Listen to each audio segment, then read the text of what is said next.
All right, it says we're live. Hello, hello, hello. Chat, could you send us a signal if you could hear us? Oh, I was going to turn my camera on. Let's see if it works. Hey, I'm just a little watermark. Maybe I should put some Americana on. Okay. So, I just found out that Nova doesn't know much about this story, No, I'm just learning about it. which is dope. It's going to be easier for me to read without me thinking that I'm on camera. Okay. So, what did chat say that they can hear us? It hasn't picked up on Rumble yet. We'll see. Before I get too far. But for Okay. it looks like we're definitely on YouTube. I can't tell about Rumble yet. Oh, But beautiful. good morning, beautifully. Afternoon. Good morning, Vicky. M says framed. A lot of people probably already know about this case. Brooklyn Baker was here. He says yes. Is Karen Reed being framed? That's the question. And by who? And by who? That's so. We talked about I. this in Discord when I was telling them about the. You have theories already, and you barely know anything Well, about it. you know how I go. Okay. Well, I'm curious about you. Let me just tell you. Let me just say, this is the house that they found this guy at. The timeline of this story. I think I'm frozen. Um, you're frozen. You're. Um, I see you moving on my side, so maybe okay, no, it's just YouTube. I don't know if you can see this. Okay.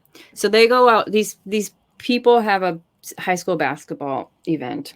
They go after the event. They go to a couple bars, have some drinks. A couple of these people are cops. Most of them are just related somehow, except for this lady we're going to talk about, Karen Reed, and her boyfriend, John O'Keefe. They've been together for a couple years. They live together. These people say, almost all of them say they've only met Karen a handful of times. So, Yes. including this, I guess they haven't been to many sports things, or maybe Karen doesn't show up. I'm not really sure. Okay, so they show up this night and they're at a different bar. They all end up going to the Waterfall Bar. The Waterfall Bar closes around midnight. They decide to go to one of their homes. Albert, the guy, one of the last name Alberts. So they're going to his house, but these two, John and Karen, have never been there before. So they text her, says, "Where are we going?" They say we're going to 34 Fairview. And he ends up calling her and being like, "Where exactly?" Gets the address. They put it in Waze. You know what Waze is? No. Waze is like Google Maps. Okay. They basically put it in their car navigation system, and it's like better because it'll tell you where the cops are and where the accidents are. I actually think Ooh. Google Maps is catching up now. But anyways, they enter the address into Waze and um, head to the house. They get to the house, and Karen says they get to the house the same time another set of people are driving to the house. Why is this one still up? I meant to hide this. Um, so they pull down the street in front of another group of kids who are there to pick up somebody. At this house that they're going to is another party. It's kids, though. They're like high school kids. It's one of their birthdays, and they're Oh, having their own party. So it's 12 something. The adults go back to their home. That's what's kids, when you say happening. kids, how old? Like High school, 16, I believe. 17? Or I was calling before? them all 18, but I don't know. I have no idea. 16, 17, 17. I mean, the one girl needs a Because ride. it's I late at don't know. night, so I'm thinking more teenage, like 18, 19 teenagers and It 12. sounds like high school, so they're not going to be 19. What, Maybe 18, 17? barely 18. Yes, I would say like older teens probably. I don't know. Um but so okay, so Karen pulls down the road. She's got John as her passenger and she pulls up to the house. The other car yields to her to pull in. These are just details in case you want to Yeah, know. She pulls rough in because notes. she's making a right. She pulls down the road, pulls in. John gets out of the car. She waiting. I guess he's going to go in and see if this is the right house, if everything's kosher. But she doesn't If want to there's go. She's parents not feeling there. well. She's not going to stay. No, no, no. The people who are showing up, that Karen and John, I'm sorry, they are in their 40s. They're grown ups. Oh. John is a police officer. He's like 40, So were these like the 40. coaches of the No, the teams? parents. Parents. So, Yeah, parents. Okay. So and so the John is a police officer in this town. They're going to a house of another police officer, um, who's the lady who invites John to the house. Her name is Jennifer. She's like you would call her in our circles. We call her an orbiter. Okay. She's just the sister-in-law of this cop. She seems to know John really well, because John is raising his adopted niece and nephew, Okay. and she has kids that are the same age, so they're friends that way. Gotcha. Jen is the one who invited him to the house. Jen is the one he's texting saying, "Where is it?" and calling. Anyway, so he hops out of the car and she waits for him to find out. She starts texting him eventually because he doesn't come back. He doesn't answer her texts. He doesn't answer her calls. He just doesn't come back. The car that pulls in behind them has kids in it. One of them is the brother of a girl who's inside. She's looking for a ride, or she was previously. She runs outside to him and says, "Hey, we're going to stay longer. Do you want to come in?" And they're like, "No, dude, we're going to go." He's the passenger in this car. He's like, "We're going to go." She's like, "All right, I'm going to find another ride." And she runs back in. Same time, Karen is still parked here. Same time, John is somewhere, I guess in the yard or somewhere. He's not there. He's somewhere. And so they drive off. The passenger was interviewed, and he says when he drove past Karen's car, the dome light was on. She had her hands at 10 and 2, and she was looking forward. The driver says that she wasn't driving erratically and that they didn't notice anything out of it was just normal. So although they were drinking for a long time, so she was probably intoxicated. So would they have the bar records to know exactly how intoxicated they were? they did see the surveillance. I guess the prosecution knows how many drinks that they had and all that. I don't know. It seems like it's been pretty hard for Karen's defense team to get any records. They've requested them multiple times, like data from her car. And is that why they want the judge to fuck off, because the judge isn't allowing them to even formulate their No, defense? so there's a theory that the judge is related to these people somehow because it's a small town, and there was a message. There was someone was popping up on the internet, and I'm pretty sure that turtle guy, he messaged and was like, "Do you really know the judge?" or something. And he said, "Auntie Bev," which is the judge's name, Beverly something. He said, Yes. whose cottage do you think we're going to bury your body under? And so he's like, wait a minute. And so they tried to put 2 and 2 together. They came out with, I think, 7. And the judge was like, listen, this isn't true. This is an internet rumor. I can still do my job. I can be partial and unbiased, even if I know these people. I don't know that she truly knows them. I'm not sure any of that.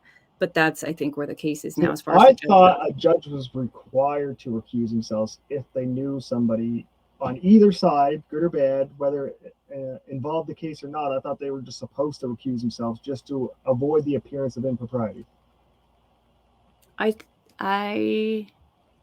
think, I don't know. I would think so for the same reason, but I think she's saying that that's not true, that she does own a house on the Cape. It is 4 miles from this other house, but everything is very close. And if they knew that she had I don't know, it would, I don't, if anybody watched that, they could let us know. I'm not exactly sure how it goes, but I know the judge was saying, she's not doing that she can do her job. And another question Fair. is, judges take it. Do you think that judges take it personal when they're asked to be recused, or is that insulting? I don't know what this judge seems like she's really annoyed. I think it's insulting. Yeah, she seems insulted. But wouldn't in my mind, I'm picturing say 20 judges in a courthouse, and you recuse yourself from this one case. It just means you take the next case available, and someone else takes this case, and then everyone's happy. That's what I think in my head of how it would go. So I'm wondering why a recusal judge take it so personally, because you just take the next case. Well, maybe she's not taking it personally. She just doesn't want to do it. She looked pretty fucking snotty when she was talking about, I'm not going to stop being a judge because of internet rumors. Yeah, exactly.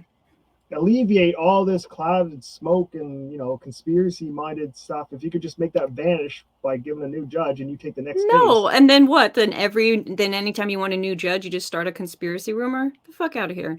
Not No every way. time, but if That would set some sort of precedent if the judges were like, okay, fine, this is fine. She's saying, no, this is an internet rumor. It is not true. It doesn't matter if you think it'll make you feel better that I'm not here because of the internet rumor you chose to believe. Who cares about that? Okay, but what if they're trying to say the judge knows people? Can they prove the judge is like friends with people on Facebook in this case, or that would be right? So I think they did that. I think they showed their evidence that they had to try to get her recused, and the judge said that this is not true stuff. So, I mean, from there on, it's just on appeal, right? You just preserve on the record.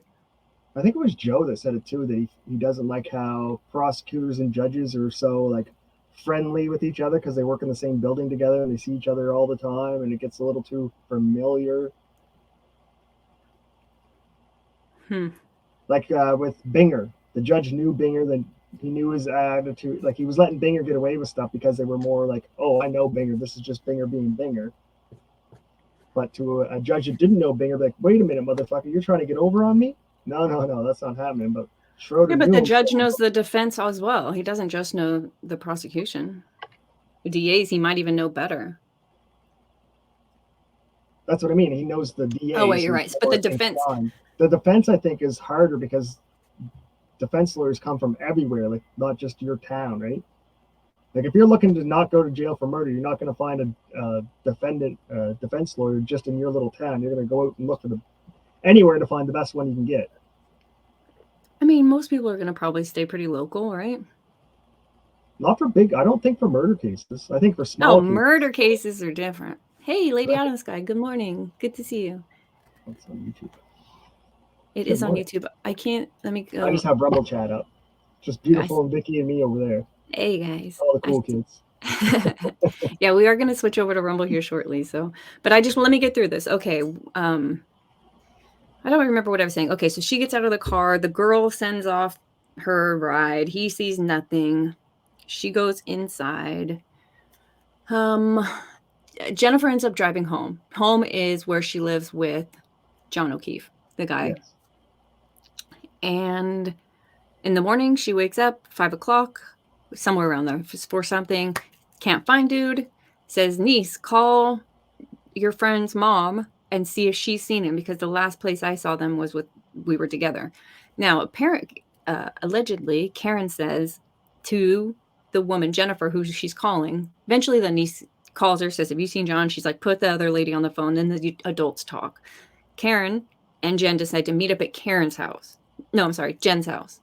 So Karen leaves her house that morning and goes to Jen's house. And I saw the video of that, of her backing out and breaking her taillight. Right. So she breaks her taillight that morning. Yes. After she. And I watched a clip of the parents talking, and they said if you slow that video down frame by frame, you can see when she's pulling away, the taillight's broken, and when they hit the car moves forward and moves. Oh, yeah. There's no doubt that she hit the car. So to break the taillight at that accident scene seems like that's a big red flag. She broke it there and not at the accident scene. And I supposedly there was, and maybe not anymore, library footage of her driving by with an intact taillight, which supposedly they don't have that video, but they do have the nephew. So there's this kid at the party who they've seemingly went out of their way to tell us he wasn't there. He left, just so you know, this one guy not there, which makes me go, well, okay, he was obviously there. Because there were other people there. You didn't specifically tell me when they left. Okay, so at 1:30, so 12:30, Jennifer goes home. At 1:30, the party ends up being over. Jennifer takes the girl that ran in and out and didn't get a ride. She takes that girl home and another girl, I think, home. That girl actually says when they drove past the flagpole that she thought she saw a lump of something but wasn't sure. That would have been at 1:30 in the morning. Okay.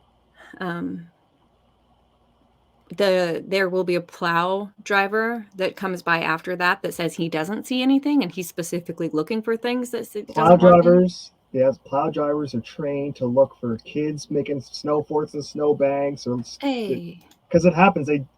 Snow plows kill a lot of people accidentally. So they actually actively look for things that they might bury with the blades. Yeah, and he says he didn't see a body at that time. I don't. So we'd have to watch that interview. I think that turtle guy is the one who spoke with the plow driver. I don't know that that's evidence, but then he's now a witness in this case, I think. So Yeah, I I just don't put that know link in if the he's going to private be chat. talking. Okay, so they leave 1:30 in the morning. They drop off those two people, and then Hey, they good go morning. home. It is good morning. It is Jen and her husband. Now, about her husband, his statement to the police was that he was standing at the front door the entire time. He says the door is open, the storm door is shut. Let me show you the house again. Why would you stand out there for the Well, whole? they're all just getting here, right? They're all leaving the bar. They're all just getting here. This chick is running outside saying, I don't need a ride. I So is the don't flagpole know. where his body was found? Yeah. I thought it was more in the driveway. That's because they've told you that this is where so she drops him off. He runs up the driveway. She pulls her car up more because there's a car behind her. She pulls her car up and she's sitting here waiting. They find him here. Yeah, it makes sense if he's in the driveway since he has a gash in the back of his head. But unfortunately, he hits somewhere here where it's not There's like, no blood in the snow. yeah, there isn't. Okay, let's watch. Let me go back to this timeline really fast. She goes home. Listen, there's such weird evidence. So she goes home. At 2:30 in the morning, she's in her bed and she Googles how long to die in the cold. Jen, the woman who's from this house, whose sister-in-law is with the people who live here, this cop. Okay, so I have a question for that. So is he missing at this time? Like, or does she think he's gone Um, home? Or are they like oops, I went too actively looking far. to find this guy? No. At 2:30 in the morning, no one knows anything. Supposedly, no one knows anything. They won't find his body until 6 in the morning. The So last that's time people see him is 12:20 or something, like 12:24, I think is the last time he's seen. because like in Canada, if somebody's missing, you're like your first thought in the wintertime, your first thought is like, oh shit, did they pass out in a snowbank? So you're That's what thinking, she well, said. So in the morning, that's what she said. She goes, "Oh shit. Did he but if pass you out? Did didn't someone know hit he him? I was think a missing, snowplow hit him." That's what the girlfriend was saying. She's like, "Wait, you guys didn't see him? What if he passed out? What if he went outside?" I don't know. I've tried to think about this. What could he have possibly been doing? Could he have taken a leak real quick? And then when she pulled, like, I don't you know. have to be really drunk to pass out and stay out in the snow. I mean, really drunk. Well, And he if got hit. He has all the stuff that happened to him did happen. He has a 2-inch gash in the back of his head. He had fractures in his skull, his 2 black eyes because of the trauma when he hit his head. He hit his head on something. yeah, but here's one: if I get in a fight with you and you're not leaving my house because you're drunk and I want you to leave my fucking house and you're too drunk to leave and I punch you in the face a few times and you fall backwards and split your head open, that's not a Mm-hmm. car accident. That's me giving you about 2 or 3 right hands and you fucking getting out of my house unconscious. And I don't want you to bleed in my hallway, so I drag you outside into the snowbank and call your girlfriend to come get you. That's kind of, except for the call your girlfriend part. This is her car. I don't know what they have circled here. I have no idea. This is just the broken taillights you could see. So they're saying that she just bumped him and knocked him back, or she drove right over top of him. Nope, they said she was doing a 3-point turn. She hit him, didn't know, and then just went about her way.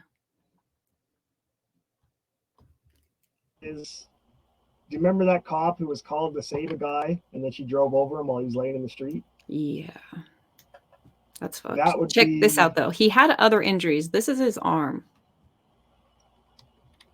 yeah, that's not from getting bumped by a car. But maybe he fell into a bush. This is his right A bush in the arm. snow? Well, where's the house at again? And how come they're only on his arm? I could see if he got ran over Maybe and not. the car's undercarriage scratched them all up. What? That's what that But looks like to you? no, I'm saying I'm giving them benefit. Like I'm saying, if that was the case, it wouldn't just be in his arm; it would be on his whole body from top to bottom, where the car gouged over him. This to me just looks like a defensive wound, like you're holding off at something attacking you. Yes, Puffer knows the details of this case. Broken taillight from a car that was left alone with a cop for an hour. Yeah, for some reason, they're blaming daylight savings. But the camera company says, nope, we account for that and our shit is accurate, so take us to court. They ended up picking, let's watch this video. This turtle guy is going to explain it way better. He's like, I was telling my friends, I found somebody who's not the journalism. He actually like went and looked. And now that I do have extra questions that I don't see anyone asking, I heard Beautifully ask a couple of them. Let me just show you what they are. Fuck it, who cares? The first thing is she told supposedly a paramedic, that the firefighter paramedic that arrived on the scene, I hit him 4 times. I thought that was, did I hit him? Did I? Her lawyer is saying, did I hit him? Did I hit him? Did I hit him? Yeah, I heard the paramedic says, I hit him. So and he's saying that's not, why not. Why do paramedics not have body cameras? That's a good fucking question for these days too. Maybe because she's on fire. I don't know. Maybe they do. The snowplow operator, that's new, no body. So these are interesting. His shoe. So he's found with only one shoe on. Something hit him so hard that his shoe fell off. He cracked his skull. They don't find the shoe when they're looking for him in a blizzard. But days later, when presumably it's under snow now, they find his other shoe. Or when you're dragging his unconscious body out of your house to throw into the snowbank, a shoe fell off, and you're so worried about just getting his body out of the house, you forget about the shoe. And it's just in like your doorway where all the shoes are. So if you forget about it till you wake up in the morning and go, oh shit, throw this one out too. Maybe. Okay. But there's a couple things that you should know. There is a dog in this home that's apparently vicious. To bring that up. 4 months after this, they rehome this dog because it supposedly bites somebody or hurts somebody somehow. Well, the defense asked for DNA from the dog, and they're not allowed to get it anymore. They didn't ask. I don't know about DNA from the dog, but they're asking at least for the rehoming records and the incident report of what it did to be rehomed, and they can't even get that. Yeah, I think the defense wanted DNA from the dog to prove that those are dog bites on his arm. DNA is going to prove that? Prove that it was a dog. DNA is going to prove that. Yeah. Well, you can tell if it's dog DNA or human DNA, right? You have to get the dog for that? You don't have to get the dog from that, but you can match that it was definitely 100% this dog and only this dog that did it. I don't know. But this was their family dog for 7 years, so it's not like it was a new dog. And just to get rid of it? Rehomed, yeah. So they're withholding the records on that. No matter how many people have bit. I was like, all right, I'm just going to not let my dog around people, but I'd never fucking get rid of my dog after 7 years. Jesus. Dog saliva or hair. I understand what dog DNA is. I just can't understand why, now. I think the defense wants to prove that those are dog bites and they were their dog. And that proves that he was in the house where the dog lived at the time.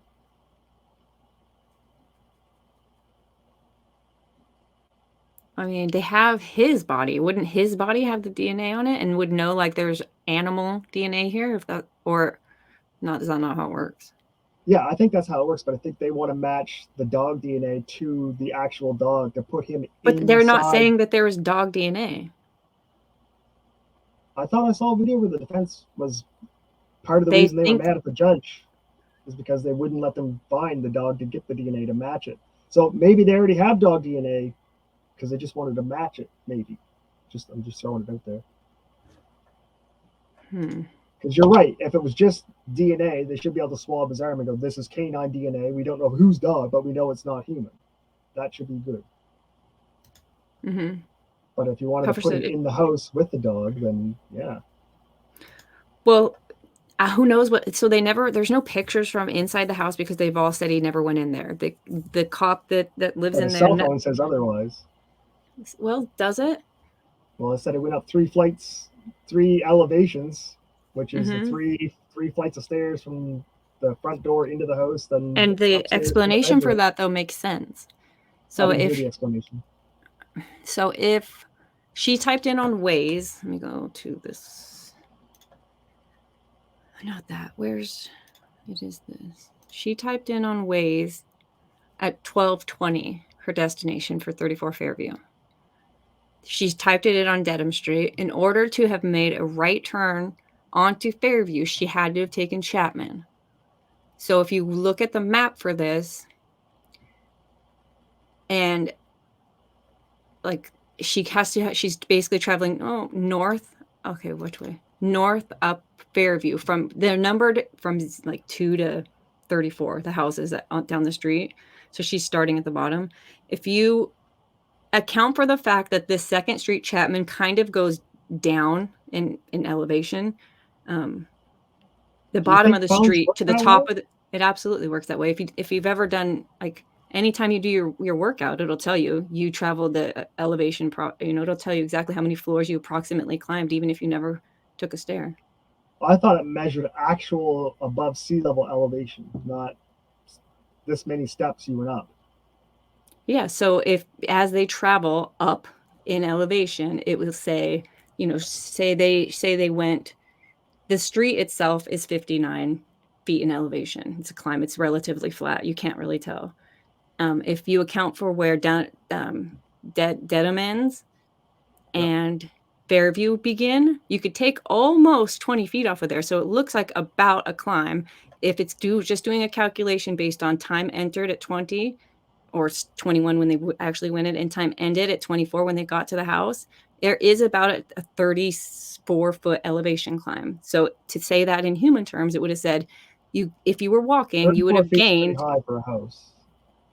That's 3 stories. That's what they're saying he is the equivalent. But you don't walk in. You walk in the house on the second story. Yeah, you would think the no one saw him. You think the phone's GPS would have been able to say the elevation happened within so many feet. And it says within the area instead of what they're saying. The other thing, so this is the time they say that he was in the house. Yeah, that's but this is actually the time he was in the car, based on the Waze data. The waters are getting muddy now. The steps and all that are kind of, if you look again, there's more steps. Where the heck are they? Did I not put them on here? And it could also be maybe here it is. Someone took his phone and was using it, or I don't know. So there are other steps on the same health app. 113 steps at 8:08, 68 steps at 8:25, 81 steps at 11, 109 steps. This is all after he's dead. 46 after they found his body. So it makes the data from the steps a little less. Well, if he's moving when he's intriguing. Dead, then well, his phone is moving. What this means is that this data isn't saying he's taking steps. It's saying his phone is moving. His phone was found underneath him. That's not sus. In his pocket. Another weird thing. That's very, very sus. Because especially if he's in a snowbank, the cold would. What's that? No, I was talking to Puffer. Especially if he's in a snowbank, the cold would what? Would zap that battery pretty quick too. Oh, it would? If he was, yeah, oh fuck yeah, the cold destroys batteries. So if you're at the bar all day and all night and you weren't charging your phone, and then you're out in a snowbank for 5 or 6 hours, it'll nuke your battery. Put your cell phone in the freezer for a couple hours. See what it does to your battery. No. It won't hurt your phone. Oh, okay. It's just like it's being outside, but you'll see how your battery just drops way faster in the cold. Okay, and then the other thing was that this is what the prosecution is saying about the data. So check it out. At 2:27, she Googles how long to die in the snow. And then she convinces the chick to come to her house. She's so distraught that she ends up driving Karen's car back to Karen O'Keefe's house and looks for him there. Like, maybe he's at the house, maybe you just missed him. Another woman meets them there. She's like I said, she's so distraught, she's not even driving. And the thing I just learned was that she also, based on the data from the Waze, she went by both the Fairview and the Waterfall restaurant before she went to Jen's house. So she's looking for him. She's not just driving straight there. She's going, what the fuck? Where is he? I don't see him anywhere, right? Yeah, if you knew you did it, you wouldn't be fucking. That's how guessing. I understand that, right? Okay, so she goes there. They drive back to her house. Then the 3 women get in the car. Jen is in the back seat. No, Jen is in the passenger seat. I don't remember the lady's name who's driving. And Karen is in the back seat. I don't know who's internet went out, so I'm going to wait. Oh, I hear you. You're back. I'm back. Okay. I'm back. So she's in the backseat. They pull up to Fairview. As they're pulling up, it's dark, and they're actually in a blizzard. So it's snowing, and it's dark 6 a.m., about almost 6 a.m. She says, I see him. He's right there. The two women in the front are like, what? See what? We don't see shit. She hops out of the car. Yeah, they think it's weird that she knows right where the body is, because in their idea, she hit him and she knows. And she left. They charge her with leaving the scene, which means she had to have known, right? Yeah. Okay. So she hops out. She lays on his body, tries to warm him up. She gives him CPR. The other lady that's driving runs out. But the Jen lady, she stays in the car and calls 911. She calls 911, and then she makes 2 other calls to her sister-in-law inside that house. 2 calls, 7 seconds and 9 seconds. Both of them, they claim, were unanswered, but call logs show them as answered and deleted. Uh-oh. She also actively deleted those calls, presumably calling her sister and saying, hey, we're outside. Don't come outside. Deleting stuff in the middle of a dead body investigation is real bad optics. Like, why would you even think to go in to delete something at that moment in time? You should be like, your mind should be racing with everything else that's going on. Like, I should probably delete these couple of calls. They're taking up memory. Yeah. Okay, so this is sorry, I was reading chat when you were saying that. Great response. Cool Frog says, heat diminishes your battery. Now, according to Nova, the cold does too. Sounds like EVs are going to be a bad idea. Yes. Squabob says, Karen Reed is innocent of the charges. Prove me wrong. That's why you have to plug your car in when you live in northern Canada at night. It won't start. Morning. You keep it plugged in. Yeah, like you have to. That's weird. I'm not a big fan of the cold. I'm never trusting badges. Them hoes ain't loyal. No, you never trust a cop. I thought she was saying chicks. Oh. You know, we'll never know. Okay, so on the data, so she is in the car. She's in the car. She calls 911. She calls her sister, and then she does 2 more Google searches. She Googles. Damn it! I wish I had this right in front of me. See, I wouldn't be on Google either. And if you're calling in, if you're going to call and report a dead body or something, doesn't 911 like keep you on the phone until the cops like show up? Mm-hmm. I thought that's what we always see on TV. Like, oh, stay on the line until the police. All right, the police are pulling in the yard now. Okay, go see them now. I thought they always try to keep like a constant line of communication. Is this the one where she filed it? Defendant motion to order. Okay, this is where she's trying to get the records. This might be where here's how long to die in the cold. She tries to redo this search, but she does it wrong. The first time she does it, she searches. She says how long to die in the cold, but it's like how long to. She messes up like 2 letters, like 2 vowels. Drunk texting. Or nervous, like there's literally a body on the front porch. So if she's innocent, then she's just nervous. This is the next morning. But if this is when they. Why would you search that if the body's already there? I could see searching it for him while he was missing. Morning, Adriana. Well, Jen says that Karen was saying how long. She asked her twice. How long does it take to die in the cold? How long does it take to die? Look this up. Google it for me. So supposedly that's why she Googles it. And yeah. So she's got a 2:27 search for how long to die in the cold, and then she's got their 6 a.m. searches. How long to die in the cold wrong, and then she does host long to die in the cold again. So she searches what I think happened is at 2 a.m, she searches the thing and realizes immediately, oh my God. So in the morning, part of her plan is to be like, Karen told me to search this, so I'm going to search this stuff up, and searches it again. Unfortunately, she types in how long to die in the cold second. So what the prosecution is saying is that we don't understand what the data in the phone, and that she couldn't have done it. The prosecution says that this data was saved in a temporary place, that the last thing she actually Googled on her Safari tab was Ozone basketball teams.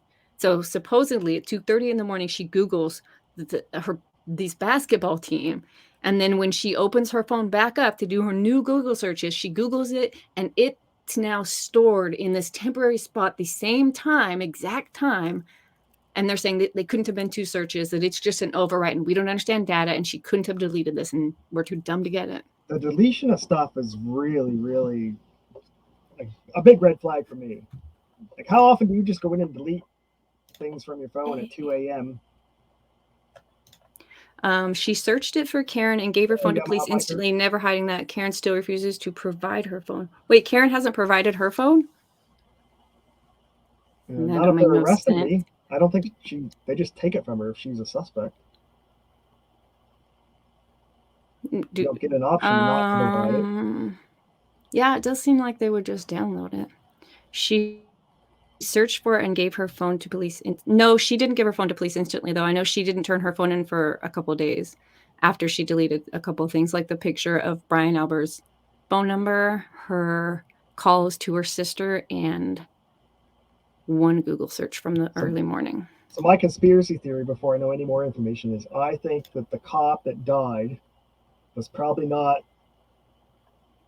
protecting the blue or following the code of, protect all cops, and he was probably going to out somebody, or there's something. I think they killed him to protect all the cops from something. Dude, I have a theory.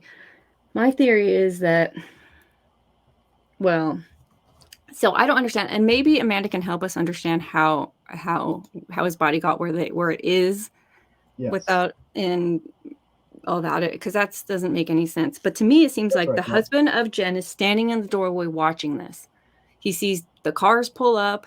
He sees them pull away. He sees the girl go in and out of the house saying she doesn't need a ride.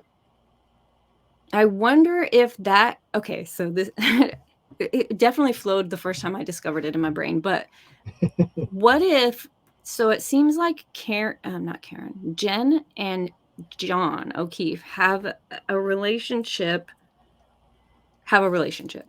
and who knows how inappropriate or appropriate it is. I don't know, but maybe the husband doesn't like it, or maybe like some cops in smaller towns, they all know about each other's shenanigans. Yes. And they don't like something about it, and they might need to shut somebody up. That's where I was going. Get rid of one. They just want to get rid of the one cop that might ruin it for everybody. Something, yeah. I don't know, because why would they all be together? Like, okay, say he goes into the house. Cops don't have real friends because how does she hit him? So he gets out of the front. He gets out of the car. How does she end up contacting him with her car? How does that work? They're trying to say murder too, right? Like, not an accidental. She backed into him and ran over him. I didn't know this. With murder. So it's been really, really hard to find these. I don't know what mass hole is, but let me Google it. Trusting anything Kate says might need to be in a group home. But he hit his head pretty hard, and he died of hypothermia. I think he died. What did he hit his head on? The car? I don't know exactly. If he was in the driveway, it seems like maybe. And the injury on his head was on the back of his head? Yeah. Okay, I don't know what mass hole is. Let me play this video. You want to see this turtle guy tell you what he thinks about it. And in the meantime, I'll look up. Hey, what the flock? Good to see you over on Rumble. Actually, in order to play this, I think we do have to yeet ourselves off of YouTube. So here's the link. So sorry that we have to leave. We're going to play a video here. Come join us. Yes, it's going to be interesting. I'm going to look up before we leave mass. Are there any other keywords? Mass hole, docks, Karen Reed. Like if she hit him outside in the snow and blizzard with 3 or 4 inches of snow on the ground, he's going to land. His head's going to land in the snow, not on pavement. Like even if you get knocked over, like say she hit him really fast and he hit his head on the ground, like the grass, it's not going to hurt your head. Like I've smashed my head in the grass more times than you can count playing rugby. So I mean, the grass and dirt isn't going to cause that much damage. Pavement would, or cement would, or a baseball bat, whatever you get hit with, but not a car, unless no. Wait, where did it go? Is it hit the window? It would have broke the window because car windows are easily broken. Okay, so the theory is that he goes into the house, I don't know, maybe there's an altercation, maybe the dog's just a complete fuck and jumps at him. He raises his arm to block the stupid dog from biting his face, right? Just defensive, but falls back, hits his head on the fireplace, cracks the bitch open. They put him outside. The snow will keep him alive. Somebody will see him, but no one actually sees him. Jen's going, how long to die in the cold? Hope being that by the time they wake up in the morning, they can still save him, but it doesn't happen because they're wrong. Or the dog bit him for whatever asshole dog reason, and the guy kicked the dog. And if it was my dog, I'd be fucking livid and attack somebody that kicked my dog. So maybe he beat him to death, or just beat the shit out of him because he kicked his dog after his dog bit him. Masshole troll mafia. I don't know, but so the dog bites someone a few months later and they end up getting rid of it. Why wouldn't you just be like, our dog sucks? Because then you'd have to admit that the dog was a biter, and maybe that's they end up doing happened. that, right? They get rid of their dog because it's a biter. Well, after they're involved in a murder case, yeah. Here's something I'll say on YouTube, just in case someone isn't going to be able to follow us over. This house that this happened in, this one, was built in 1974. The owners are the Albert family, and they move in 1975, and they live there for, well, in 2010, right. The police officer inside this home buys it from his family. So it's his childhood home. This happens in 2022, and that year they sell this house after redoing the basement floor twice, which I don't find that to be so strange. I mean, if you had a family member do it the first time and they did a shitty job, your realtor might say, like, fix this. Or you got in there and have to replace it, maybe. Maybe there would definitely be some kind of. But if it's your childhood home, they sold for less. Like this sold, like 50 grand less asking. Now, all the facts that you and I have, we've learned. I think you can sell it for under asking for sure, because usually you ask more, but I think it sold for $50,000 less than market value. Yes, German Shepherd. $50,000 less than asking, I think. I think it was market value, because asking doesn't, sell it for less than what you're asking for. It's non secular. Do you hear? Look what Cool Frog said. Don't forget, Divinova joined me this weekend on a Conversations with Cool Frog. I feel like they're a little too much K's in there. I don't know. We could join this show. What the shit? Replaced their basement floor, got rid of the dog. This case is trash. Here's the thing. And here's she doesn't have to tell you what happened. The district attorney should be looking for the truth. Either way, she just has to raise reasonable doubt. And even if one piece of this is not reasonable doubt, it's like, there's so many red flags. It makes sense. They said dropped him off here, that she saw him in the driveway, that she saw him pull up. Well, how the hell did his body get over here with no blood drops? And I think Turtle Boy brings up a point that they interviewed somebody that morning. They found the body right in front of where they found, I think he shows it in one of the links I gave you. Okay. But getting rid of the dog thing, that's a real red flag for me. I don't care how fucking much if you've had that dog for 7 years, you don't just get rid of it. And if it's dangerous, yes, you do. If it bites people, you do. If it bit somebody in your family, maybe, but not. If it bites anyone. No, dogs bite people. It happens. Nah, they don't. It happens. Because they're protective. And sometimes a bite isn't a real bite, right? They're just like, hey, you stepped on my tail, fucker. But I want to know if this actually looks like a bite wound. I don't think, maybe not bite. I think it looks more like scratches, or it doesn't look like a bite puncture. Jimmy said these ones right here look like the lines punctures. Going in like a triangle, it would narrow. So I'm thinking more scratches. From what? Dog's nails. Which wouldn't leave DNA. It wouldn't leave. But a bite would. These ones, if anything, this could be. But again, like Jimmy said, and that I've heard before, the dog's not just going to bite the top of your arm. There will be wound, he's going to take a bite of your arm. Top and bottom, there's going to be, up here and over here. So it looks more like scratches. This is weird. Did what's her name leave? Help us understand this.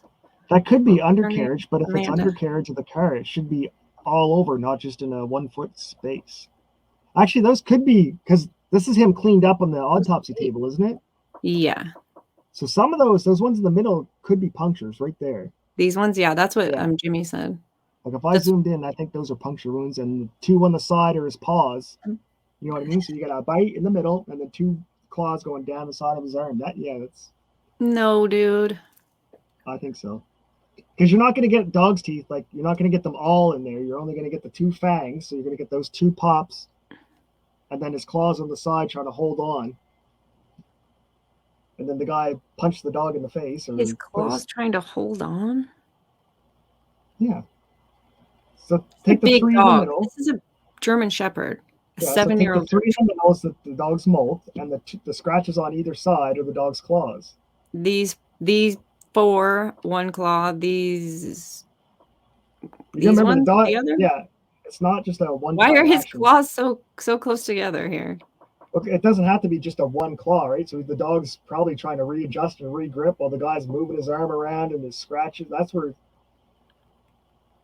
He might have went for this guy. The owners were like, "Hey," and he stops. You know how dogs are. But the dude's fallen. Maybe he falls backwards. He hits his head. The wound in the back of his head is the bad one. In the basement, I think. I don't know. I haven't seen the wound yet to judge it, but if it's outside, I don't see how he did it in a snowbank.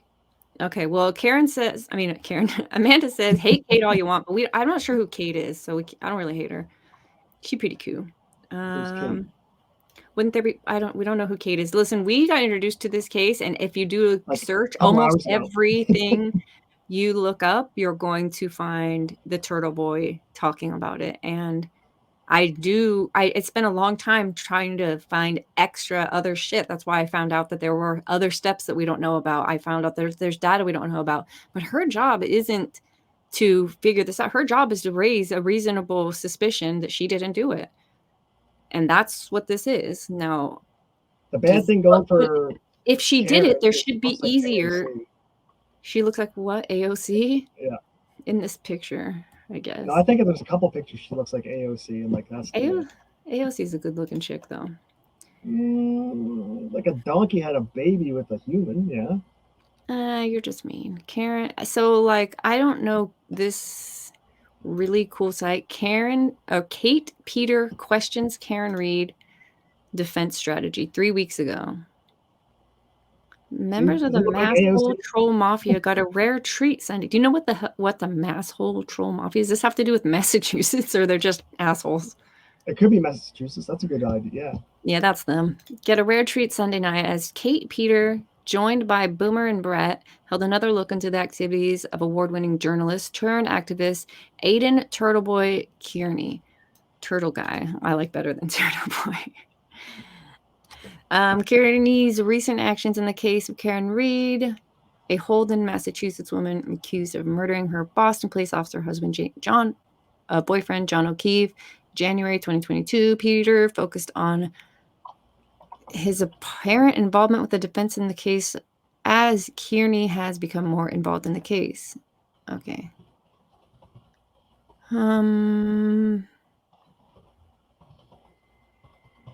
They lost me. If you read the Turtle guy, like I had to read a lot of his posts. I don't know about him. I don't know anything about him. I don't watch his stuff. I hadn't seen him before this, but the way he writes is pleasing. I was like, he's funny.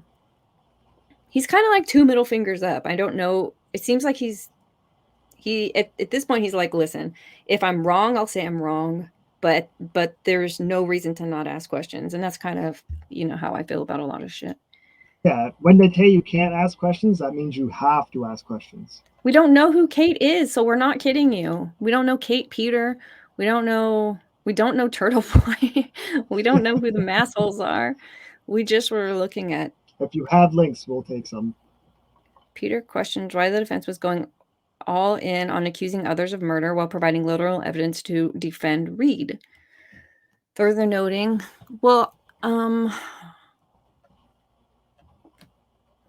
is this the... She looks a lot like AOC right here. You're not wrong. Right there, yeah. See? Dog snails are closer together. They're not spread out. That would explain it. Yeah, but everyone's thinking of a dog paw just going straight down. You got to think of it like it's moving around, it's changing. It's like... It's not like he's perfectly still, the dog's standing perfectly still. It's a battle. So the scratches can be anywhere. So yeah, I think it looks more like that. Dog bite in the middle, claws on the side, trying to hang on and get a better grip. And then what happened? He just decided to stop?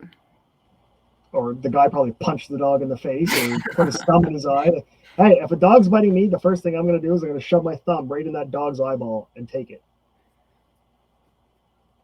So and that could be a reason why the guy beat him to death for blinding his dog, and then he just got rid of the dog or put the dog down. yeah, but I don't understand. I just can't understand the theory that the people inside the house have that she dropped him off at the driveway and then 3-point turned, hit him at the flagpole. Why did she 3-point turn? Why didn't she just continue on straight? I have no idea. That'd be good. Like a Google Earth image of that street, we should look at. Just to I see have. You can go both ways. You can leave right out the. I mean, we could actually probably Google image from that, or drive from her house from 34 Fairview to whatever O'Keefe's house was. Like I'd like to see like just the Google Earth aerial and see where the driveways are to the houses next. Like why a 3-point turn in the street? Why wouldn't you just pull into the first driveway and back out and leave? It's weird to do a 3-point turn in the middle of a street. Well, they need her to go in reverse in order to have hit him, so they have to say 3-point turn. That's what I mean. They're forcing a manufactured, not common sense method. Like, especially with snowbanks on both sides, you're gonna walk the driveway. I mean, because your road gets taller with the 3 in the winter time, but your snowplows building those big white walls on each side, so it's gonna be harder with less space to do a 3-point turn versus pulling into the first driveway, backing out, and going on your way. Yeah, I don't think a 3-point turn. I think the prosecutor's making that up just to try and make his fucking theory come together. Just like Binger. Just make shit up on the fly. I hate that about prosecutors. They shouldn't be allowed to make shit up to put somebody in jail. They should have to only be able to come up with theories that are there. Okay. Does she have a page? Miss Kate. I'm guessing Kate is like a true crime person. Channel. Aha. Wait, no, that's not her. That's a kid. I almost had it. Is I don't know where the hell Kate Peter is. And dog's nails are pointed with 2 close together in the middle, and then your 2 far ones on the edges are far apart. That way when they can run, they can angle better.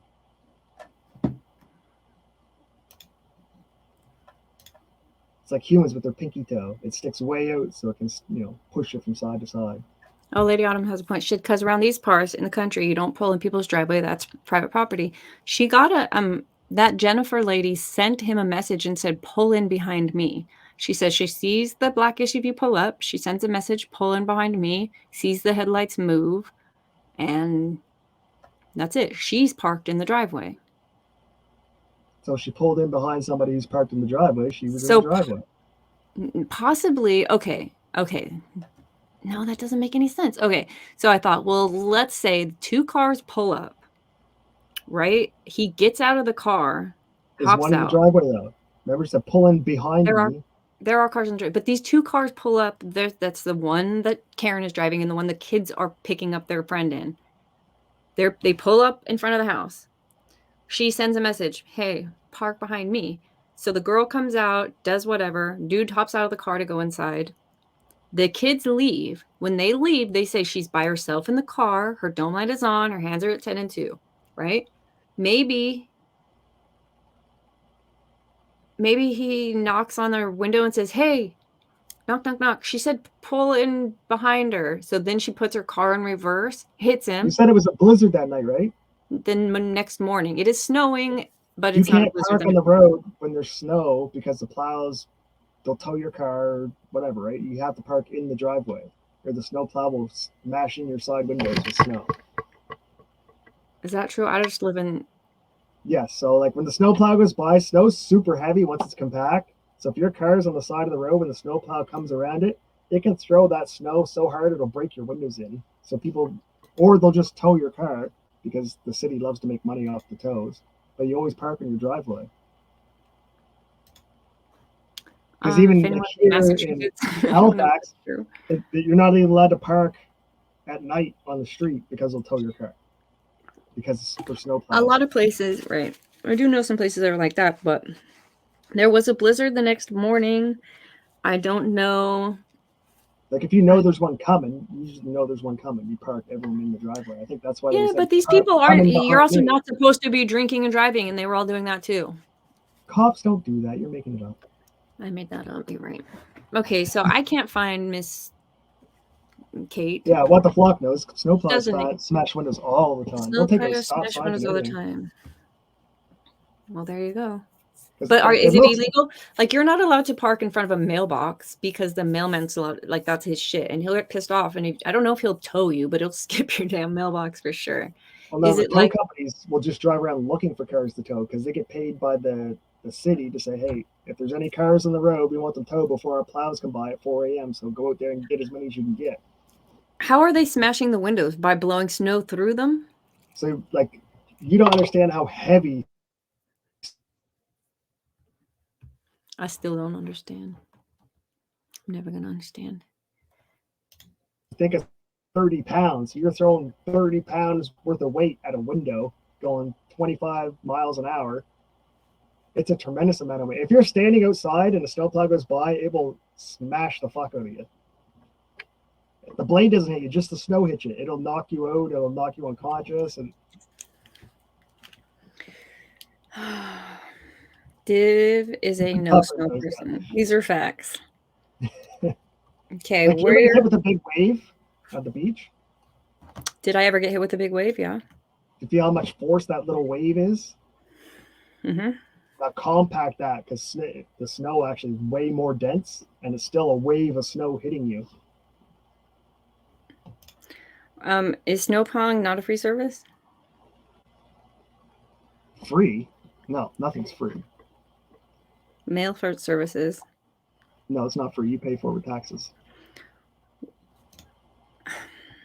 You get in technical. All right, so we're going to pull up this video. I don't know. Let's do Kate Peter true crime. Just so true crime and then Karen Reed. How about it? Court TV today. Court TV. Rachel Shannon. She looks believable. I thought that Kate girl was believable. They're all believable. Look, that chapter did it 2 days ago. What happened outside the house is a dark secret. Hell yeah. I don't care who you trust. I trust this Irish man who can't say 3. There will be a total eclipse crossing all north. Whatever, dudes. All right, so we did find a thing to do. I'm not going to play it. That was really close to playing it. Really well. All right, let me end YouTube. You guys, I think that's the link. If you care, we're going to be over there. Take it easy. Okay, hold on. Cancel. Hold on. Let me do something else. Let me go here and put this on private, I guess, and then I'll remove it. The broadcast must be, I don't know what's happening here. All right, I screwed something up. Hold on. I'm just going to remove it. Sorry if it stays up on YouTube side. I'm not trying to do all that, but I can't fix it. Yeah, I put a short clip in private chat to show people's windows getting broken out with the snowplow, and people cry about it. Because they're saying, "Who's gonna pay? Who's gonna pay for this?" Because this woman's car was in her driveway, and the snowplow threw the snow so hard it still broke her window. Cool Frog reminded us again to show us being on it. We're not great at it, okay? We're gonna be on Cool Frogs. Yes. We don't even know what we're gonna talk about. That's the surprise. For us too, though. That's the surprise. I like to prepare. Okay. Fresh takes. No, he wants fresh takes. He wants to throw stuff at us and hear our fresh takes. Don't leave. Aw, that sucks. Who left? We left. Oh, YouTube. Just come over. Masshole Troll Mafia is her channel on YouTube. Son of a bitch. Okay, let's try again. Masshole Troll Mafia is her channel on YouTube. Okay, let's see what she's got to say about this. No. Woo! Karen Reed. 28K Why subs is- and only 400 videos. That's pretty good. Yeah, that's good. Don't be an asshole, be a masshole. It's like she's speaking I'll stick with directly to masshole. you. I'll stick with you, asshole. All right. Why is Karen Reed hiding evidence and delaying DNA testing for canine? Listen, here we go. I'm so glad that we found this. Thank you, Karen's? Amanda. Yeah, see, they lie to you because they're trying to win court of public opinion. Don't you fall for it. We know better Why than would that. Karen? I thought the dog was someone else's. Because Karen knows it's her DNA under her skin. I don't know, dude. I don't know. I'm not with them. I'm just going to believe it because they're called Masshole Mafia. Why Anybody is called them? Karen Reed hiding evidence and delaying DNA testing for the? Karen's not delaying the DNA testing. It's How the do you prosec- know that? it's You the don't even know prosecutor. that. The defense wants Because it. Turtle Boy told you that, right? That's true. That's true. No, I saw the parents talking in an interview. Karen's parents? Yes, I wonder where they got that information. Karen. We got to listen to the other side's opinion. If you I only know. listen, your echo chamber is going to get too big. Okay, let's hear this. It just doesn't make sense. That's why. None of it makes sense. So we got to hear something. This might be why it doesn't make sense because we don't know the whole story. That's true. That's true. I'll change my opinion if I get good facts.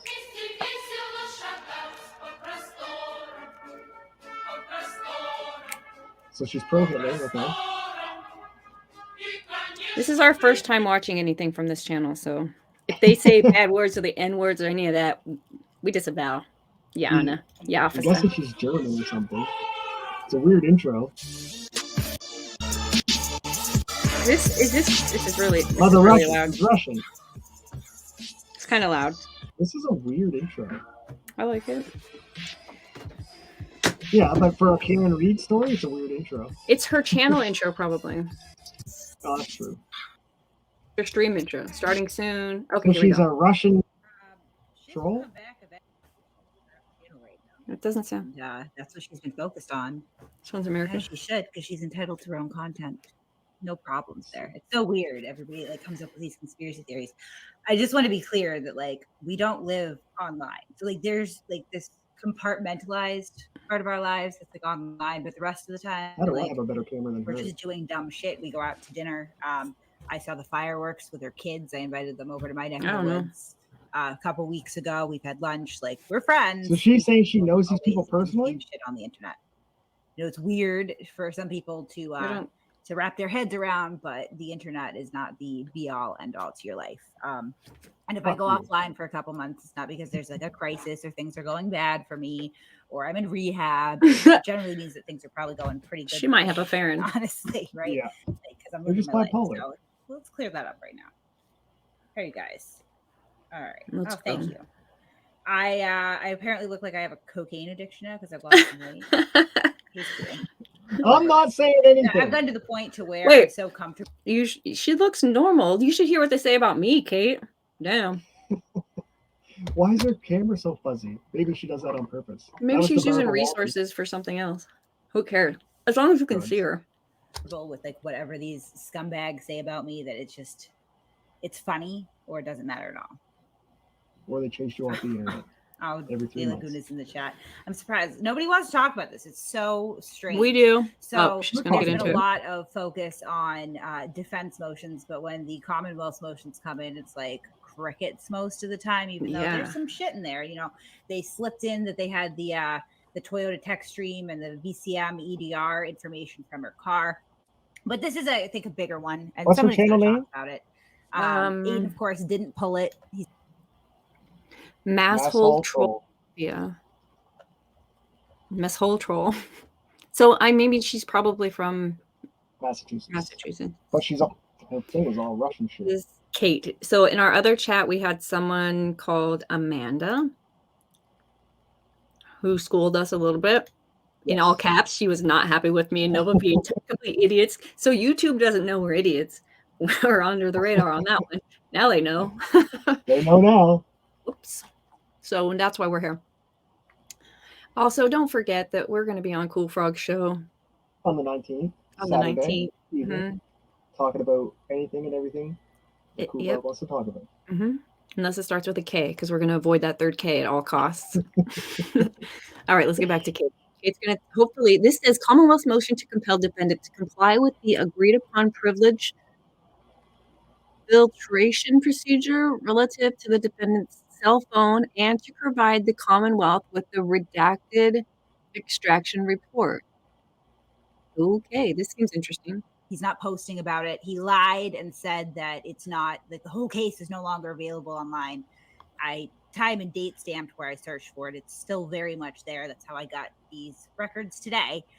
But we have to try to obscure this or obfuscate it in some way because it doesn't look good.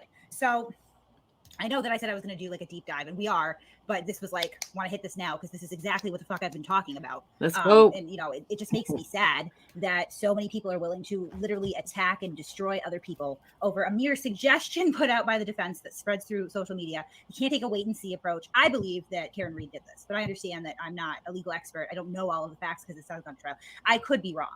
I don't think that I am because I don't think she's behaving like an innocent person, but reserve some judgment. I'm surely not going to be parading over to her house with a fucking. Do you have her on fast time? She's a murderer, even though I do believe that she is. Right? She gets due process. That's the way the court system works. She gets the presumption of innocence. I appreciate that. What did you say? Do you have her on double time? A time in 0.25. Is it too Okay, fast? No. I was just making sure she wasn't on meth. She said she was, so I figured I'd just solidify that for her. No, she's not on meth. She actually doesn't look like on meth at all, although we've never seen her before this. She looks healthy. Well, she's got a video called Bong Rips for Trump, and I don't know if it's her, but it doesn't look good. It doesn't look good? Well, we're going to reserve our Kate judgment till after this, y'all. We have another video to see. I don't think it's her, but she's not being put on trial in the media. Nobody's trying to harass her family or invade her privacy. She gets to go around day to day and, go to Starbucks in the morning or whatever the fuck it is that she does, pretty much unmolested, right? But we're not willing to do the same for people who have not been charged an attorney or something. Who, by all appearances, are just witnesses. Most of these people, again, are the bereaved friends and family members of the victim. Decades of friendship, family members, people that really loved him and knew him intimately. Better than Karen Reed did. 2 years of dating, it certainly isn't nothing, but it's not 10, 15 years, 20 years of friendship. 40 years of friendship, law stuff though, so possibly. It's not that. She said unmolested. That's an interesting phrase to use as in layman. No, Kate just does her homework before posting. Yeah. Oh, hey, get your notepad out. Could you write down? Do homework first. Go live second. Google search what you're looking at. Done. All right, Kate taught us something. Thank you, Kate. We're supposed to keep that in private, not tell people. That is proprietary. Don't copy it. We're going to put ourselves out of business if everyone knows what we're doing or how we do it. Well, Kate's going to give us the rest of her clues. We're going to be famous soon. Okay. On that note. One of the main items of contention from the defense and all of Karen Reed supporters right now is that the witnesses or the homeowner in the case, really the homeowner in the case, didn't want to give up his cell phone. They can't compel him to. He's not charged with a crime. There's no evidence to suggest that anything would be meaningful to the case. In an investigation they can. So it's not just me saying that. That's what the court decided. And they've been screaming at the top of their lungs. If you're so innocent. What? Don't you find that suspicious that the homeowner is refusing to give up his cell phone data? Wouldn't you want to be super transparent and show everything and we had nothing to do with this? Yeah, here's my phone. No, especially if you're friends of cops and all your buddies are cops and a cop's dead. Like, if you're a cop, then you might understand that you have the right to remain silent. Yeah, totally.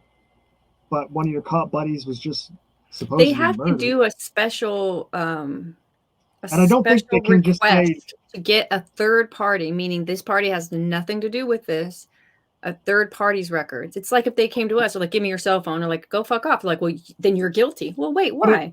No, but if somebody was found dead at your house, it wouldn't be in your yard.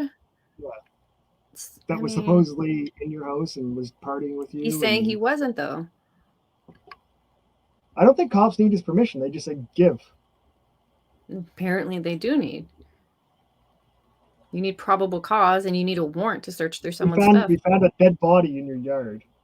Yeah, we'll find your warrant. Get to what? They didn't even search his home, let alone his phone. Well, because they said he wasn't in her house. He was just like, how did a dead body end up in your driveway when you guys were you all knew each other? There's text messages. that someone gave your address to. Well, they're saying she hit him with the car. That's how it ended up there. And that you don't need to go through and do a fishing expedition, I think is what it's called in the law. Don't find the evidence that we murdered him. Just go on the tail light that we put there after the fact. What do you mean? Well, the cops don't want any private messages being investigated because it would show the collusion between all the cops to beat this guy to death and then frame his wife or girlfriend. That's your theory, though. That's my theory, yes. Yeah, just because you have that theory doesn't mean that you get to invade someone's privacy. As a prosecutor, doesn't that give you red flags? It might give you red flags. You need probable cause. The dead body was in your yard. That's probable cause. So what? What is that dead body being in your yard? How do you jump from that to you guys all got together to kick this guy's ass? I didn't get to that. I just get to, I want to see your cell phone messages to see if you and him had a fight. That's what makes it a fishing expedition. No, that's what makes it probable cause. There's a dead body in your house. Probable cause can't be your conspiracy theory. You invited him to your house. We found him dead in your yard. Jen invited him over, and they've seen Jen's cell phone records. But maybe he was the one. Maybe Jen said, "Hey, can you beat this fucker to death for me?" It wasn't in her phone. No, because she deleted everything, but it might be his. She tried to delete everything, and they still showed up. I don't know. I don't buy that. I don't You know. can't delete it. Everyone thinks you can delete stuff, but you can't delete it. You have to be like super good. I just watched a case with a lawyer. He's great. What the fuck is his name? He's from Virginia. A cop arrested a guy for giving him the finger at the window.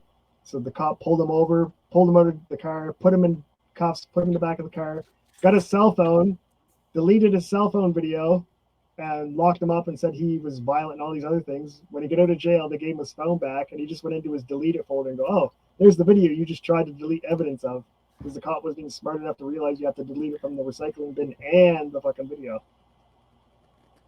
They're dirty. Yeah, they can be. Brian Albert, the homeowner, then why don't you just give up your cell phone? Exonerate yourself. Give up your cell phone. And of course, he doesn't have to, so he didn't. But come to find out here. What's your excuse for her not giving up her cell phone? You think this rando should? Yes. Do you think she should? Yes. Okay. There's somebody else who hasn't given up their cell phone and is pretty much obstructing it right now. I said last night, wait till this bitch's cell phone comes. I'm not accusing you of it. Oh, well, this is why. All right. Sorry.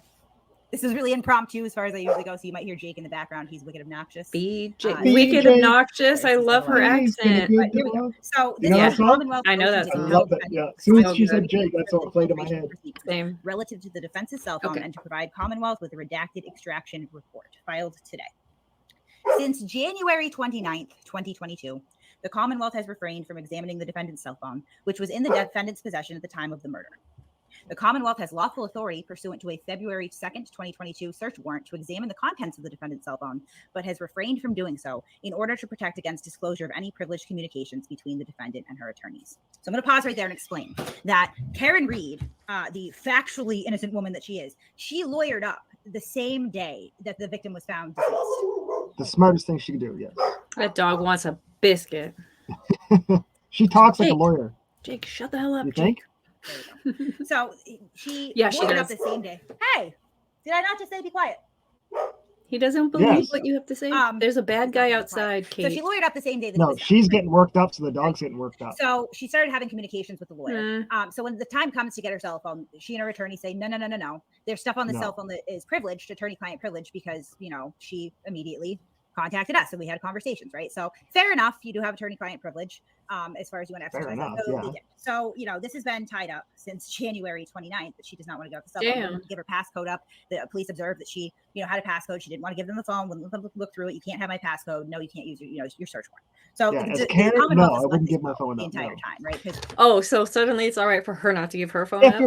If you're being accused, but if you're a completely innocent person, like a third party witness, then sure, why not? That's being accused. He's being accused. You're accusing him. In order to make him be your third party person, you're accusing him of conspiracy to commit murder. True. Get the fuck out of here. How on your mind right now are you saying she should not be able to give up her phone, but he should? Are you simping for this bitch? No, I was just thinking in the context of investigating her, that she shouldn't give up Especially hers. she should give up her phone. As Maybe no, she's maybe no, she because the maybe she prosecutors was and the fake cops are texting him so all night corrupt. long to try to make an alibi, and it never worked out for her. That's true. Well, it's not like they're not going to get it. If they're accusing her, they're just delaying the investigation.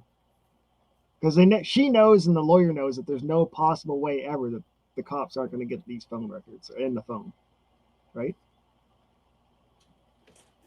I don't know. So they're just Puffer trying to said, make the cops work.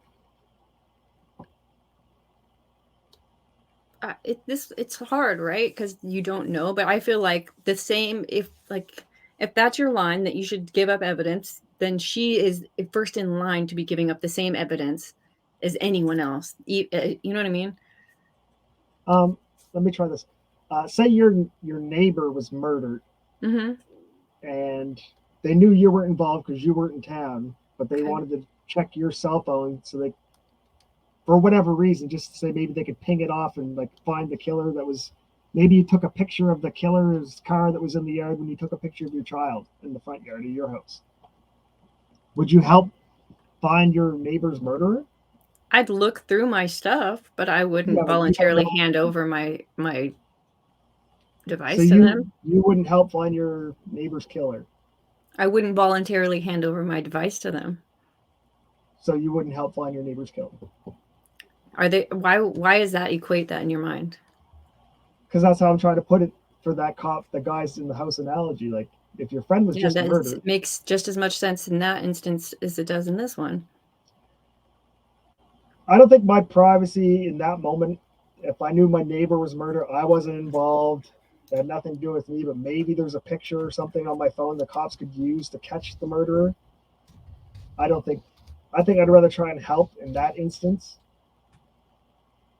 I'm putting up a disclaimer so everyone knows you're Canadian right now. This fucking guy, he's Canadian. He doesn't care about having individual personal property or rights. When do you give up your privacy? Never. So what if it was your child that was murdered? What if? You wouldn't give your phone up? My phone? Yeah, yes. For my child? Yes.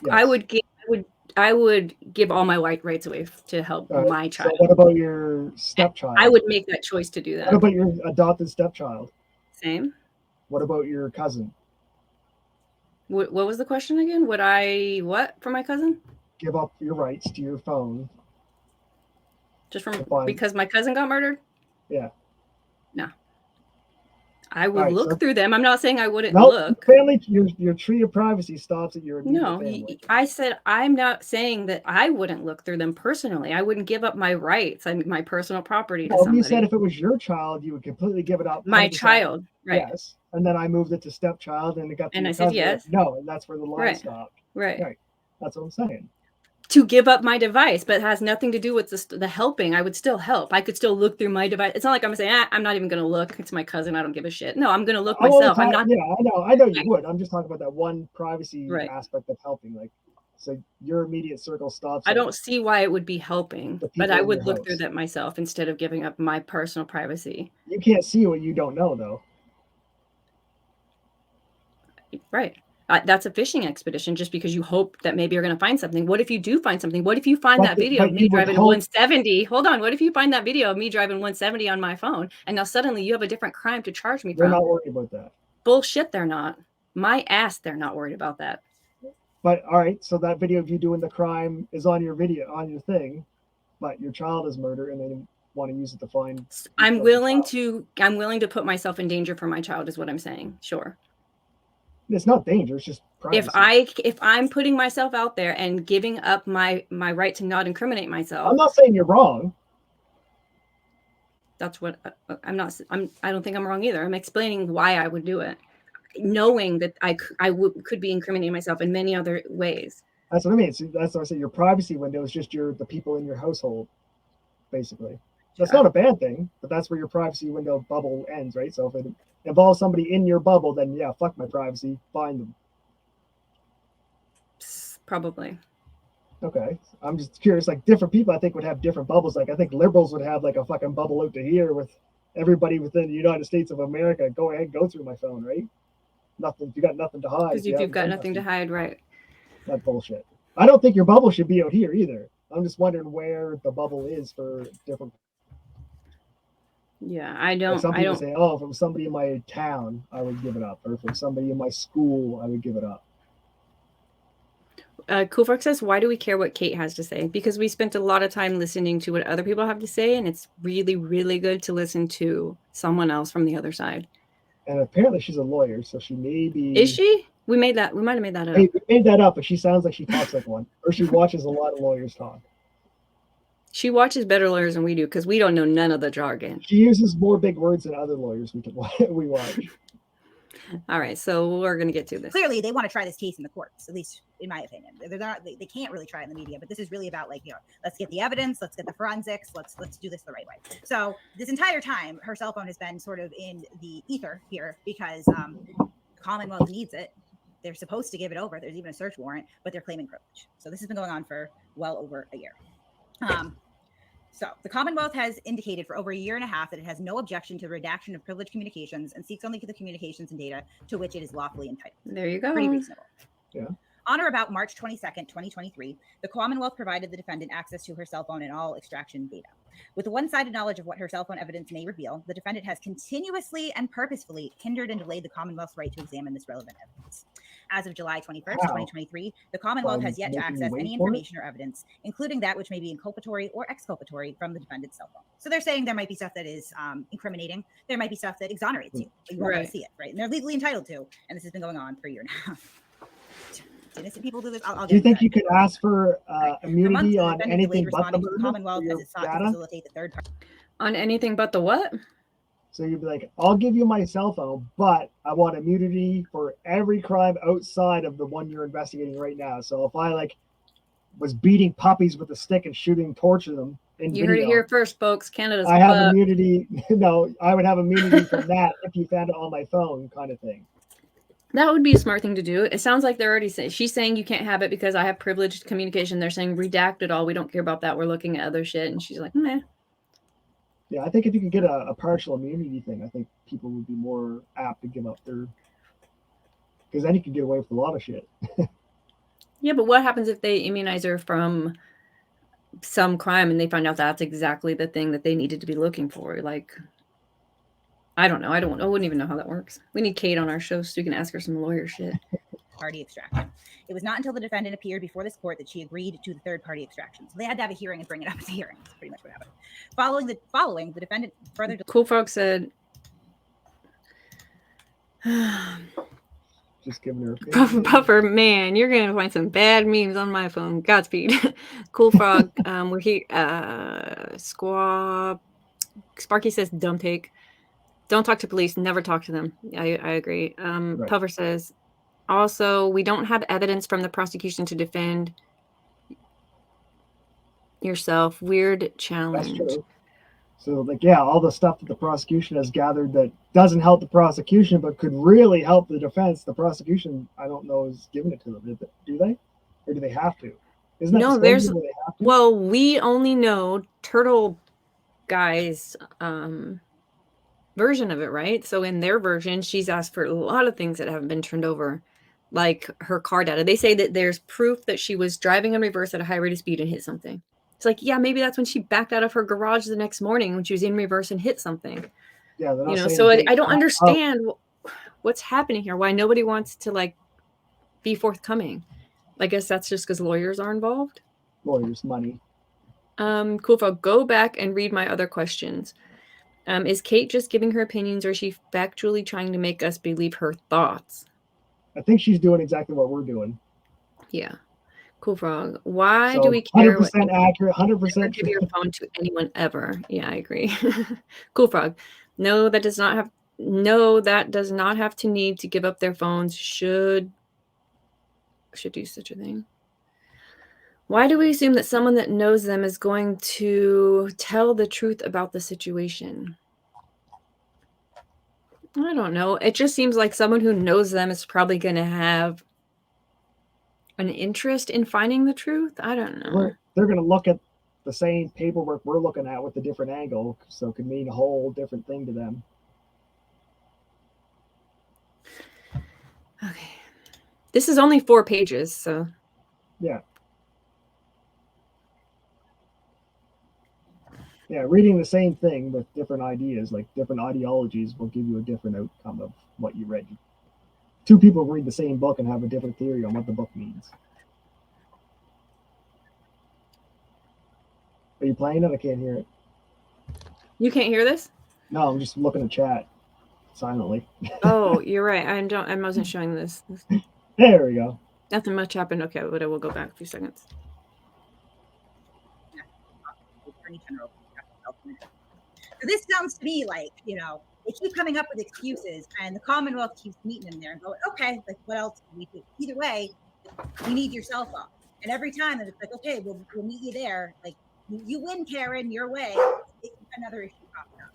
All right, so they finally settle on one, March 2023. So nearly a year after they first set the warrant for the cell phone, they finally agree where it's going to get it. All right. Prior to submitting the proposed protocol to the court, the Commonwealth repeatedly inquired of counsel for the defendant if any additional search terms to be employed in the filtration of attorney-client materials. No response was ever received. So in this time period, they've tried to hold evidentiary hearings where they're simply trying to depose case witnesses.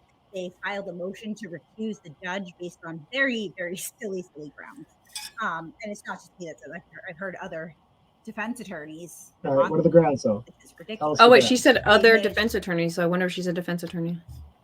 Oh, good catch. Hey, Meadco from Australia's in the chat. Hi, good day, mate.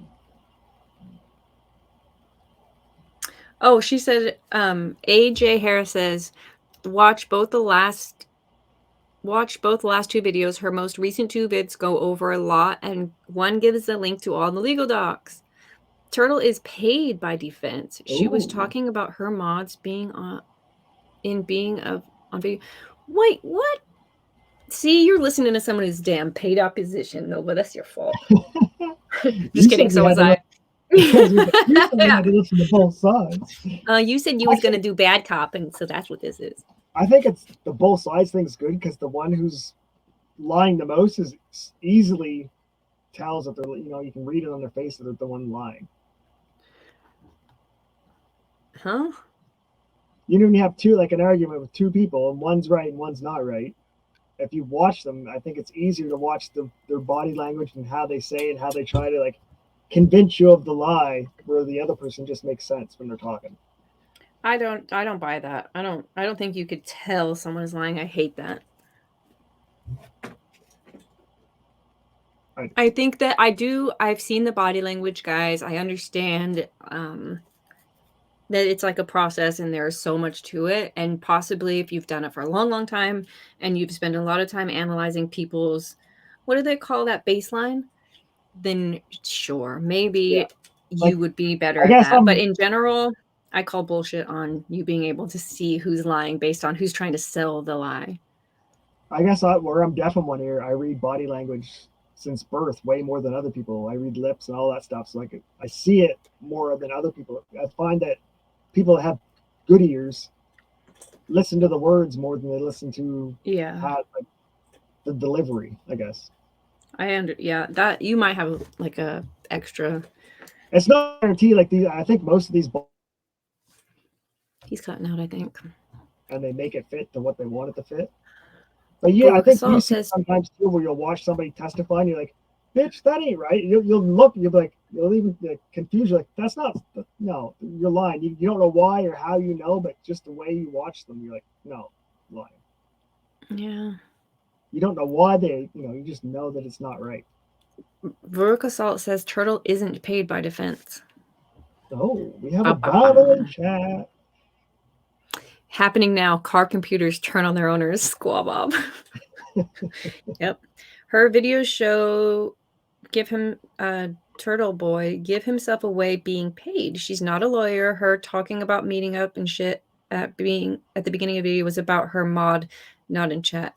Oh my God, Nova, we're so fucking equipped to be having this conversation. I thought we were ready. I was like, you can't believe it. Here, this is what's happening. And then the more I got into it, I was like, wait, what are these other steps? And no matter what, hers or his, I can't make it make sense.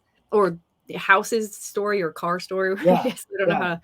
So we start with this, and then we're going over here, and we're going like we're just not set. We got to settle somewhere. Sarah moved this in the chat. Good to see you. We are. It's going. How you doing, Nova? I'm doing pretty good. We're doing all right. We're Pretty kind of. This rabbit hole's deep. Yeah, we are talking about Karen Reed, and we showed up today with like the thinking she was framed. Well, we knew what the court of public opinion knows, right? We knew the amplified media version, and so we listened to our chat, and we've kind of diverted from listening to what Turtle Boy has to say because we feel like we know that argument. It seems like the argument most people understand and know, and we can work with. We're going to listen to Kate tell us a story from the other side. So this is the prosecution side where she's looking at things. She thinks that Kate is guilty. Really is that the mainstream media is talking about her being framed, which now makes me paranoid that she really didn't. The enemy is not your friend, Nova. Right? If the mainstream media is saying, hey, this conspiracy theory is true, right? Get on this bandwagon. Like, Right? That's why it's important to listen. And we don't know, but we haven't seen this. We didn't know that her cell phone wasn't being turned over. We didn't know. This supposedly should say delaying DNA testing for canine, right? So we'll get into that also. Yes. See, I told you I didn't trust someone that looks like AOC. Yeah. I'm just looking at chat. Oh, wait. I need to share this. Gotcha. Sorry. Thank you. Important. On May 3rd, 2023, the court, by agreement of the defendant, ordered the cell phone examination to commence pursuant to the terms set forth in the filtered privilege protocols. On June 15th, Christopher Kelly, director of the Digital Evidence Laboratory, contacted defense counsel and alerted them that the initial privilege filtration procedure was complete and that the forensic examiner was prepared to provide the defendant with the data for review. The materials from the filtration procedure were then provided to the Attorney General's office to counsel for the defendant's office on June 20, 2023. As counsel had indicated, he was unavailable to receive them until that date. So they did get her phone. I'm sure there were a lot of good excuses. Yes. Oh, yeah, they were always going to get it. It was just a matter of pursuant to the agreed upon terms ordered by this court, defense counsel was to, quote, within 14 days of receiving the data from the AFE, appointed forensic examiner, defense counsel will review the materials provided by the AFE and notify the court and Commonwealth if the defendant asserts a privilege as to any remaining communications contained within the redacted extraction report. Mm-hmm. If a privilege is asserted, defendant's counsel will produce to the court ex parte a privilege log to be reviewed by the court in camera for a privilege determination. Maybe she confessed to it to her lawyer going, yeah, I did fucking that on the in text message. The defense attorney must notify the Commonwealth that the privilege log has been received by the court within the time prescribed. Spoiler alert, it wasn't. Alternatively, both of the privilege log has been received by the court within the time prescribed. Ooh, she missed the deadline. Spoiler alert, it wasn't. Alternatively, what is so lawyers not making deadlines? So they got her phone. They gave it to them to make sure that anything privileged wasn't going to be sent out.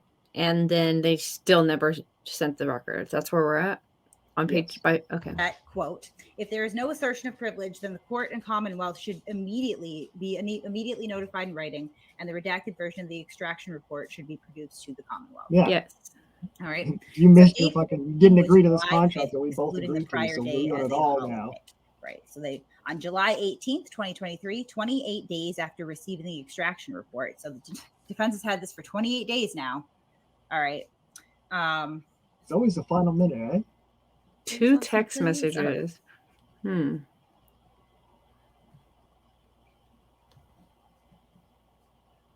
All right. 28 days after receiving the extraction report, the defendant indicated that she was asserting her attorney-client privilege to 2 text messages. The Commonwealth notified the defendant that they had no objection to the redaction of this additional material 30 days for and 2 requested text messages? the defendant file a privilege log. Maybe it was a lot of stuff. Pursuant to the May 3rd, 2023 order. The Commonwealth also requested the defendant proactively contact the AFE to make the necessary redactions in order for the Commonwealth to receive the extraction report.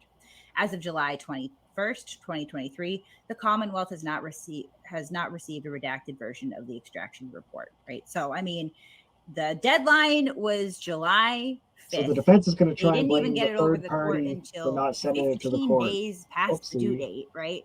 And No, it sounds like I don't think it Because sounds I like think that's there's a what third party that has the data that's going to go through it and retract what needs to be retracted, so the prosecutor doesn't see what's in the phone. right. And so they did that, and now they said there's 2 messages, and they say, okay, contact them and have it redacted. As of July, the Commonwealth has not received a redacted version. So that doesn't, maybe they haven't, one or two So things.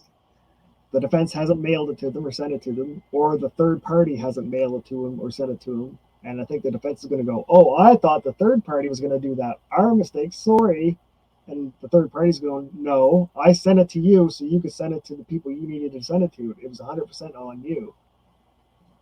I don't know But- about it, all that. It sounds dumb. It sounds like the third party can't release it until they get word that those 2 text messages are needing to be redacted. That's what I mean. They sent it to the defense. The defense has it. They're just not bothering to review it or read it or approve it or forward it. They're sitting on it for whatever reason. Yeah. provided it to the Commonwealth as a result. And they go Just on to those say, 2.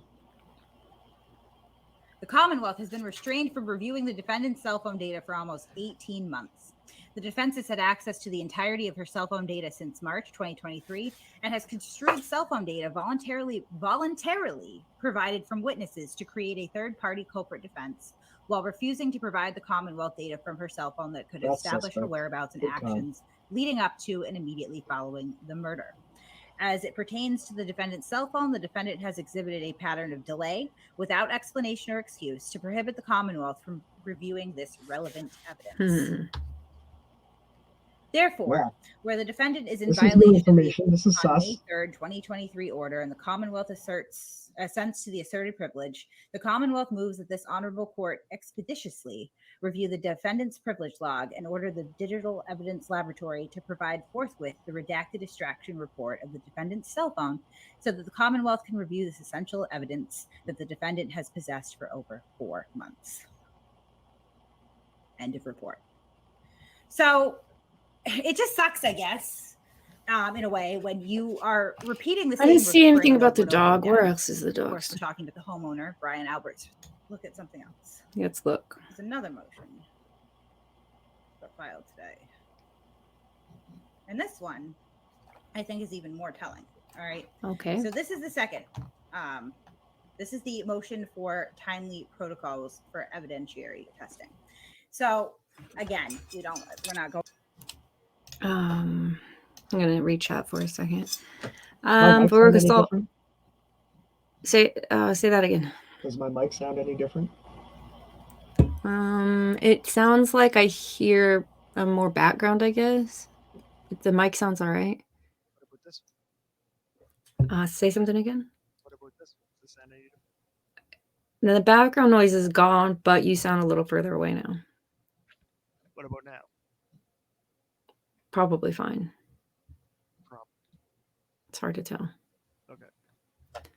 Okay. But why does Nova sound like he's talking through a cardboard box?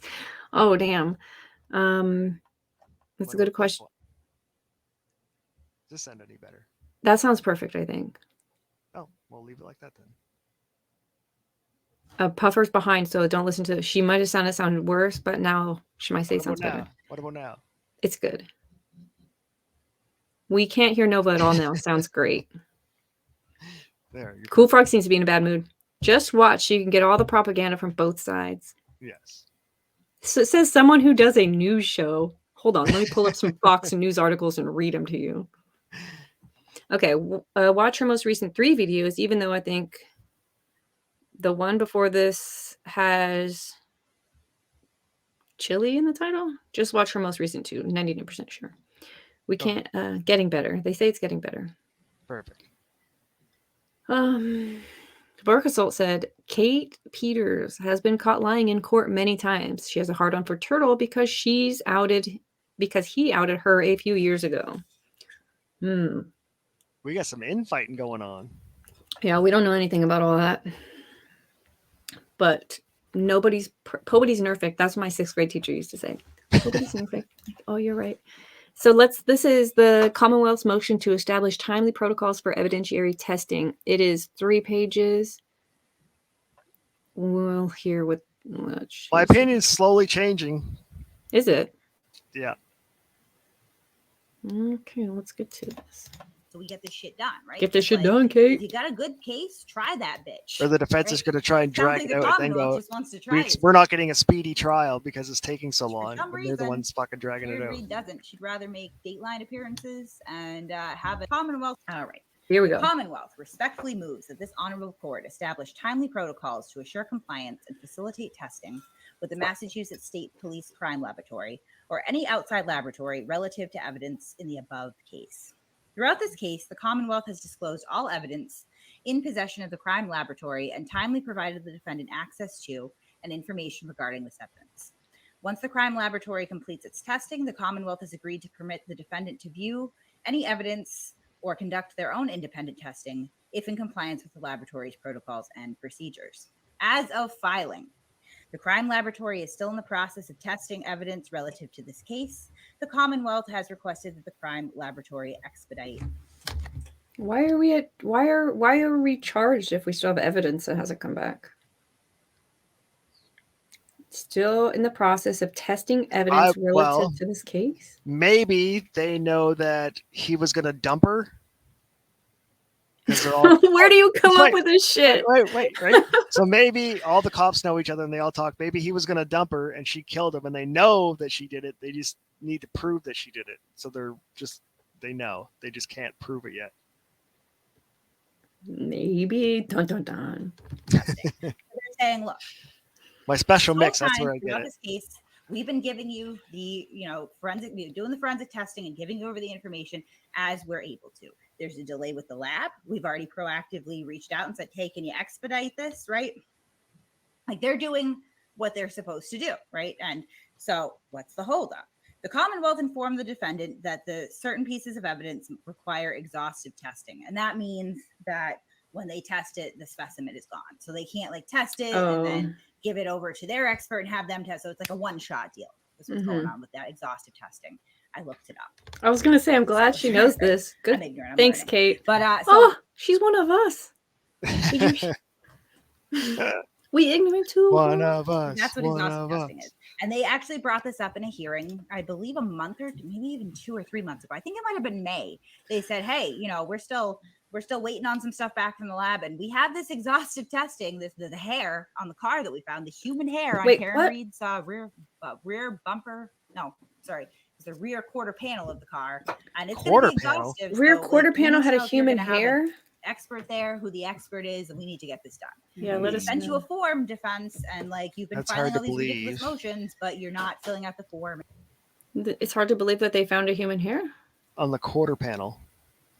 Because that's just flat, smooth surface.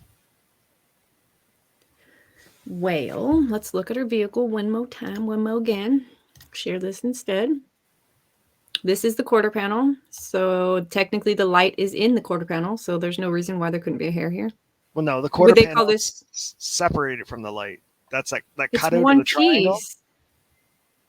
Yeah, that the bumper goes up to the quarter panel, but that light isn't part of the quarter panel. How do I So he couldn't get a hair underneath the light, could he? Because the light was there, wasn't it? She knocked the light off at her house, or broke it at her house, and cracked it. And then when she backed up and hit him, finally finished it off. No, she hit him first. She broke the light the next morning, supposedly. Oh, okay. So that's why when they did the first crime scene photos, they found glass, but it was glass from a cocktail glass. And so they actually initially said that the glass was the murder weapon, which is very strange. When they went back days later is when they found pieces of the taillight. They found the piece they needed. But they also have this car for an hour unaccounted for, supposedly. So that's the problem with finding a single getting hair. Dates and times wrong and having fucked up dates and times on recording devices is because it will come down to this. And the finding of the hair thing, I find weird. You it could be. Did you just learn about it right now? Yeah, that was the first time I heard of a hair being found on the quarter same panel. here. Same here. Because how easy would it be to just put a hair there?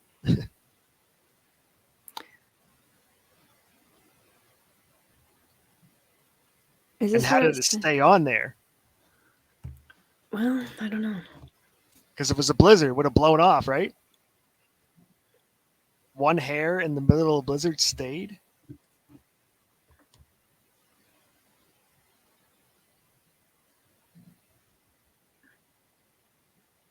Does that seem weird at all?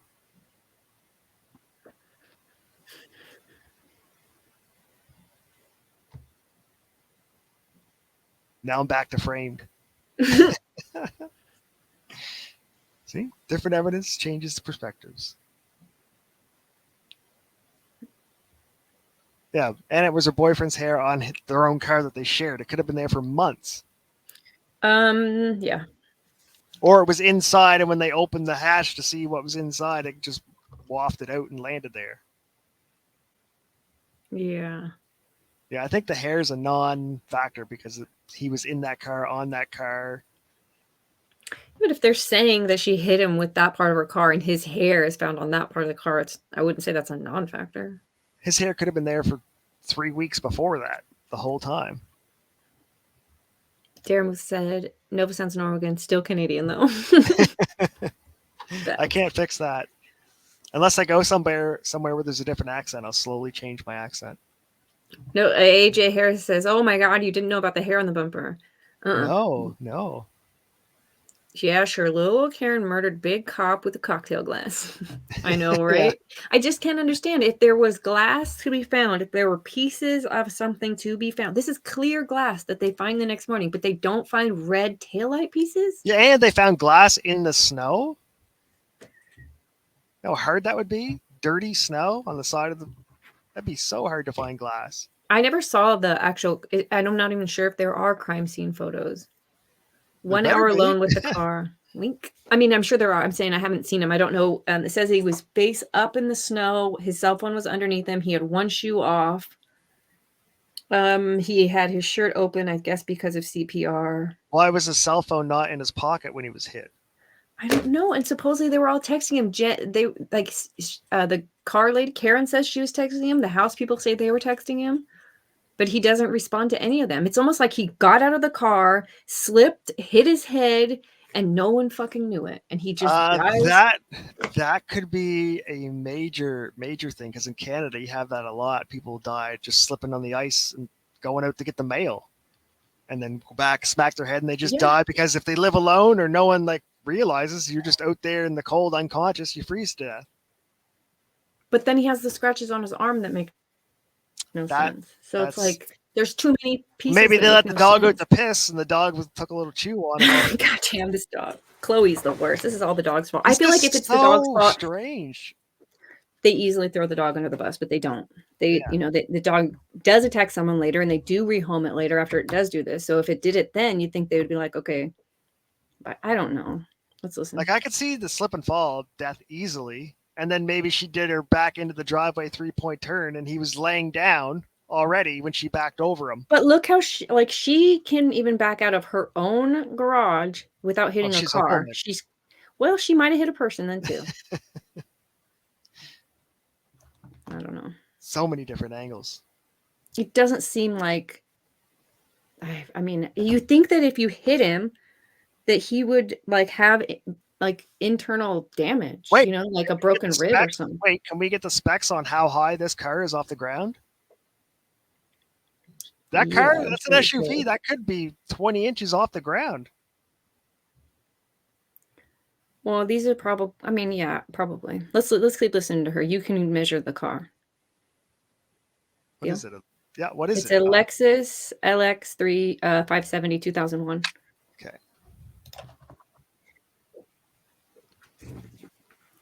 Oh, wait, you guys can't see this. 2023. Literally the 11th hour. 2003? Which prohibited 2000. I think it was a 2001.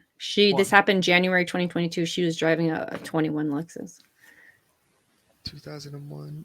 What was the last letters? 21. L. Let me look again. LS5 some shit. LX 570. X. You can keep playing. I'm listening. I'm just gonna see if I can find Okay. how high this bitch is off the ground. Performing the testing on the additional item. Given this delay, the crime laboratory had to coordinate a new date with suspended experts to now conduct the testing on August 1st, 2023. So there's delays here, but it's not the Commonwealth doing, just so that we're clear, right? Yeah. The crime laboratory recently prepared 2 additional samples from the victim's outer clothing, specifically the right arm sleeve of this long sleeve t-shirt, to test for the presence of any non-human DNA. Good job. Where the Massachusetts State Police Crime Laboratory does not have the ability to test for non-human DNA, the Commonwealth contacted the Veterinary Forensic Genetics Laboratory at UC Davis to perform testing to determine whether any non-human DNA is present. So the defense asked for this, and like, here we go. Like, the DA is doing it for him. We're trying to get it done. I right? agree. Also, our guys can't do it. All right, we'll find someone else. All right. M said On July 17th. Look how slow she backed out of her place. She might be a bad driver, but she ain't no speed demon. That's true. Yeah. The prosecution says that they She have was the in a data hurry. from She her was in car. panic backing out that slow because she was trying to go find him, right? So that was her speedily backing out. Right. Cool Frog hasn't liked Kate this whole time. What's the deal, buddy? She's given me, what, 3 things 2023, now, hasn't she? That's 3, I- I think. Well, yeah, I have no reason to think. She doesn't sound like... A nut job. She doesn't sound like a nut job, that's right. She doesn't sound like... I don't know. I feel like she's just reading to us what she sees here. I don't know. The Commonwealth notified. Daramuth said, after listening to all this Blizzard talk, I might have to go get one. All the weird flex. Well, that's... Where do they have Blizzards at? Smarties. Dairy Queen. DQ? Yeah, I like the Smartie Blizzard. We don't have one here. We do not have a Dairy Queen. We don't even have a Sonic. We're in the middle of the desert and we don't even have a Sonic. I've never been to a Sonic. Cool Frog said, Canadians are easily persuaded is what I'm gathering. Cool Frog, who gave you the other side of this case when you heard about it? Did you get another side? Ooh. Some drivers are just a bit desensitized to what's happening outside the car. Cars today are more insulated or filtered from outside stimuli than they ought to be.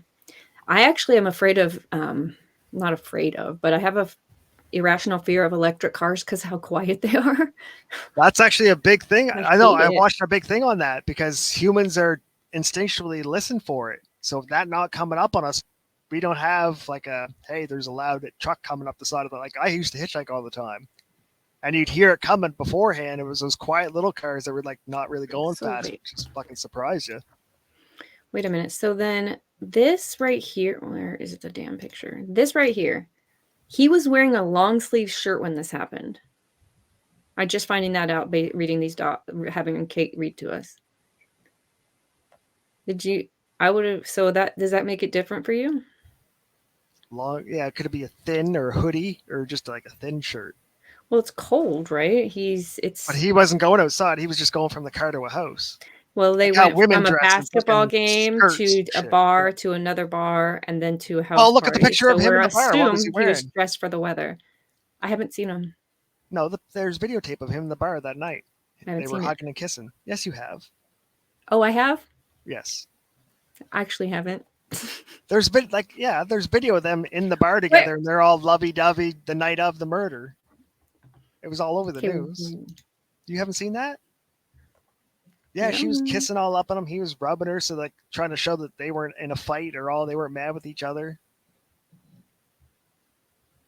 Okay, So he's well, I wearing, haven't he's, seen it. But he's what was he wearing wearing? the exact shirt that he's wearing that night, so you can see how Is it a thick flannel? Is it? I can't. I think it's just like a thin, like thick as a t-shirt but long sleeve. Hmm. I don't think it was a hoodie, but I can't remember. Okay. By the defendant of its intention to conduct this testing on July 18th upon review of requested additional information from the crime laboratory.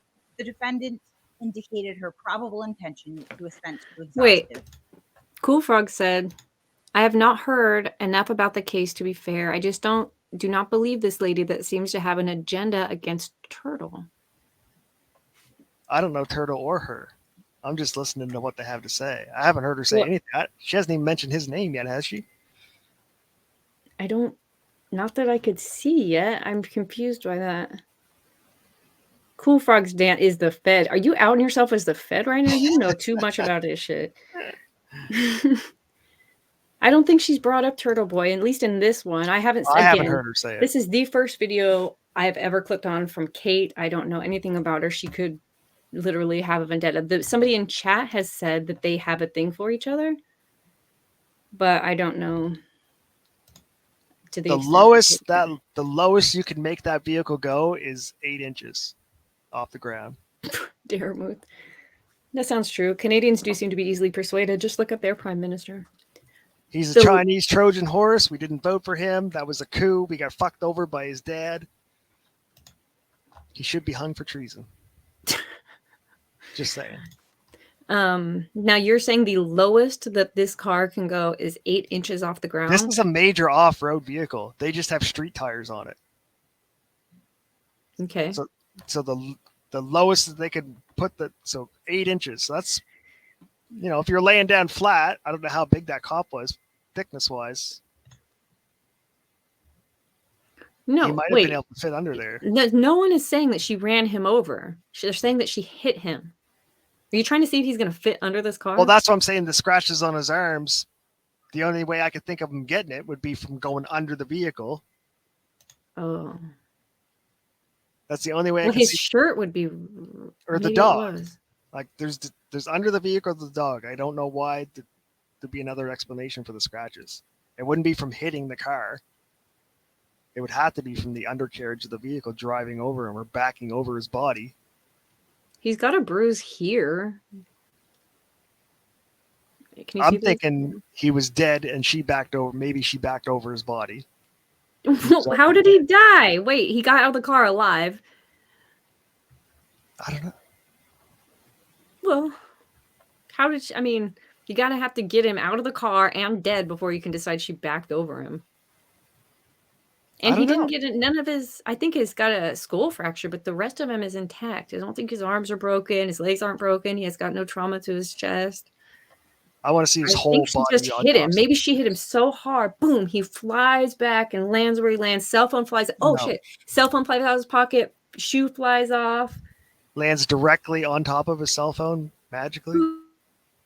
Why not? That's... why not? If the momentum is taking things in that direction, then why not? But how much does a cell phone weigh versus how much does a body weigh? A cell phone's going to go 20 feet. A body's going to go 5. Depends. Maybe he had it in his hand and at the last second he let it go. Maybe it flew out of his pocket while he was flying. If he got backed into hard enough to kill him, that back window would have been shattered out. No, the taillight would be shattered out. And the bumper. No, you don't understand. Because the taillight's at his hips. It's not at his head. His head, if he got backed into, his head would have slammed forward into that rear window, that big rear window. Maybe he lifted his arm up. It got it hit the car, and no. How did the thing break though? Would have already had to been broken for it to scratch him like that. The window of the car would have to have been broken for her to hit him hard enough to kill him. He dies of hypothermia. No, that's what I mean. Like that window, if she hit him hard enough to knock him unconscious, he would have slammed forward and hit the window. She doesn't hit him hard enough to kill him. She hits him hard enough to make him unconscious and not able to move to get help. And his head, you would have to break the window with your head to do that. Because you've seen people, yes. I disagree. Facts. The car, no, I disagree. Show me some evidence or something. Take a dummy, a crash test dummy, stand it up and back a vehicle into it. Its head's going to break your window. Cacho says, I have worked with dogs for 40 plus years, and that definitely could be from a German Shepherd dog. Yes, that's what I say too. I see teeth marks in the middle and claw marks on the sides. Puffer said, yeah, one hit and done. What was his police career like? One hair in a vehicle. What else should there be? Because then he wouldn't have scratches on his arm like that. Swollen eyes, blood coming out of his nose. Yeah, so she hits him. Maybe he doesn't hit the window, though. Why does he have to hit the window? Why are you so sold on this? Stand a mannequin up and back a vehicle up. Look where their bodies line up. Its head's at the window. He didn't get hit in the front of his head. He hits the back. I'm saying he would have had to have got hit he would have had to have hit his head on the window. There's no way he couldn't have. I think there's a lot. How can you not see hit his head against the car if the car hits him? He's moving. He's probably trying to avoid the car. He's still alive. He just stood there like a mannequin. Get the fuck out of here. If she's going fast enough to hit him that hard, his head would have fucking whiplashed into the window. Let me see if I can find a YouTube video. I don't think you understand. You're gonna probably need to find it on Rumble. Ain't gonna show. No, it'll be a mannequin. Physics. The middle gets hit, and your legs and arms act like jello. If she hit him that hard, I guess the prosecution says that they have data from her car's black box or whatever it's called, that she was reversing at a high rate of speed and hit something. What type of speed would you also have to be, expert Nova? Are you listening? What speed would you also have to be going? Oh no, I can't hear him. Did you hear me? Nope, you're back. Sorry. What speed would she have had to be going to kill him? At least 20 miles an hour. Okay. I don't even know if you can go fast enough in a reverse. Oh. If she ran over, like he fell down and she backed over him and crushed him, yes. But just to hit him and knock him into unconsciousness, she'd have to go fast. And I don't think you can get up to that speed in those conditions. Because if you gunned it, you're going to spin your tires in the snow before you get traction. Plus, he flies the other way. He seems to be going forward in the front of where her car was parked. Like, if she backs it, where the hell is he? How does he get behind her car? This isn't adding up at all. The deeper we go, the more fucked up this. This is where I'm thinking that maybe someone killed him and they're just setting her up for it. Puffer says, pretty fast. Did you see the vid? I didn't see it. She got like 6 videos on this third one that's called the new Chili de Castro, worse, etc. Shows what trash turtle has been to this family. I've watched her most recent 3 so far. Hit by a car still doesn't explain gash on top of it. Gash in the back of his head, though. So if he hit his head really hard, it could have split that open, fractured his skull, gave him the black eyes. But he hits his head on the snow, right? He's not at the driveway. It looked like there was 3 or 4 inches of snow on the ground, so I can't see him smacking his head that hard in the snow. Unless it was in the driveway on the shoveled off portion of the driveway. And he maybe slips. Then how does he get to the flagpole? Okay, wait. Try this one.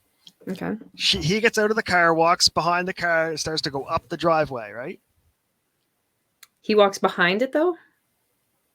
Because didn't she pull up along front of the house, not in the driveway? Mm-hmm. So she's parked in front of the house, like right in the front yard. He's starting to walk up the driveway. She backs into the driveway to do her 3-point turn and leave.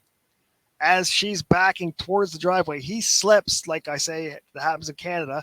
Feet go out from underneath him. He smacks his head unconscious. At the same time, she backs over him and leaves. That's how he gets the scratches. And he dies in the yard. Never went in the house. Like everyone said, he never made it inside the house. Well, think about this. If Fall, they really she accidentally backed over and maybe that mark on his arm is the tire. Just her back tire went over his arm while he was unconscious, and then she drove away. Like that's what this dark is? Maybe it's just like she had studded tires. Do you know what studded tires are? Yeah, but we don't see him in the picture as studded tires. But that's not the wintertime there.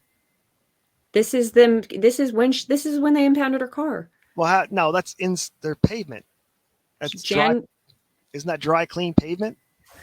There's no salt stains on the car. This is like the it's next washed? morning. The next morning they impound her car. So this is what her car looked like that night. How is it so clean? What do you mean? So in places where you have to plow the roads, there's salt and slush, and salt stains get all over your car. You have to wash your car like every day to get the salt stains off it. There's no salt stains on this car, on the wheels, anywhere. Any Canadians, anybody out there in chat? There was a blizzard. There was snow on the ground and a blizzard coming, and there's no salt stains on this Jeep. Does that not seem suspicious? Help me, chat. Puffer says you're right. She's in Michigan. She says you're right. Is that not weird for that'd be so clean?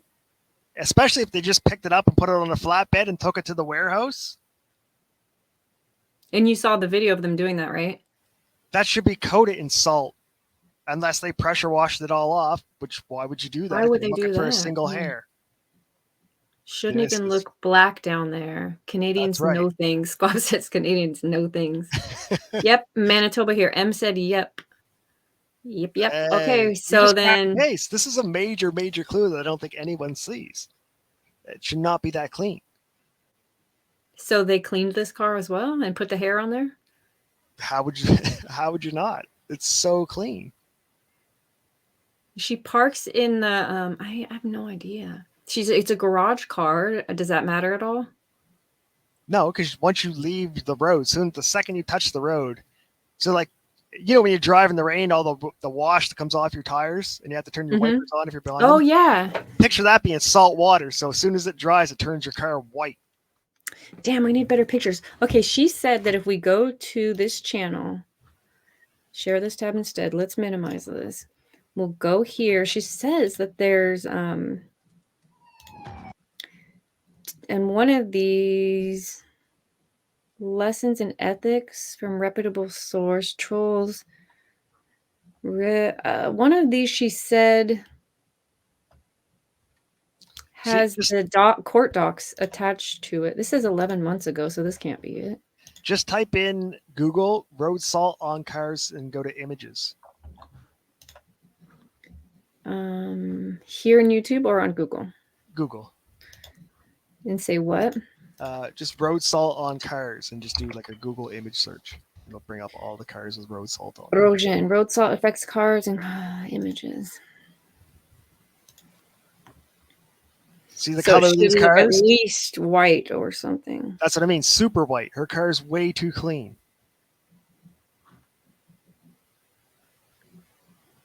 And if you found a hair on it, how would it be pressure washed? Oh, you just picked that one hair off it and then washed it? It's not like they're presenting it to the judge. It's just being crushed or sold at auction once they're done with it. So why is it cleaned? So you think it should look like this? That one right there, exactly. That's almost the same color as her SUV. But this person probably doesn't clean their vehicle very often. It's one day. That's 1 day of driving. 1 day? Yeah, like I said, when you drive and all that water that comes off the tires in a rainstorm, and you're gonna put your wipers on for that mist, that's saltwater mist. It just turns everything white. That's why you never buy a used Canadian car, because they rust out from the salt. So it should at least look like this. Yes. At least. That's bare minimum. That's on a dry day. So that's not it. So when the road dries, all the salt dries. So that's just powdered salt going on your car now. Damn. I'm surprised these cars don't have like decals or stickers that are designed like your phone has a protection. Then you can just yank it off every year. And you have to buy a new car every 5 years. No, a new sticker, a new clear plastic protection. No, oh, you mean, yeah. The companies don't want that. They want you to buy a new car every 5 because the metal frames underneath will rust out. Okay, well. So her car is way too clean, is where we were at. Yeah, her car is way too clean, and I lost the video I was watching. Oh, yeah, we looked at one of hers. Well, she was telling us about the dog DNA that they did. This is why is she hiding evidence? Testing. So she pretty much said, yeah, I'm probably going to consent to that. Whatever. All right. Okay. What's with the quality? Says it's fine. So she pretty. I think if you dropped her quality down. It's for the reading. Never mind. Testing. I forgot. So she pretty much said, yeah, I'm probably going to consent to that. Whatever. All right. So they're saying she said that she would. then she spoke to her doctor or her lawyer, and he said no, So- don't consent to anything. You know, she's pretty much tentatively agreed to it, and they're saying, "Hey, court, judge, put their feet to the fire." They're saying tentatively anyway that they're probably going to assent to this. So like, let's make it happen. Where it is in the interest of all parties to not further delay evidentiary testing, the Commonwealth respectfully requests that this court impose a time protocol for the defendant to confirm whether she assent to exhaustive testing for the presence of non-human DNA. Do you think they're trying to drag it out on her to purpose? submit any required documentation to the crime I laboratory don't know. or UC Davis within 10 days of the receipt of said additional material from the lab? It seems like the prosecution wants to go, and they're going, no. So the two major sort of arguments that are being made here, cell phone data and the presence of dog DNA, could have probably been cleared up at any point along the way here, at least the last few months, in the case of the phone, the last 18 months. And the only delay that's being identified here is Karen Reed and her team. Why is that? Okay. And I read this today and was like, The only delay that's being identified here, but that's not the only identified delay. No. Everything's being delayed.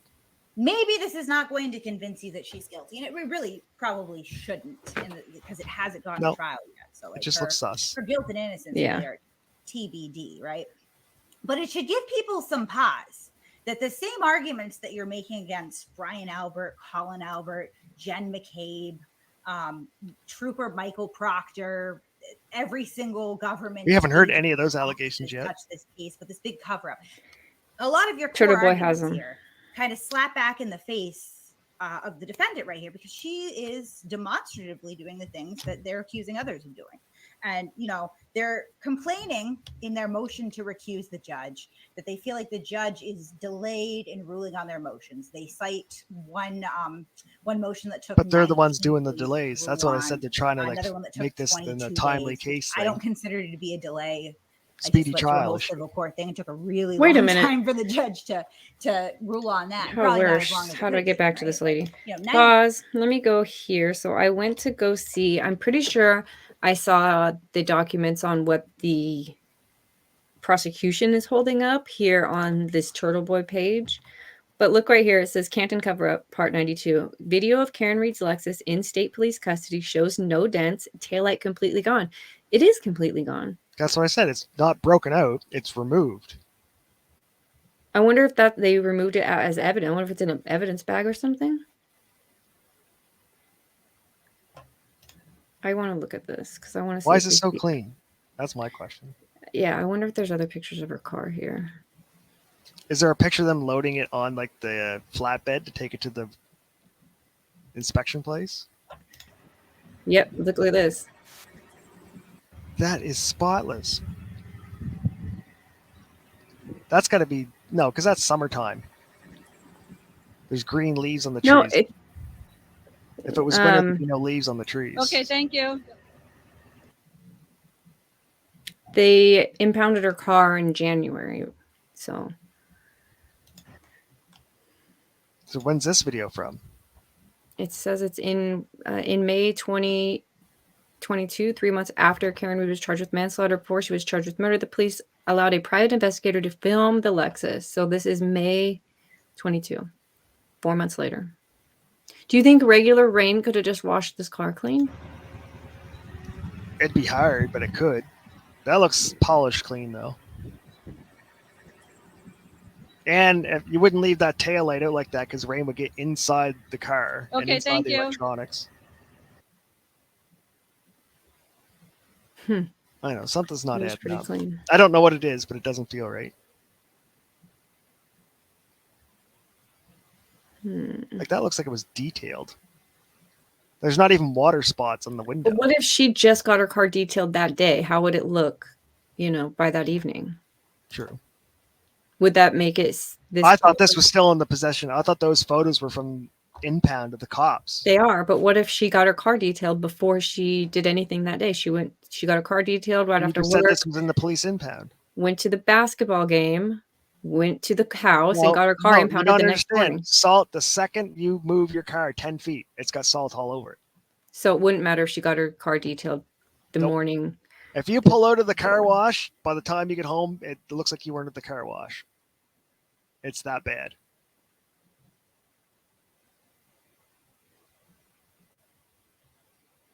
Mm-mm. That's why These are Canadians don't wash the markers? cars in the winter, really. These are evidence markers, these little squares? Yeah, that's where they're trying to say this was part of his body that hit or something. Like his body wouldn't hit the flat part of the bumper, it would hit the side of the bumper. Unless that's a drop of blood. I don't think they're saying there's any blood found on the car. It's just the hair so far that we've heard. Okay. It's getting stranger by the minute. But we have integral pieces of evidence here that could be inculpatory, could be, incriminating, or could be exculpatory, could be exonerating. And, the ball is literally in Karen and her team's court, and they're kicking it down the road, right? They don't want to fucking deal with it. Why is that? The same questions that you want to ask of these people who have not been charged with any crimes, right? Who have not made utterances that they hit a man with their car, who are not on camera drinking 9 drinks in the course of 2 hours. All these people. That's how many she had? They're yelling these questions at them. Well, why can't we have your phone? What do you have to hide? Why can't we have Karen Reed's phone? What does she have to hide? I have an inkling about what it may be. Tell us, Kate. But I don't like to go off rumors. Damn it. We'll see. Right. We'll see. Speculate with us. And if I'm right, I'll write it down somewhere. But this should give anyone pause because, at the end of the day, whether this woman is innocent or guilty or anywhere in between, and again, I do believe that she is guilty. She's way too impartial. For a variety of reasons that we will go over in a longer stream. You are condemning people in a community, friends and family of the victim, without half as much evidence. What do you mean, no? She's saying if you don't agree with this, you have to believe that. So if you don't think she did it, you got to think all of these cops and, what I suspected did it. But it's not true. It could be anything. It's not one or the other. So just because they don't believe her doesn't mean this is their belief. Right. I would agree with that. Puffer said she hit him so hard he died and doesn't have any dents on her car. I'm not pausing. She does That's not what I mean. seem to be just if his head hit the car that hard, it would have broke the window. She's saying what Turtle Boy's doing to his family. I don't know that it would have broke the window. If he hit the window, then yes. But you're saying he had to have hit the window. Yes. But there's no marks on his face. Where did you think he hit? I mean, his face is. Haven't seen a picture of his face. Both those eyes had are all black eyes because of the skull fracture from the cut in the back. The cut in the back is it's like a watermelon. Like, if you smack a watermelon on something and it just splits open like that, that's what it is. It's like a 2-inch gash. It looks deep as shit. I know. You've seen it? No, but I know what you mean. But for her to hit him that hard to drive him down is what everyone's saying. It would have had to have broken a window. I don't think so. I think plenty of people have been hit and killed by cars without breaking the windows. Nope. Yeah. I just assert this with no facts as well. Yep. What do you think, chat? Who's right on this one? If you get hit by a car, must you break the window to die? Should be a pretty easy one. Her video I named earlier, play it from 1 hour, 46 minutes on. The end shows the docs she has. Cool Frogs with you, Canadian. Ooh. He also wants to believe Karen is guilty. Or being framed, I'm sorry. I believe all kinds of stuff. I haven't finished it yet. We haven't even seen the trial. I'm taking a point there. He's writing it down because it is his first. You guys saw that live? No, I have a 0.5 from the other day. So I have 1. I don't agree with the window statement, but it should look more banged up than the light. I agree. I don't agree with the window statement, but I think you could easily hit somebody with your vehicle and not break the window.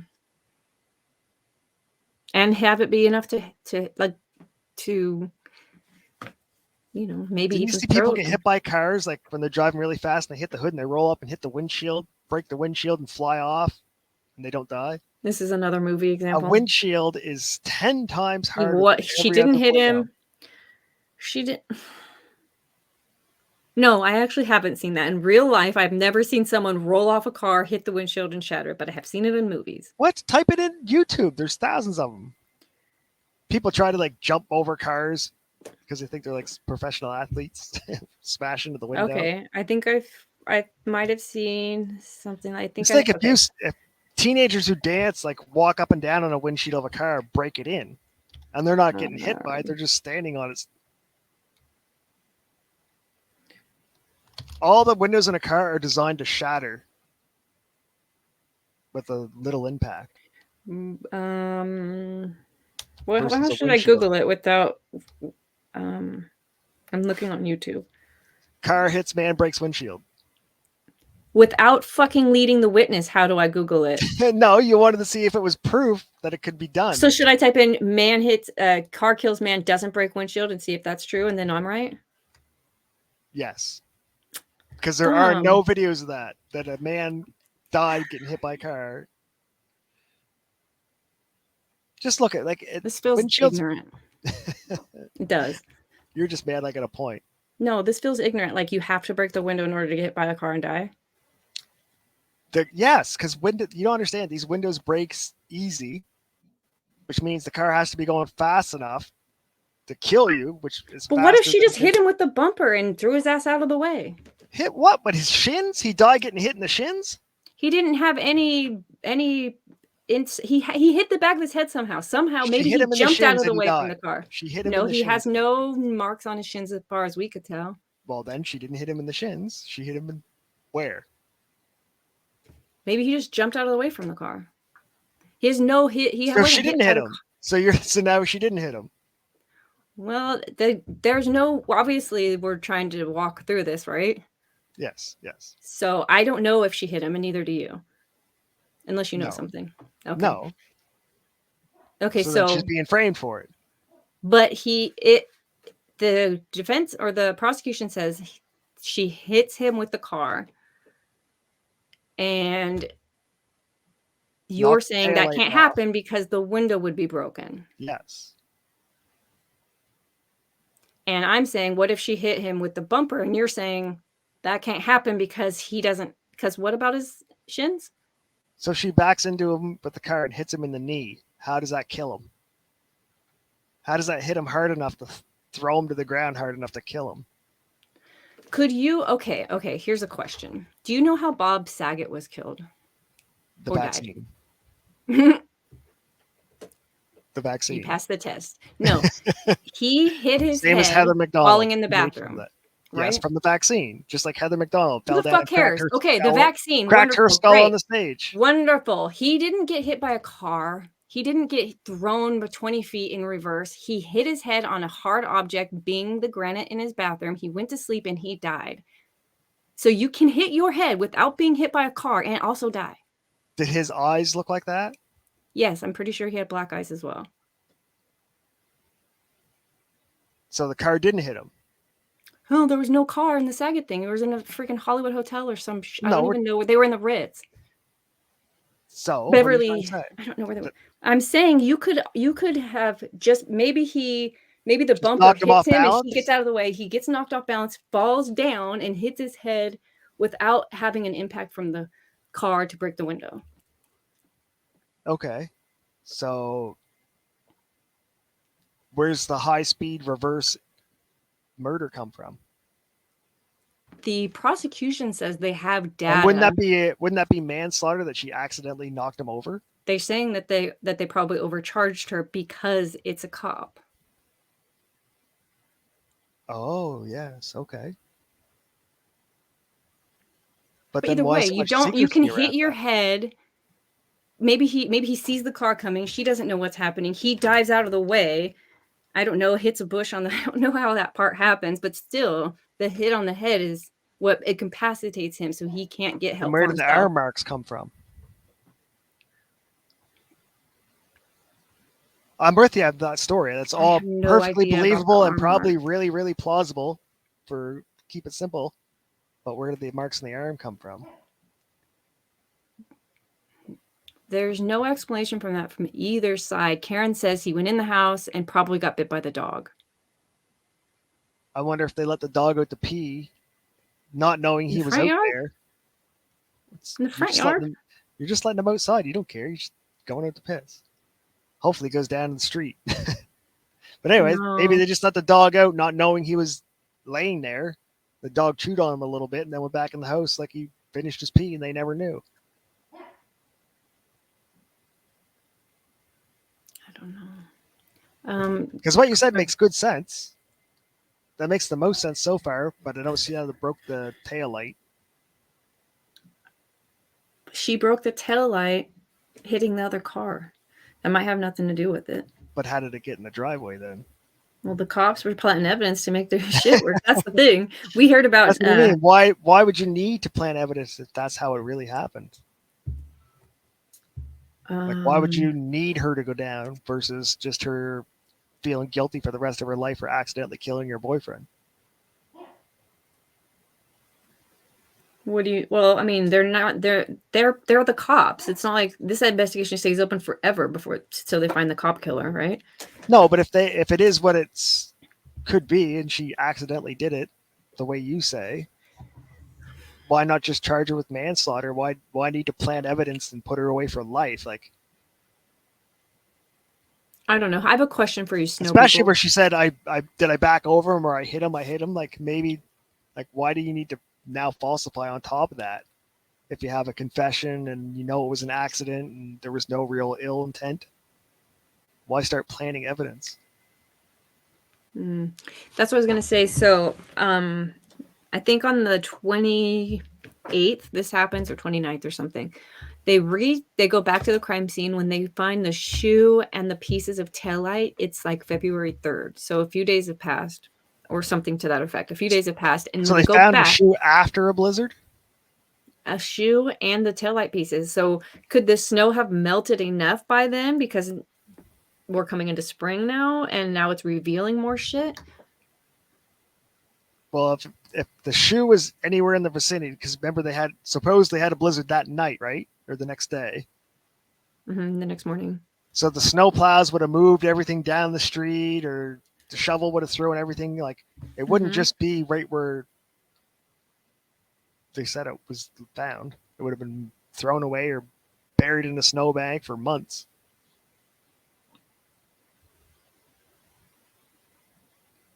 Where did she hit him in his body, I wonder? Because they're saying that she hits him with the car unless of like, okay, so let's just say she doesn't hit him. Well, she had to have hit him. In their story, she has to have hit him because the taillight breaks.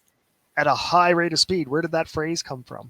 Let's go punch a taillight and see what it takes to... It takes a lot. I'll tell you, it takes a lot. Damn, that's wild. Okay.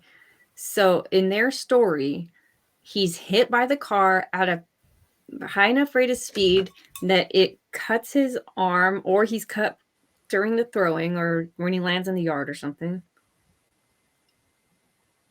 That just doesn't make sense. And so his arm is the part that broke the glass, that broke the tail light. Right? Check this out. Okay, hold on. Let me fucking go to a map. I'm going to go to a map.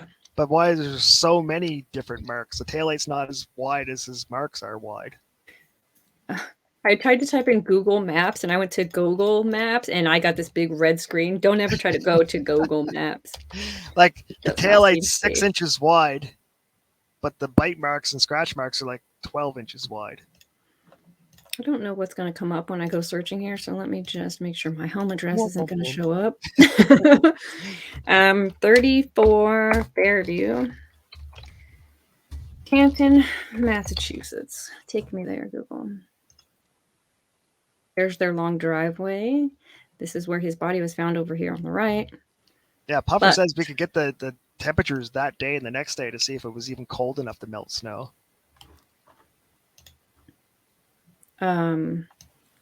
So this is the home that everything happened in. Okay. She gets the address. She types it in Waze. She's on Dedham Street. And they drive. So when I was telling you earlier that if they started here, then this is where their elevation had to have started. It couldn't have started any lower than this. Right? Okay. So and then she comes down here and she gets on this street. If you start the elevation kind of equal with this, it'll tell you that from here to here is about a 3-story incline, just driving up this street. Did we know that's a hill though, or? We do know, because if you tell... Some places are super flat, like the prairies in Canada. It is flat, mostly flat. An incline of 60 feet from the bottom of this road to the top of this road. That's why if you look at it from that makes sense. Dedham Street way over here, its elevation is lowest here. So if you drug it over, and I think I was being generous by bringing it further down, let's just do it from here. What have I done? Okay, I clicked too much stuff. I didn't mean to do that. Going into the Blue Sage group. Yeah, I don't know what that is. Okay, so from here to here. Okay, it didn't work. So yeah, so why would you need a 3-point turn? You could just go another 50 feet and turn into that lane. Well, here's what I'm lost. Here's what I was gonna say just now. She makes a right turn onto Fairview in front of another car. So this is her right turn here, right? Yeah. You drive up the street to the house. Unless she comes this way. Nope, there's no way she's coming from that way. That's a dead end, and that's a dead end, and she wasn't lost because she's using Waze. When she drives up this street and gets here, she would have her car. She might have had to make a 3-point turn here because in order to face the other direction, can't she come down Cedar Crest? She makes a right turn onto Fairview in front of another car. She would have been making a left turn here. Oh, okay. So we know that for sure? For sure. The witness that's not related to anyone in the house or in the car is the one who's testifying to this or who's spoken to the police. That's their sworn statement. She's not coming from this way. This is a dead end. This is 2 cul-de-sacs, and she's using Waze. Didn't she come off Waze, the Waze app? But didn't you see Dedham Street is where she got she Googled but if the you keep address. going straight up, that goes directly. If she kept going straight, it would go right to there. No, it wouldn't. Yeah. Denham Street. She makes a right on Fairview.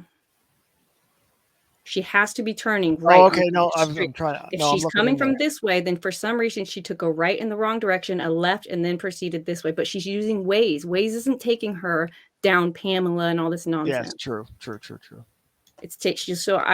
Obviously that's an assumption. But in order to get facing the other direction in front of this house to drive away, she would have to make a 3-point turn.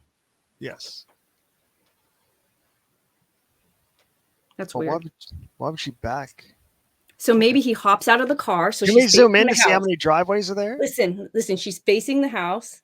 He hops out of the car and goes behind her because you don't want it. She's going to do a 3-point turn. She's going to turn the car around or some shit. Yeah. She hits it in reverse and starts her 3-point turn. It's like, oh my God. In a 3-point turn, she would be at a weird angle to hit somebody and throw them back because it's like, how does she hit somebody? All right. So go. Yeah, perfect. So she pulls up in front of the house, lets him off. He walks behind the car to go up the driveway. She pulls ahead a little bit and then backs into the driveway and then tries to back out and go back out the way she came. I don't get it. I know this house has a Ring doorbell that they don't have the footage from. Yeah, so she could drop him off. She could pull right up to the driveway, let him out. He walks behind. She backs in the driveway. I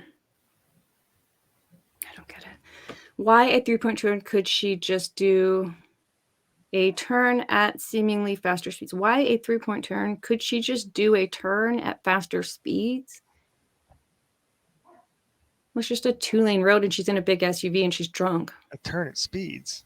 Oh, like a U-turn? No, I don't. There's snowbanks on both sides.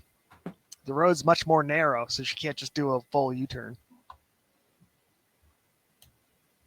But there's no sidewalk. So in my vision, I was thinking a sidewalk. He was on the sidewalk. She had to go even further to hit him, but she wouldn't have. If he hops out. That's what I mean. She probably dropped him off right at the driveway. He walked behind her. She backed in the driveway and then came. But there's a car behind her. This car pulls in at the same time with her. You know what I'm saying? To pick up a person from this car. But that car stayed in front of that car stayed directly in front of the house while she was in front of the driveway. The car was behind her. That's what I'm saying. The one behind her was parked in front of the house. So you think they both came up and were facing the wrong direction? Yeah. Interesting. So in California, that's illegal. So I just pictured it the other way. I kind of pictured her coming in the other way. But if you're not staying and you're only going, it's the middle of the night, you're just going in and getting out because you can't leave your car there all night on the road. That's why they're saying she 3-pointed. My dog is having a conniption fit. I'll be right back. Yeah, do your thing. What do you think, chat? A U-turn is possible? I don't know. In the wintertime, when you got snowbanks on both sides, that brings like, because they can't get it all completely. I don't know. Maybe, but she's a woman and it's an SUV. It's a big SUV too. It's made for going off-road. Well, I have the need for it. And yeah, the speed of the 3-point turn. Somewhere somebody said it was a high rate. She reversed at a high rate of speed, which I can't understand, because if it's snowy and you step on the gas, you're going to spin your tires, and you'd be no reason to go in a high rate of speed in reverse into somebody's driveway to make your 3-point turn out. And with that driveway being there, I don't know why you would need to make a 3-point turn. Why wouldn't you just pull into the nose of your car into that driveway and make your 3-point turn that way?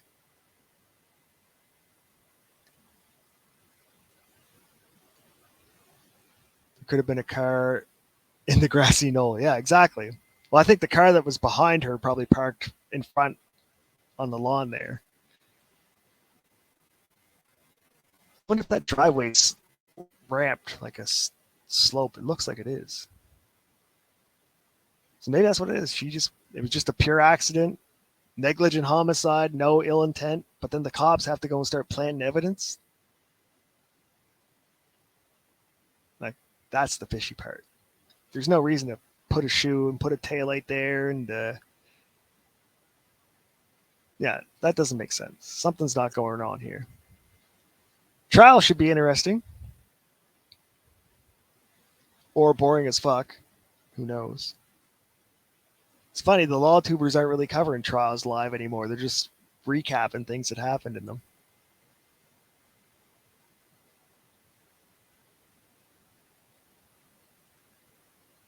Yeah, things don't add up. I don't know who they're not adding up for. I don't know which side's lying, but I think it's fishy as hell on both sides. Because, if it was just an accident, fuck, you shouldn't need to plant evidence for an accident. And then everybody withholding this and withholding that. All right, sorry about I that. think she's dragging it out. You And then going to cry that she didn't get a speedy trial. You think Karen is dragging it out? Yes. And somebody sees crop circles. I don't know if you want to put Div down that rabbit hole. Well, yeah. Where? This right here? I see it it. too. And look at those over here, Nazca lines. I see it. Dude, Nova, do you remember when we were talking the other day about the Nazca lines and you were like, oh, there's these circuit board cities? Yes. Okay. Well, I drove by those circuit board cities just the other day. Hold on. Let me get What there. did you find? What did you learn? Well, I drive by them a lot. That's why I knew about them when you said it. How do I get... Did you see any albino people? California City. Here we go. Okay. So in this weird city... Oh, is this it? Cal City? North Edwards, California Mojave. City. You see it? No, I remember it being California City they were talking about. And it was the suburbs around it, I think, that were the circuits. Cal City. Okay, so it's that red thing that I'm looking at. There's like a test track out here for, I forget who. Oh, Hyundai. Okay, but if you look into this city, you will see that there are streets that are made that go to nowhere. And there are a lot of them. There was like a PGA golf course. I don't think it is anymore.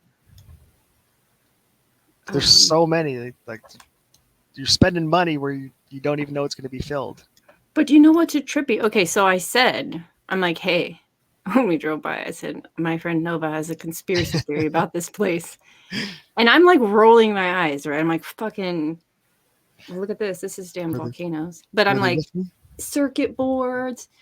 And they're like, hey, I was driving with... They go out here a lot. And they said they were off in the cut on one of these streets. And they realized that it was still graded. And that for some reason, no one's been here. It's 20 some odd years later plus. That these... And someone is still actively maintaining these freaking dirt roads in the middle of nowhere. I was like, what?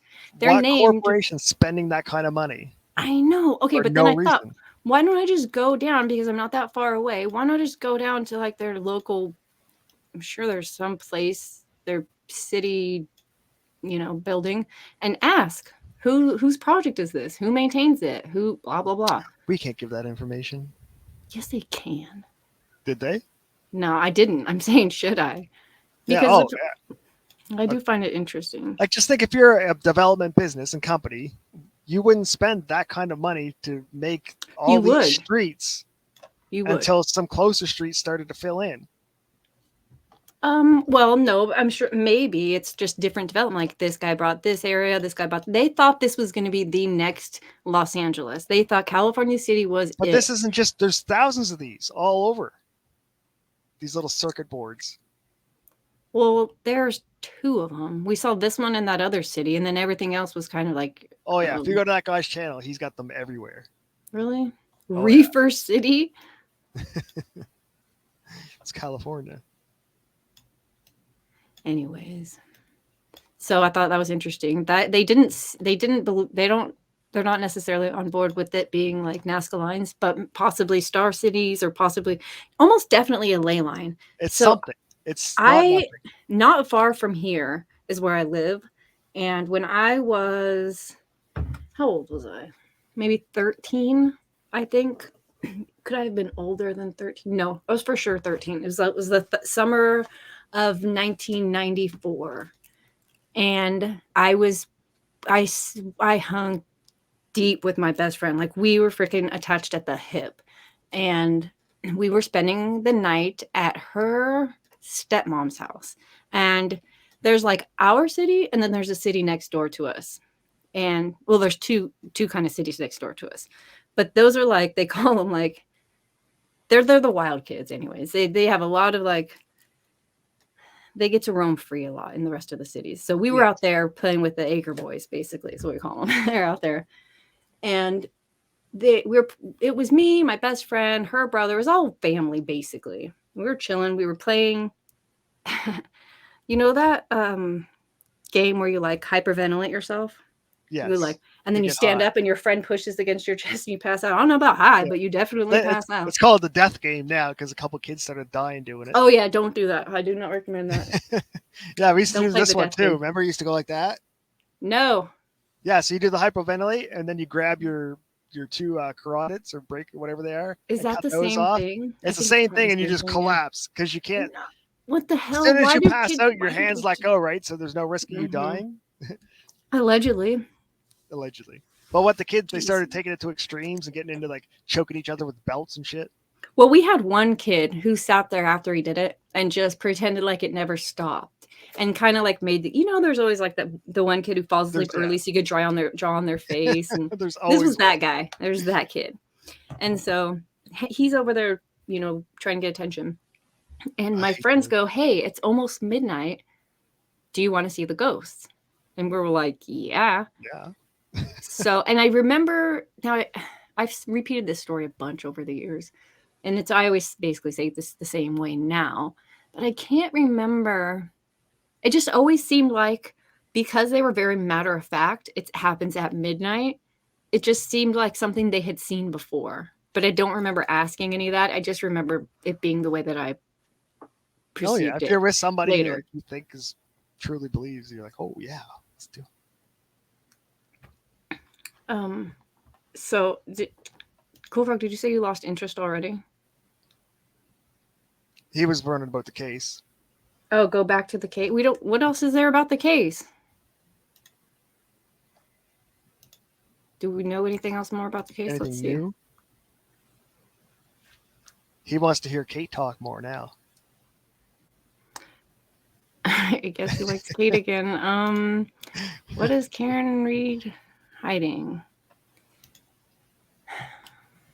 Let's go. Can you see this? Yep, we're good.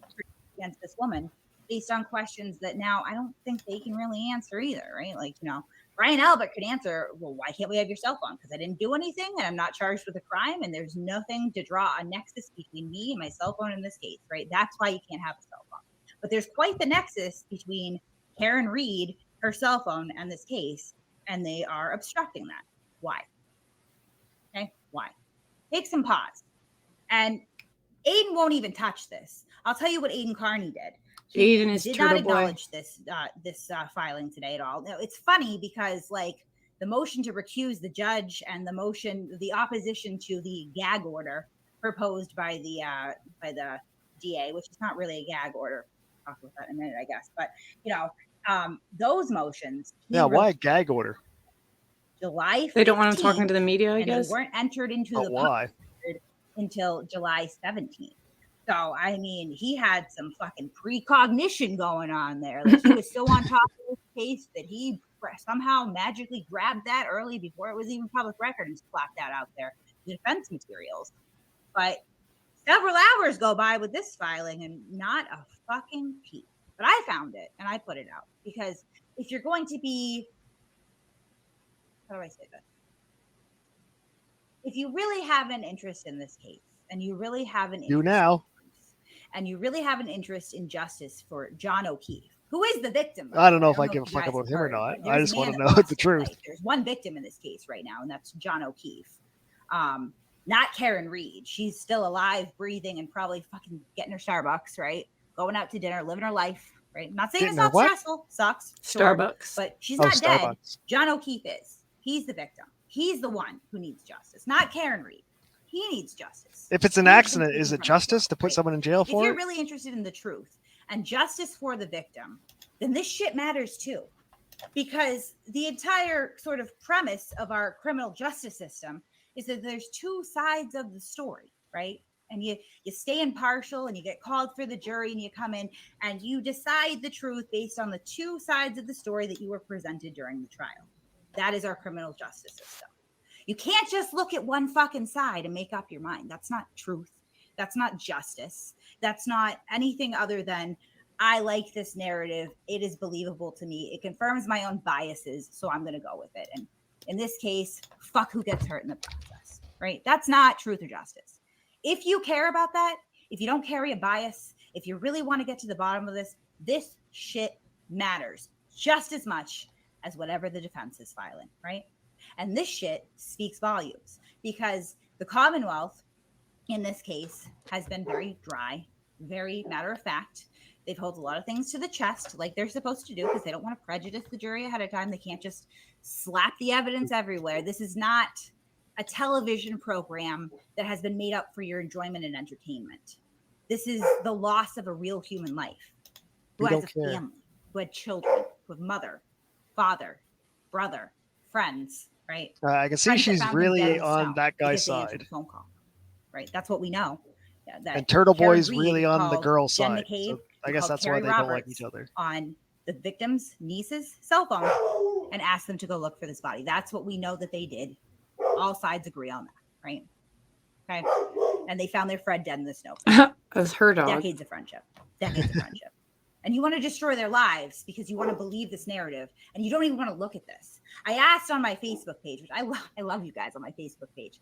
Thank you so much, right? Because I sometimes get a little too optimistic about humanity, and then the turtle types come in. I remember I get too optimistic about life, right?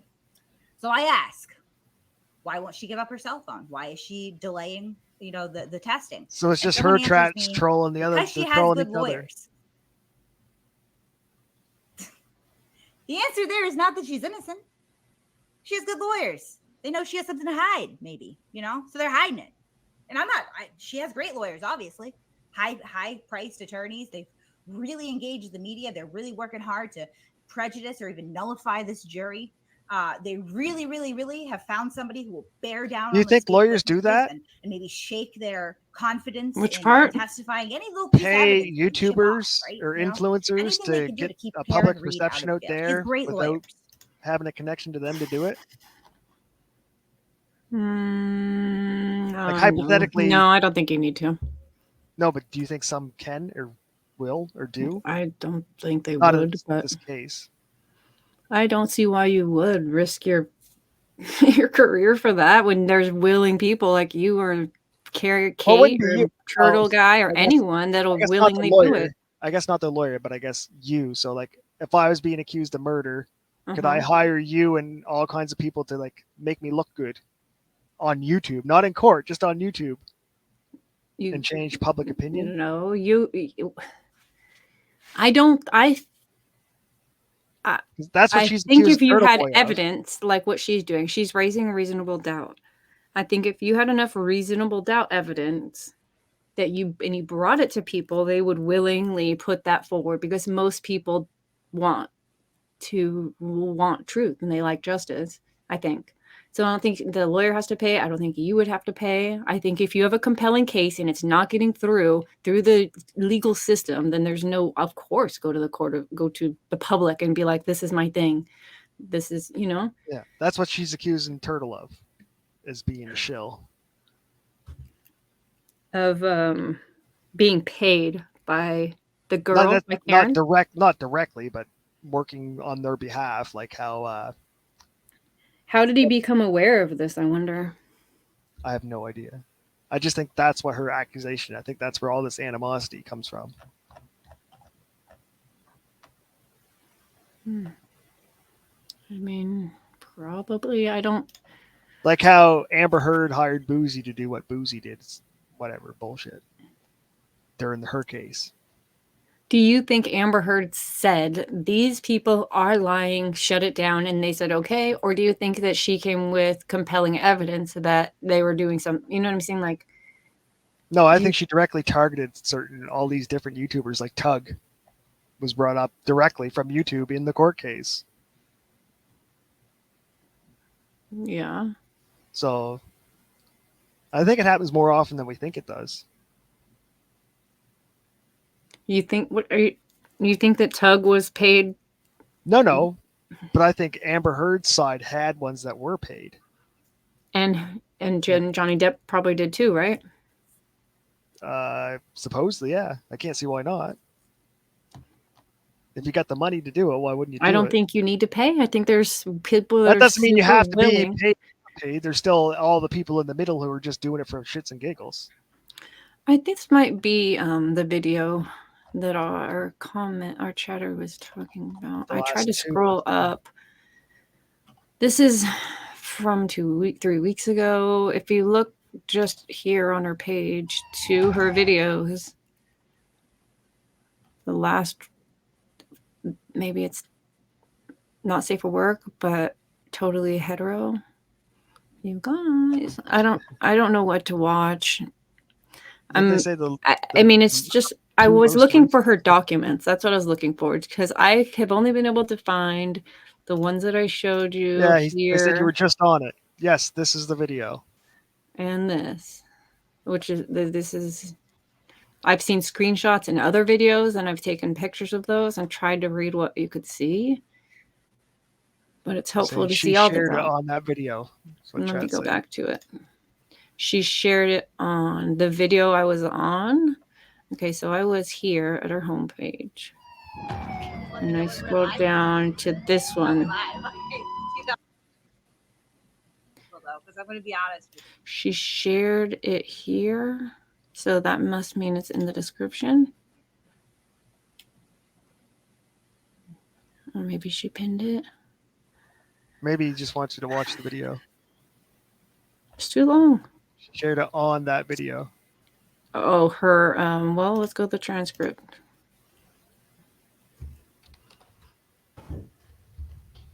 Document. I came a stupid camera. Near the end of the video.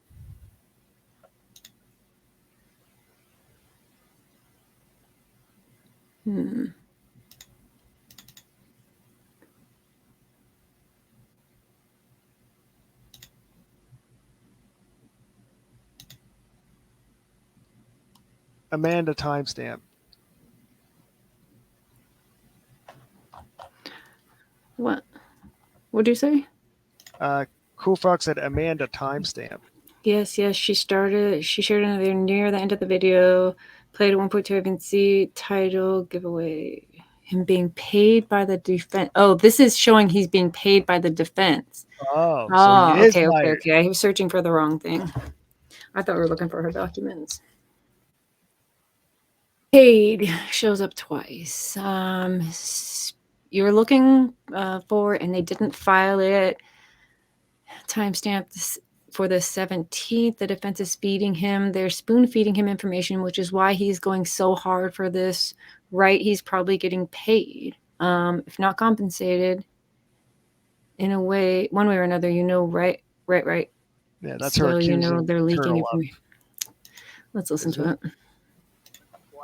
And they didn't file it. It's stamped for the 17th, right? The defense is feeding him. They're spoon feeding him information, which is why he's going so hard for this, right? He's probably getting paid, if not compensated in one way or another. It again, appears that way. Right. Yeah. So they're leaking information to him that they really should not be, so that he can prejudice a jury. And he's been denying it, but he's about to get caught. Uh-oh.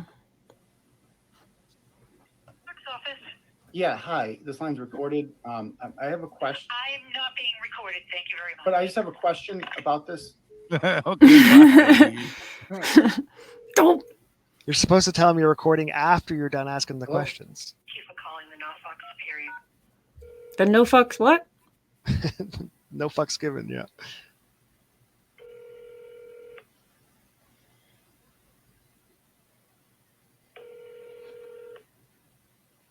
He's a frauditor also. Yeah, hi. This line's recorded. Okay, I'm going to send you the clerk. So, 1 second. Doop. It'll be half hour before he gets to the clerk. Yes, hi. This line's recorded. Hi. So your other woman, she hung up on me after I said I was Whatever, recording. I'm tattletale. not sure why. Rat. Well, I mean, she's a public servant at work. I could walk into the clerk's office and begin recording anyway. But anyway, the reason I'm calling you today is Okay, I'm sir. a reporter and I'm looking at the. Hold on, I gotta play that back. No, we're not. I'm looking at there's the motion for recusal. It's no longer there when you click on image on mass courts. Yeah, it was never there. It was there for 2 hours. I got it yesterday, but it's not there now. Okay, because it was impounded By who? by the court. But I was told Judge Cannone was not in. Pursuant to the defense request. So the defense has asked for it to be impounded. The defense requested it, yes, and so it was impounded. On what grounds did the defense request it be impounded? Personal information. Okay, but her address was not listed on there. Okay. So. Fuck. I disagree with what you just said. Well, it's just a matter of fact that her address isn't listed. Well, actually, as a matter of fact, in the affidavit that was attached to the motion is her address. Yeah, but the There's other personal information on it too. But the public couldn't see that. This is a You clerk couldn't see that when you arguing? click on the Yes. motion. Okay, you said it was on for 2 hours. I don't think it was on for 2 hours, but in any event, it's not on now. It's impounded. Okay, so that's the first one. The second one is the motion in opposition to the Commonwealth's motion to gag the defense. That's not listed on there at all. Do you know where that is? Right, we just received it probably 10 minutes ago. Oh, So convenient. it went up to the judge. You just received it 10 minutes ago. So why isn't it It loaded? was sent in on Friday. What was sent in on Friday? The motion. I mean, I've had it. The thing that you just received. The motion in opposition to the Commonwealth's motion to prohibit extrajudicial Yeah, I states. have not received a hard copy yet of that motion. And so it was not received on Friday. That's not true. It was not received on It's Friday. not on the docket. It's not on the docket, correct? Wait, I just checked now and it's there, but there's no image attached to it, so you can't read it. Right, but I said, though, that it was docketed just a few minutes ago, right? And you told me it was docketed on Friday. No. It was sent in on Friday. All right, but I didn't receive it on Friday, so I don't know why you're saying that it was sent in on Friday. What information do you have that it was sent in on Friday? I have sources. When I received it today, and actually I haven't received the hard copy What? yet. So why do you say I got it on Friday? Because I have sources that can confirm that. He doesn't. Smirk. Okay, I haven't received it yet, a hard copy, but I received it. Or he's just trying to trick the guy into confessing. It will not be put on the image. It will be impounded also Why will that be impounded? by the court. Why will that be Why is this impounded? clerk such an asshole? Why? Yes. He should be Why is impartial. this guy? I mean, Because This maybe- guy's just asking questions about a why? case, but the clerk's being a Rules dick of about it. impoundment. Rule 8 of the trial court rules of impoundment. and what's that? What like why is this impounded? I don't have to tell you that. So you don't It's have impounded. you're a public servant. It's impounded. It's impounded. So you're hiding public I'm documents. not hiding anything. But I'm not why hiding can't the anything. public It's see this? impounded. It's impounded. There are rules of impoundment. You can read the rules of impoundment. Well, I have, and I don't see. I have. Well, I have read the rules of impoundment, Thank you. and I failed to see. he hung up on you. See, 'cause why you would a didn't- clerk be acting like They're that? totally not hiding anything, though, guys. Totally. This is on. Well, the I mean, job. it's his job to sit here and fight this case with some No, other guy. He's this the guy clerk. was just No, this guy He's was just asking asking questions. questions. Where's the document? It's been impounded. Well, why? Because the court did Yes, it. Well, that's why? called- Well, what the fuck? Why? I don't know why. Yeah, the government's supposed to be accountable to you guys, so why was it not? He's supposed to just answer. The clerk's not supposed to have an attitude. He's just supposed to go, it wasn't uploaded because I was out drinking my fucking, like, it doesn't matter. You should tell him why it wasn't uploaded. He This didn't have runaround- it. They said they just got it. This guy says he received it on Friday because he's working with the defense. That's the problem here, right? Is that this guy got it before the court got it. Yeah, but my thing is, why is the clerk being a dick about it? Who knows how many times he's had to deal with this guy fighting, arguing with Just him. do your job, though. Well, his job is to answer the phone and tell you I want what happened. McDonald's and workers to impound it. make my fucking hamburger. I don't want them to give me an attitude while they do Yeah, it. but if you're going to sit there and be like, where was this pickle made? Where? What? I don't understand. How was it shipped here? What type of fuel was used? It's like, But what the that's your fuck? job. No, That's it's his. not. That's the job of the clerk is to His- answer and He did give answer or him. provide He the didn't information like the public requests. answers, so he started arguing about Well, because there's why no the grounds to answers weren't impound it. correct. The Well, answers because are the it's- answers, No, whether it's they're because correct it's or not. fishy because there's It's no grounds happened. to impound It's it. happened, right? It's impounded. It is no longer available for you to see. But there's What do you no want this grounds to court tell impound you? it. According to you, fucking internet Google search. Who cares? The court seems to know more than the guy that this. And on the he's just phone. saying why? What was the justification for the impound? That should be an And the easy clerk answer. is saying That should be an easy answer. And they said personal information. And he said, but there wasn't any personal information on He there. said so there was. that's There not was some true. on the attachment and more personal information in it. And he said that's not true. The other guy said it is true. So it's one guy's word against another guy's word. One's the clerk and one's this guy. Turtle Boy. I'm on Turtle Boy's side here. Of course you are. Sure. Well, this is- you just yeah. admitted that you had seen documents that you shouldn't have seen, right? Right. Did he not Yeah. during Yeah. that? Yeah. Because I've already seen it, and you guys got it on this Corey day. was And bluffing. blah, blah, And they're like, Right? no, we didn't. Yeah, we didn't get That's it on right. that day. Right. His sources would, and this is what I think happened. And I'm speculating at this point, so I don't know for sure. But if we remember, I just went through a lawsuit that was dismissed. So I had an attorney, and my attorney would draft motions to file. It's called work product. So prior to filing the motions, my attorney would email me over a copy for me to review and approve, and then he would file it, right? I suspect that what Karen Reed is doing is she's getting the work product back for review and she's giving it to Aiden. So if they drafted it on Friday, which is what sounds like happened, they drafted it on Friday. She gets it back, which is a quick turnaround, but God knows she's paying out the ass for this. And she sends it to Aiden, and Aiden has no fucking clue because I have in my possession, right, a copy of this motion that has since been impounded, and it was stamped on the 17th, not the 15th, not that Friday, the 14th, but the 17th. So there is no way that Aiden could have gotten it prior to the 17th without the defense directly or the defendant giving it to him directly, right? He just outed himself. And of Yeah, course, that's- yeah. he walks away from all this and says, you're hiding something. So now, guys, No, with the damn sound. So yeah, now he's a witness in the case, isn't he not? Right. Yeah, but what do you have to say about that? It is stamped. The clerk is looking at it. He's saying it's not what you say, it is what I say. And this guy is still arguing. Is he supposed to spend all day on the phone arguing this guy's delusion or what?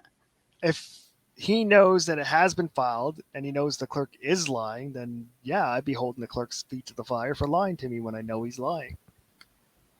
He's looking at the stamped document. He's not lying. He's trusting his source, and his source is wrong. This is Nick Rekieta sitting in front of you telling you Monty's a pedophile, and you're going, well, he wouldn't be saying it if not. It's everyone's job, you know? How do you this- know he's not working with the defense? And the defense told him that we filed these paperwork on Friday. It's stamped. When it was filed, it was stamped. So that's what she's saying. The clerk is looking at a stamped saying the 17th is when this was filed. There's no, you when it can't was lie about received, that. when it was received. It received, filed, same thing. No, if I The email, clerk received it when it was filed. No, if I email something to you at midnight and you don't receive it until 8 a.m., those are two different times. We're talking about the court, though.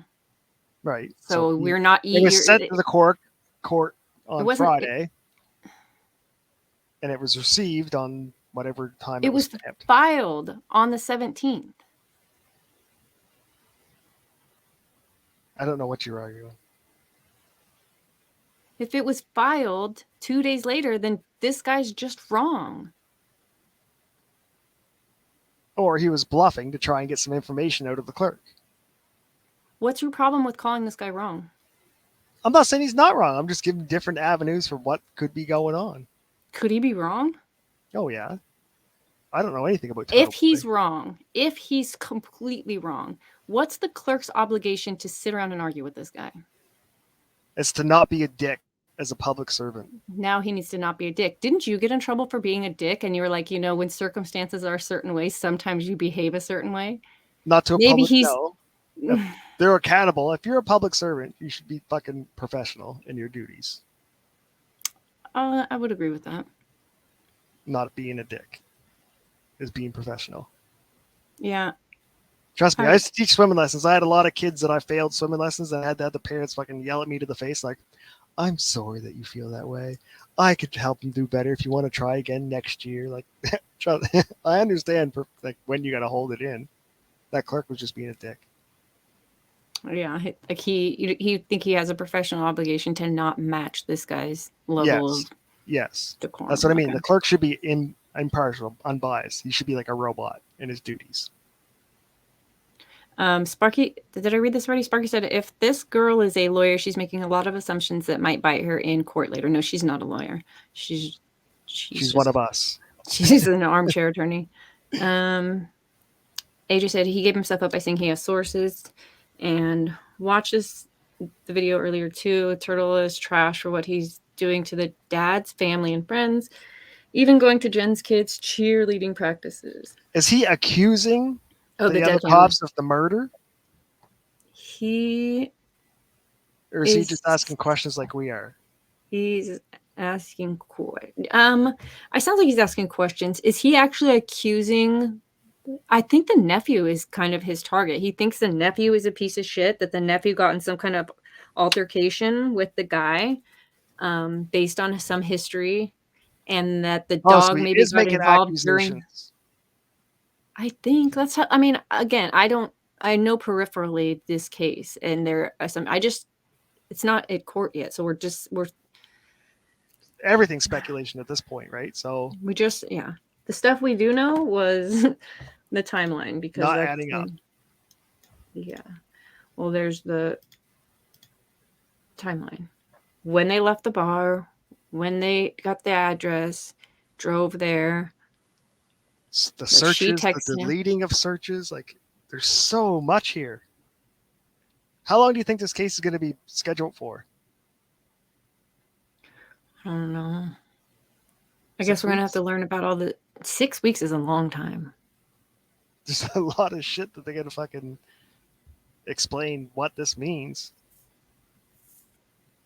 6 weeks is still a long time. I don't know. What does chat think? 60-year-old. Why did she tell the paramedic, I hit him? Turtle's theory is that she was convinced by Jen that she hit him with her car. Is that a solid theory to you? I don't know if she said I hit him, or did I hit him? Like I saw defense say. I don't know what the truth is. The paramedic says that she says I hit him 4 times. Let's just assume that that's true. Or did she? What? Or like, do you know when you're like in a panic? Like, say you were like, I don't know, like having a panic attack, and someone said, like the driver said to you, "Did you hit him?" And she's like, "I hit him. I like asking the question, like, I did it. Nobody's accusing her of it in that morning. So how did this statement come out? Like just The paramedic is there, and she's saying, "I hit him! I hit him! I hit him!" Yeah, but that's just, you can't just start a statement off like, is that the first word she said? Not hi, how you doing? Like she just started saying, "I hit him." Like how did The that happen? paramedic shows up, jumps off the truck, to says, basically, "I got this. Get off of him. I'm going to start continue." She's probably in a fluid Okay, I motion didn't have saying a that bunch of context. I shit. didn't know she was doing stuff to the body. Yeah, And she's a first responder. She's the first responder that gets there before anyone else. A paramedic on the fire truck. That's why they carry a paramedic, because they're usually pretty close. And so that paramedic is, while in the midst of whatever her statement to the police is that Karen Reed said 4 times, "I hit him, I hit him, I hit him, I hit him." The theory from the other side is that while Jen was in the car, she suggested that Karen hit him, and now that's in her mind, and she's going, "Oh my God, did I hit him? Did I hit him?" And when she gets there and sees that, she said that's she supposedly. might have believed it, but it might not have been true. Why would you believe that? Because your friend just suggested it. Maybe did you do it? They're not friends. They don't even know each other. I think it's more of a question. I don't know. Something's not right. What if she did it and she accidentally confessed? She may have. She may have confessed and not. She may have done it, not known she did it, and still confessed to doing it. Did it, not have known she did it, and confessed still. Well, so also another thing. Supposedly in the morning when she calls Jen, this is Jen's story, which has changed twice as far as it looks like. I also saw this from Turtle Boy's perspective. It seems like they have a slant. But she called in the morning and said the last time she saw O'Keefe was at the Waterfall bar. And Jen had to remind her that she dropped him off at their house. At 34 Fairview, anyways, at Jen's sister's house. So, what's up with that? I want to see the bar receipts too, to see how drunk everybody was or how many drinks. I guess they've seen the video from inside the bar, and that lady Kate just told us that she had 9 drinks in that 2 hours that they were there. Even though they showed up, she had at 9, or they had 9. She had 9. She said in 2 hours. They got there at 11 and they left by. Lot. It's a lot. I know. That's a lot. That's a lot. Yeah. That's hard to put down a lot. Maybe why she doesn't remember most of what happened after that. 9 shot, like. How do they know she had 9? Like, did they videotape and watch her? I guess from inside the bar.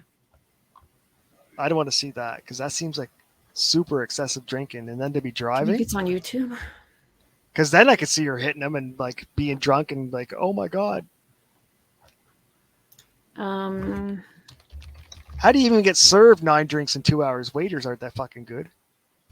I don't even think they were there. Exclusive security video released in Karen Reed case. I wonder if this is it. Security video. This is 10 months ago. When Try bar. I want to see what. Oh, this is that. Yeah, look how much it's snowing.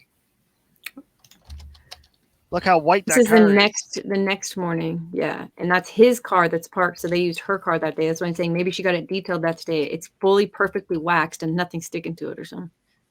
You can't drive. You can't drive 10 feet on the road without it looking like that. It's not possible. I know it sounds weird, but it's impossible. Yeah, I believe you. I don't understand it. Look, here's what it look like. Okay, let me do another. And that's on a dry road. Because your car gets like a static charge to it, so it draws those light salt particles to it like a fucking sponge.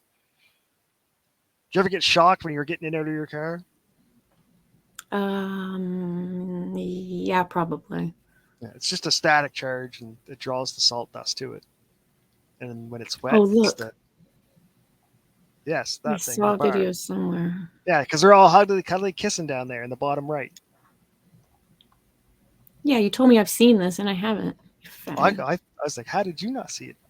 Because I was reading documents. I don't care about what the videos are. Let's see. I want to see the body language. New questions. Is it going to be here? She looks like a stuck-up woman. Okay, so you've seen this already. He's wearing, you're right. How do I make this bigger? Oh, no, I can't. Oh, you can't see this at all? Sorry, guys. There we go. So he's wearing a big hoodie. Wait, did I lose it? Here we go. Oh, He's wearing a hoodie, yeah. There we go. And she does seem pretty happy. Okay. I'm just going to turn this down. Yeah, they zoom in. They're like lovey-dovey, kissy-huggy. I don't see power drinking. I don't see two-fisting beers. I never saw that. Just very normal. Did you ever feel you were overserved that night, as they say? No. Later, Karen and John were invited to the home of a fellow Boston cop. Neither knew him well. So that's not, there's no... Karen says they pulled up to the house and she waited in her SUV while John went to check things out. She says she watched him go to the door, put his head inside, then nothing. I texted him. Then nothing. He disappeared in front of her eyes. Karen. Come on, Karen. Had to have been something. All right, so that gets rid of the possible accidental I backed into him while he was walking in the driveway thing. Because if she's saying, no, it wasn't an accident. I didn't I saw him go to the house. So it wasn't me backing into him. Unless he went to the door, did his thing, and that's when she backed into the driveway and he was coming back out to go, this party sucks, I'm leaving. And she backed into him. She said she wasn't planning on staying. She was never planning on staying. Wait a minute. Oh, this is the picture that they inserted later, maybe, with the taillight piece? No way. Yeah.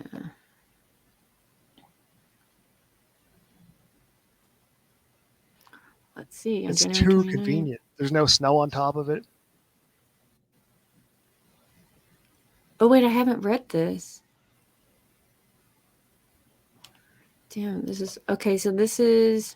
Charging documents paint a picture of a drunk, angry woman who intentionally backed into her boyfriend with her Lexus in order to kill him, suggesting that their relationship was toxic. That their relationship was toxic was necessary for them to upcharge her with murder? Okay. Yeah, they're going to try and charge her with the most they can and get her to plead to involuntary manslaughter instead of charging her with involuntary manslaughter and pleading to a misdemeanor. The victim's desire to end their relationship and the defendant's description of their relationship with them and their children together is toxic. Troopers recovered several voicemails from the victim's phone from the defendant following the time period they were in front of the residence. Text messages are motive for murder. In which the defendant screamed to the victim that she hated him.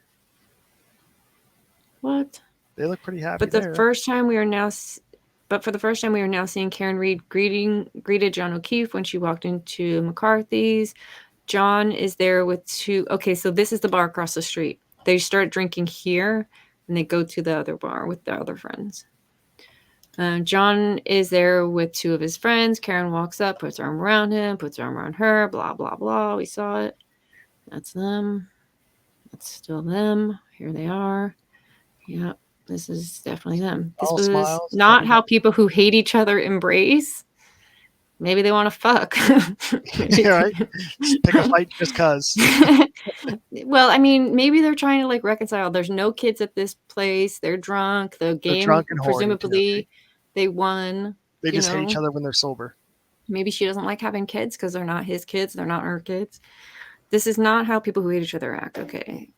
They show images from 7 a.m. where John's body was discovered after he had been taken to the hospital. Notice there's barely an inch of snow on the ground at the time and no blood spatter, despite Keefe's allegedly bleeding out on that 1 inch. He didn't bleed out. He died of hypothermia. He didn't bleed out. No, but he could have been bleeding while he was dying of hypothermia. Allegedly bleeding out on that 1 inch of snow. So this is it? This is where his head was? I don't see him hitting his head hard on that. No, I don't either. Is this his cell phone and that is the blood from his head? So he's like this far away from the flagpole.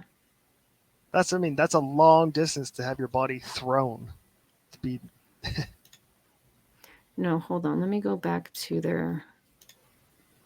Let me go back here. Show me the flagpole again. Yeah, it's a lot closer to the house, isn't it? Can I get on this street? Let's get on this street. Drop your little blue man. There Okay, he's really close then. He is right off the side of the road where he's found. Because if he's in front of the flagpole, at least half of this distance.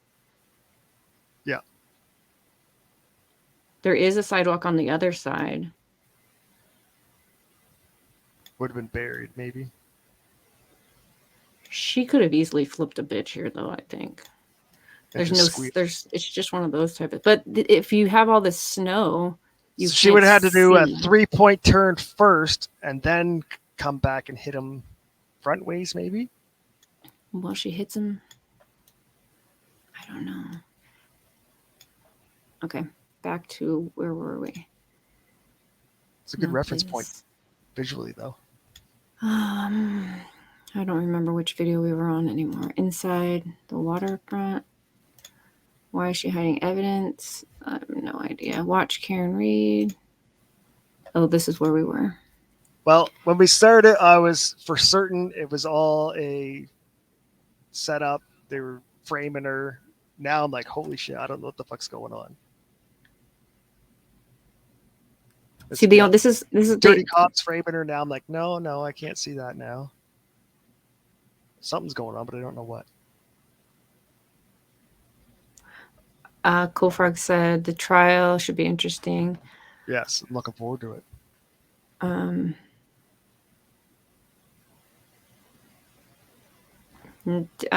Cool Frog thinks that we should be reading source documents.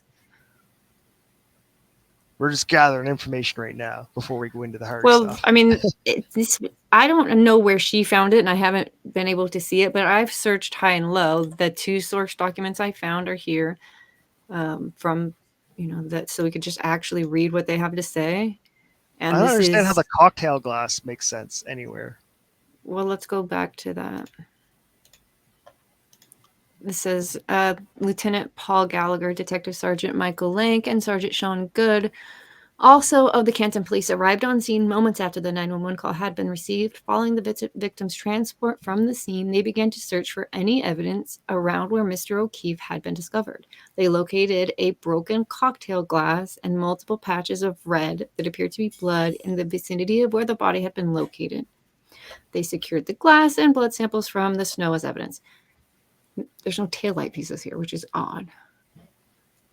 They were taking blood samples as if they thought he was hit by a car. I don't know. Yeah, no taillight fragments. Well, look, when I highlight... Did he take the glass from the bar? Interesting you asked that. They do say that she enters the second bar with a glass from the first bar. So yeah, because you're not going to put your glass down. But if she's pounded 9 drinks in 2 hours, would you just fucking slam it and go to the next bar? But she wouldn't have taken a drink with her because she's driving. He may have taken a drink with him, and he could have had it in his hand when he slipped and cracked his skull on the ice. Can't ice be super hard, or snow, I mean, just be as hard as ice? It depends on the weather, but generally not. You'd have to have real conditions for snow to harden up like that. Oh, wait, look, this says, sorry, didn't mean to interrupt you. Also on January 29th, the State Police Emergency Response was activated to assist in searching for possible evidence. Members of the team located a black Nike sneaker with a white Nike logo matching. This was the same day. So I thought they came back later and found this. That's what it seems like. Oh, wait. Matching one worn by the victim on the day his body was discovered. In the same area where the body had been recovered, 2 red plastic pieces of taillight were located, consistent to the pieces missing from the defendant's black Lexus. 1 piece of clear plastic taillight was located in the same area as well, also consistent. So it's then this same 12 hours later, over a foot of snow had fallen. During that time, Michael Proctor towed Karen's Lexus from her parents' home. Despite the fact that Canton police were no longer involved in investigating due to conflicts, during those 12 hours, the crime scene was completely unsecured, and there were pictures taken of people walking their dogs through the area where John's body was found. The Owens State Police did a second search of the crime scene at 5:45, so 12 hours, so p.m. Right. They found 3 things the Canton police missed. John's missing black sneaker, 2 red plastic pieces of taillight and 1 clear. So this Under is the just 12 snow. hours later that they found. Under the snow. Well, didn't they say it was snowing the whole time? They said when they arrived they were having a blizzard. I don't know that it snowed. So they found a white shoe underneath white snow. Yeah. And clear plastic under fresh snow. I was a black sneaker. Oh, sorry. Still under the snow. Clear piece of plastic taillight. See, that's just sitting. There's no snow on top of it. There's a weird pattern in the snow. Like, see those 3 lines? What is that? How did they not see this? Literally, you're looking for blood and any like this red thing in the snow. It's already dark here at 6 p.m. That's interesting. Maybe it's just the way this looks. No, it's dark and 4 o'clock. It's dark. Oh wow. So then, what time does the sun come out? Is it light by 6? No, in the wintertime, it's super dark. Oh. Like it floated to the top. You would think that a foot of snow would bury a small piece of taillight, forcing investigators to dig the snow to find it. But luckily for them, the laws of physics ceased to exist in the town of Canton, and the taillight remained on top of the snow no matter how much more fell on top of it. The way that he writes is very, very amusing. Yes. I don't know if he's right or wrong, but I like the way he writes. Yeah, he paints a good picture. Like, well, really though. In the coming days, the crime scene remained completely open to the public. These images were shown on the Today Show segment. So this is what the house looked like when she pulled up to the driveway. So this is probably why there's a 3-point turn. She didn't want to get stuck here. Stuck in that. So I mean, you couldn't do a U-turn. He's found over here and not by the driveway. That's what's bizarre. It's so super bizarre. Fucking bizarre. So that gets rid of our he slipped and fell in the driveway fucking. Yeah, maybe he slipped and fell in the road. Could wait, he'd be in the road still. He slipped and fell where he landed, right? Because there's no blood anywhere else. And it's 6 inches of snow on the ground, so he didn't hit his head hard. But it's such icy snow, and she hit him so hard that he flew. Icy. Snow is not icy. This snow is so icy. It did. It's fresh powder. That was fresh powder. It must have. There was days on end of rain, snow, sun, rain, snow, like that, and it was ice. It was like an ice skating. Kids were skating on it around the body. Yes, because that's what it would have to be. What else do we have? No more docs. Okay, but as you can see, we don't get a lot of docs here. There's just so many red flags for either side to be believable at this point. So court's going to be really good. Hopefully. We'll be interested to see all of this. Hopefully we get to see in her cell phone. And she gets it back and she's like, oh, I don't want you to see these 2 messages either. Yeah. Okay, bitch. Now that's probably the one where she said, I hate you and I hope you die. She has resting bitch face. Do you see it? Mm-hmm. She's like super nervous because she's on trial. Is there a death penalty here? Is that even an option? Oh, or is she just going live? Boston. I don't think Boston does. I don't think so. I have no idea. I wonder if it's like a 2nd degree, so maybe it's not on the table for that. She's going to plead out to manslaughter 5 years, 7 years, something like that. Unless there's text messages where she's like, I'm going to fucking kill you. Fuck you. You cheated on me. Like, we don't know, right? That could be in the cards. We don't know yet. And that would completely change someone's outlook, right? If you saw, I fucking hate you. You cheated on me. Or, I mean, what did he hit his head on? Just the ground. So, and there's a big curb there, so she would have had to back up over the curb too. That's little. That's nothing. It's rounded. It's See, rounded. women, she's in a damn SUV. No. You're ridiculous. And you guys find the she curb with in the rim an and the tire, and you guys grind along this is not a curb. This is slanted. This isn't a real curb. Let's see. That one is even. This one's more of a curb. It's still a 6-inch raise. It's not a raise. It's freaking diagonal. No, if you go street view, that's raised up, so the water doesn't go I'm on your lawn. Street view. What other view is there? Get lower. It's not. It's raised up. Get lower. Got to get out of this car, sir. Let me out of the car. I got to check into something. I'm pulled over. It's as far as I can go. What room is that? Super Troopers. Super Troopers. Yeah. These schnozberries taste like schnozberries. That's right. All right. Well, 3.5 hours later, and we still don't know. But at least we are open to the fact that the steps thing might not matter, that the elevation could have been just from driving up this But he just hit street. his head on the fire hydrant? Nope, And because then- he lands here. But did he die where he landed? Maybe he hit his head in the fire hydrant and like got up and walked a few steps and then collapsed. Maybe that's why his phone's out of his pocket underneath him. He was getting his phone out to call 911 because he just hit his head on the fire hydrant. Mm. Passes out, lands on his phone, and dies on the spot. Oh, I see. So I he want to see the stumbles. back of his head to see if it's shaped in a part of the fire Oh, hydrant. it's not, but we should look at that. I know it's in that one video, the original video that I saw, which is this. Because if his one. head hit the fire hydrant, that could do you in pretty good. We're gonna get there. There's the house. There's Jen. That's Jen. This lady I've been talking about. That's her. Hey, Jenny. There's Karen going to. Can you see this? Yep, we're good. There's nothing here, anyways. Supposedly there's a whole department that did a reconstruction on this, and they got her black box from the. Well, that would be helpful. Black box data, because then you'd know the exact acceleration. But the prosecution is trying to stop the defense from messing with the car anymore. No, opposite. The defense is trying to stop the prosecution from messing with the car because it might reset after 200 cycles of, starting the ignition or something like that. Wouldn't you just download the data once and be done with it? Yeah, if it was done properly. So with the phones, they don't think that was done properly. So when they re-examined it is when they found they deleted text messages. I mean, not deleted, deleted phone calls, but deleted Google search because they used the Cellbrite older version. The police department used an older version. Her attorney, she hired an expert and they used the updated version and were able to extract more from the phone. So same thing, where if they haven't extracted properly, maybe they want to preserve it, or something to that effect for an expert to look at. I don't know. Yes, that makes sense.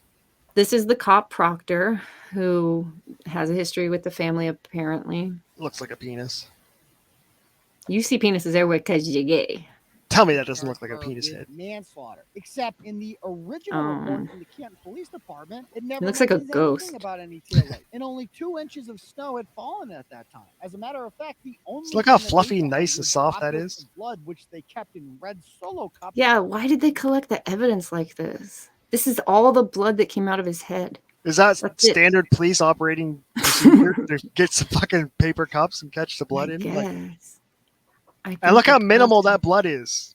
That Yeah, would be there's like, not a lot. that's not a lot. And some shattered cocktail glass, which apparently Karen Reed hit him with. There never went names for McCabe's children. Indeed, suits from Proctor's sister's Facebook page showing her at a family party with Chris O'Keefe inside his brother G. Evan Canton. Got it. 18-year-old You know. That's the He's guy that Collins, they're a saying star beat him football up. Player at Canton Yeah. High That's the School one and a they're pretending notorious that hothead. they're There are protecting is this multiple kid. videos with bang. Days after Mhm. John O'Keefe died, the Canton High School Twitter account announced that Colin would be playing football occasional towards as much beer cans on his lawn, and infamously He's too poses small. for pictures sticking either his middle finger on as anger. A Boston police are the board of select are right. Welcome A teenager Got it, sticking the got middle it. finger out? showing Ooh, Trooper Proctor on the far left. This is Proctor? with hair. And this is the kid. This whole time I thought this was O'Keefe. And he and the kid had issues. I was wrong. Colin on the right as a 7-year-old boy. They were both in the wedding party together. Not once did it ever occur to Proctor to mention that he was a close friend to a well-connected and more important, Proctor is not about it. A picture he Show me has the. evidence. Oh, that see those knuckles? As well as Yeah, he's a football 2-minute player, though. video clip from the What's Canton that have to do with Library, smashing your which knuckles would up? have shown whether You or get not easily Karen get your Reed's knuckles tail light messed was up when broken. you're I played football. rugby. My knuckles never get messed up like that. Yeah, well, you're That's gay. from It wasn't punching broken, something. That means that she didn't hit John O'Keefe, as well as evidence from John's defense attorney, district attorney's office, someone. That's or from punching something. something. When was this picture taken? I don't know, but that's from hitting something. It's not from fucking football or rugby or sports. That's all on the pressure. So points is of this knuckles. where the scratches came from? These knuckles? Is that your theory? 'Cause Scratches? No, that's he was. The black eyes came from his head injury, which I'm looking for I'm not right now. accusing this guy of beating him to death. I'm saying those knuckle scratches are from punching something. That's all I'm saying. That's not from football. Maybe he punched this guy. Have shown I want to see the head. to do with John McCabe, Matt McCabe. I think it's here. Intelligent and David Peter. However, against some powerful expertise from Los Nantucket, but his mother had deleted a number of incriminating messages that showed that the boy was not actually a victim at all. Her attorneys filed a motion demanding a after, and no one would. But it didn't stir green.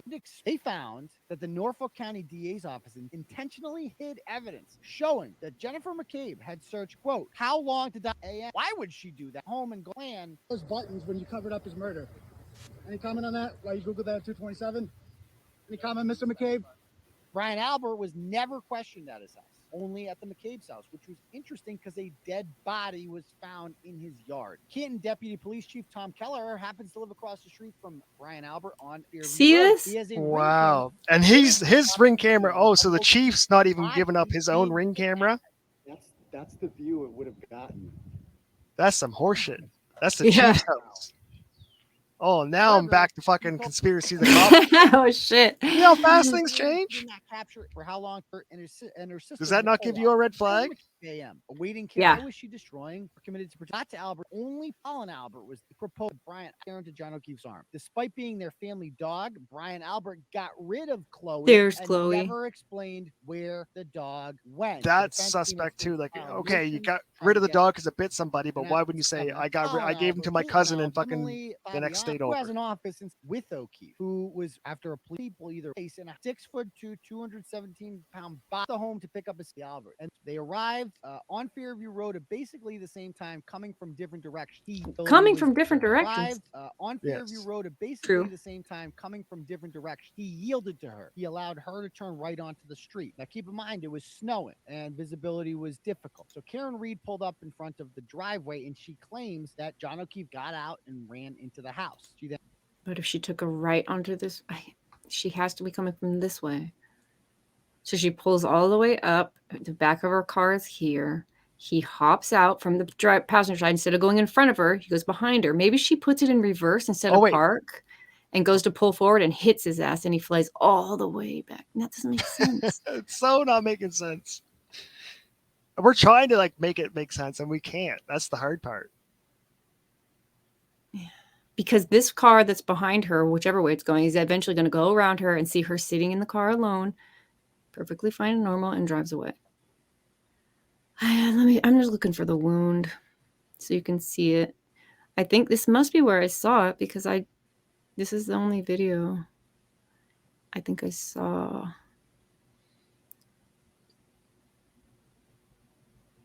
With evidence in it, I don't know. This is such a weird case. Here's his close friends and never applied for geofence data that would show the identities of every person in that house that night. We later found out that he lied about what time that he arrived. This is them taking. Oh wait, her car does have snow on it, but I guess it's just not built up, so maybe it's freshly waxed. No. Look how the snow. That's irrelevant. Look how the snow stuck. Well, yeah, but look how the snow is stuck to the car. How did a hair stick to it and not fall off with the snow? Maybe it was stuck with blood. Wouldn't it stick in the snow and not on the car? It's stuck with blood. But look at all that snow. How did they find a shoe? And it looks like her tail light. It looks like I guess it is broken here, but at least it's there. So they took it out completely. To make it look worse than what it is for the optics. You think? Why would you take it out? So yeah, this is when they took the car. They took the car at 4:12. House in order to have the car by himself for 1 hour and 18 minutes. We also found out that in his reports, he intentionally misspelled the names of at least 4 witnesses, including Sarah Levinson. I don't know if that's Caitlin intentional Albert, or just fucking a dumb cop. Yeah, I don't think he knows how to spell her name. And Catherine Duty, whose father, Charles Duty, happens to be the town moderator and was the chief of the Canton Police Department at the time that John O'Keefe died. However, Too many connections are happening. The chief across the street, this chief. Store blood evidence at the crime. they're there to party. Canton police used red Solo cups to store blood evidence at the scene of the crime, but did not discover any pieces of a broken taillight in there for a search. Remember, only 2 inches of snow had fallen by 6 a.m. when the Canton Police I'm gonna Department Google arrived. this. 2 Let's hours see. later, the state police took over the investigation. How and did they 12 find hours blood later under is the when snow? over a foot of snow had fallen, and boom, Trooper Proctor A foot. magically found not only pieces of taillight fragment everywhere, but John's other missing shoe, which was not there at the time of the first search by the Canton See, Police this is Department. really Then, how looking did Karen bad on Reed that. break her taillight? Well, Ring surveillance video from Reed's home shows her backing into O'Keefe's car and slightly hitting it on the way to search for him. On the way out, you can see that the taillight is slightly cracked, although certainly not shattered. It is believed that during that hour and 18 minutes, Trooper Proctor had the car unaccounted for. He may have smashed it up a little bit more. So how did they find all these pieces of taillight if the Canton police did not find any? Well, that would be Trooper Proctor, who, as I stated, was able to have the car unaccounted for 1 hour and Why would 18 the minutes. chief of police Luckily, not have his they Ring found it camera the second time. video? They just decided to search the scene of the crime on a hunch. And even more remarkably, Canton Police Chief Ken Berkowitz also decided to go to the scene of the crime on a hunch on February 4th and noticed more pieces of the taillight from his moving vehicle. Berkowitz had been called Just by driving by, he caught his eye. Brian Higgins was in the house when O'Keefe was murdered immediately after the killing. Brian Why can't I Higgins find turned out to be pictures a of good this? friend of Ken Berkowitz and helped organize his retirement party several months later, which Brian Albert also attended along with District Attorney Michael Morrissey. Trooper Proctor Oh, the attorneys are involved. sure that Google didn't send him all the geofence data that the defense had requested. Karen Reed appears to be a completely innocent woman. Tried to save his life. I tried to save his life at 6 in the morning. I was covered in his blood. I was the only one trying to save his life. So they should have her clothes with bloodstains on them, shouldn't they? Would see her rotten. She said she was covered in his blood. That's what she said.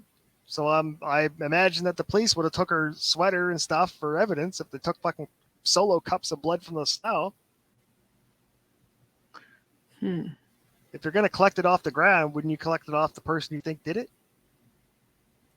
Yeah, I'm pretty sure they have something. I know that she has requested the the reports from his clothes and a bunch of stuff like that they haven't received. That's interesting. Covered in his blood. I don't think.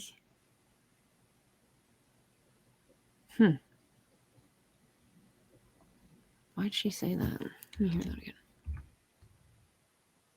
Save his life. I tried to save his life at 6 in the morning. I was covered in his blood. I was the only one trying to save his She almost She stopped didn't herself. mean To to say hear that. Yeah, I don't think she meant to say that. I think she was just making her story sound better and Yeah. accidentally remembered. Wait a minute, I'm just. Wait, I wasn't covered in his blood. That's what I tell people when the cameras isn't on. Yeah, that's for Facebook. Okay, so yeah, let's end it. It sounds stupid. They collected the blood from his head and in Solo cups.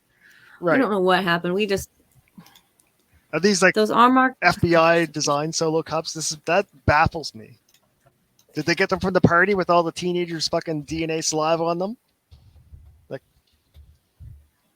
and then they put it in a brown paper bag and just carried it, and it didn't spill over or anything. Oh, wait a minute. She said, those arm marks look like blunt force abrasions when you Google search that. So I did. Look at these. These are blunt force abrasions. What say ye? What are we? Yikes. It's just Well, I mean, graze, imprint, abrasion pool imprint, types of abrasion, blunt force, trauma, lacerations. Tears in the tissue caused by an extreme sliding or crushing force, blunt objects, falls, or vehicle accidents. Mark screws have irregular edges, but sometimes patterns. Since skin tears, it does not usually hold the unique shape of the pattern. May occur internally or externally. Yeah, he should have internal bleeding too to get hit hard if he did it at a high rate of speed. I think they said he had blood coming out of his mouth, so maybe that's what she means by covered in his blood, because she tried to give him CPR, which means she would have been giving him mouth to mouth. So in her mind, yeah, she wiped her hands. So I'm covered in blood, and it's just on her hand, right? But in your mind, blood is a lot. But in your mind, you're covered in blood, right? So maybe, yeah, we can let that statement go. Yeah. Okay, but I also, really quick before we leave this, I'm curious what it looks like if I typed in arm, dog bite on arm. Yeah. Dog bite on arm. Hold on.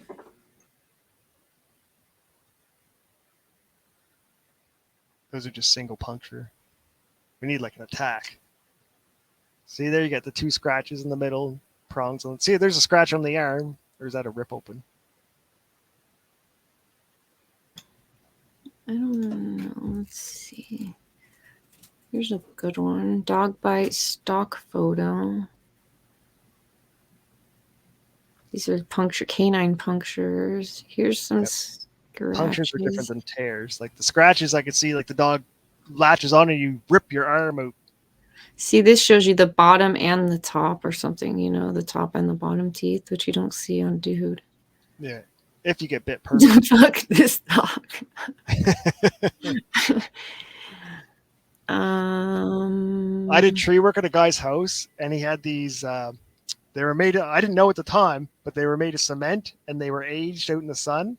And it was a skull and like a arm bone and a hand bone. And it was underneath his deck. So when people would walk up to ring his doorbell, you'd see these fucking bones underneath his deck. And it looked so real because it aged in the sun and the mold. I was like, holy fuck. I don't see any dog bites like I don't see the puncture wounds, but I see. Oh, look at this. The scratches Police dog whoop bite. Oh my God, y'all. I'm going to click on this. If you are at all queasy, you're not going to want to go down to City Tribunal one. See those drag marks? Oh, gross. But see how the scratch, it's a line, not a puncture wound. Like it went in and then it got drug out like that guy's arms or line marks. So it might have went in and he pulled his arm out and gave him the drag marks. What? You don't see that? But that doesn't, where's this guy? Hold on, I'm going to shut some of these windows down. This one. You think any of these look like that? Yeah, bring up the City Tribunal picture and put it next to those. It's like a puncture goes in and then he pulls his arm away and it rips those lines. And then the dog goes back for bite number 2, rips some more lines. Right, see City Tribunal, right? Yeah, that one. Right about up there. See other lines? Mm-hmm. It's kind of like the line's buddy head. I don't think these look the same at all.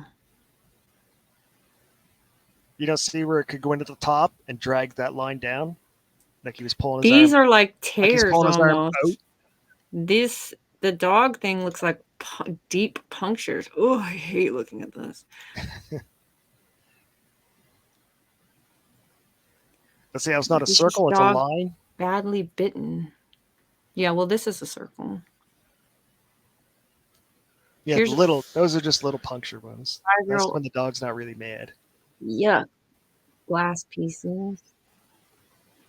Oh, but if they were only on the top and there's none down here, then it's 100% not a dog. So this is a dog claw scratching and breaking the skin in certain places. Yeah, see, it's 2 on the side, so you get two close in the middle, and then you get your ones on the side that do that far apart line. I've been scratched by my old dog a lot. Let's see. So picture that another 3 inches longer or 2 inches longer. It'd be like on that guy's arm. Because remember, this is post-mortem. It's dried. It's fucking...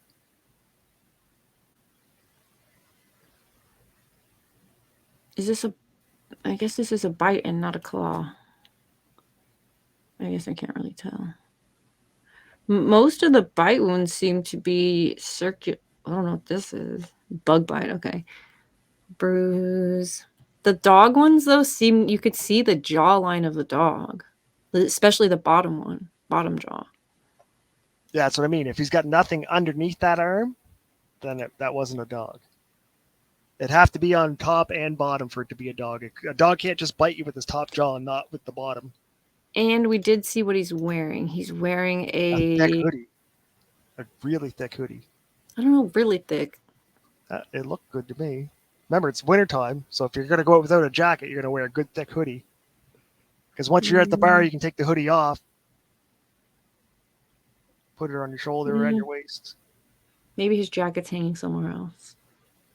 Because she's just getting there and she's wearing a jacket. Hers, you would say, is thick. His isn't. His seems...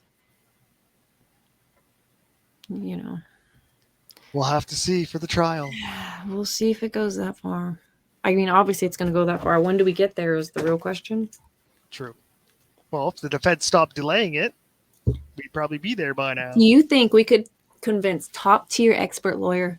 Oh wait, top-tier lawyer, the expert, to stream this? That would be awesome. It may take a little finessing, but I think you could do it. I gotta think if tell he him sees how- all these red flags, he might get intrigued. Mm-hmm. It's fascinating because there's both camps. So many possibilities. Yep. And it's like, what? It's just. And my opinion's changed 3 times today. So fuck you, but any testimony, you could change your opinion and be cheering on the other guy. Hey, AJ said, thanks. Didn't realize there was a thumbs up button. There is a thumbs up button. Thank you. If you hit it, there's also a follow button. In case I don't know if you'll get notifications subscribe more than on YouTube. I don't, but subscribe. Yep, we don't do true crime. We just like to read lawsuits. Cool Frog said, don't forget about Saturday the 19th. Mm-hmm. That's when we're going to be on Cool Frog Show at 8:30 Mountain Time.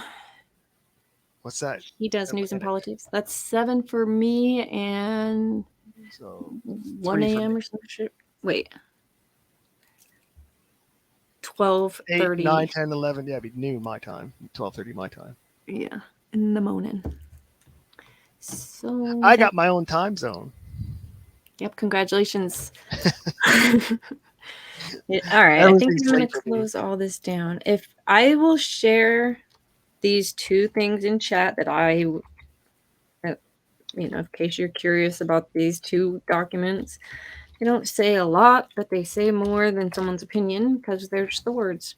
This is a motion to compel. This is the third party. So they're both trying to give you, there's 3 elements or 4 elements that need to be met. And they're both going to argue each of those elements, why it is good and the other one, why it is not.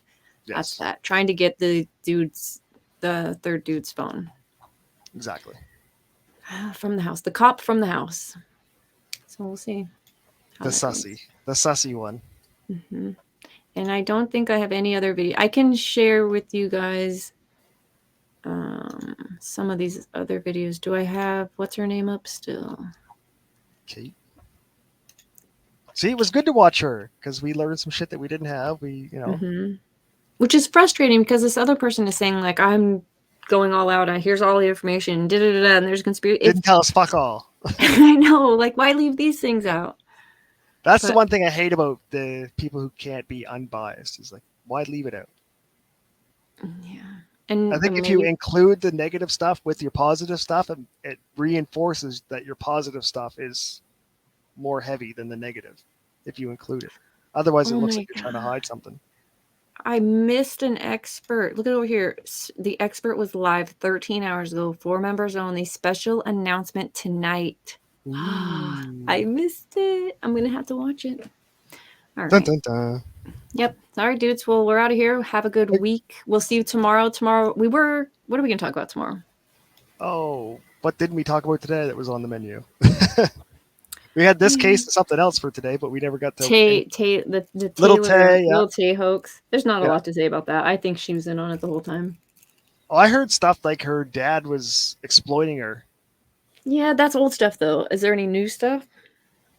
No, I think these people just do this shit for attention because they ran out of money. And although I think Little Tay's mom is supposed to be like a high-end real estate agent. Yeah, I don't think they ran out of money. I think the brother probably wants to get famous again and trying to figure out how to get the clout train on the tracks, and that was it.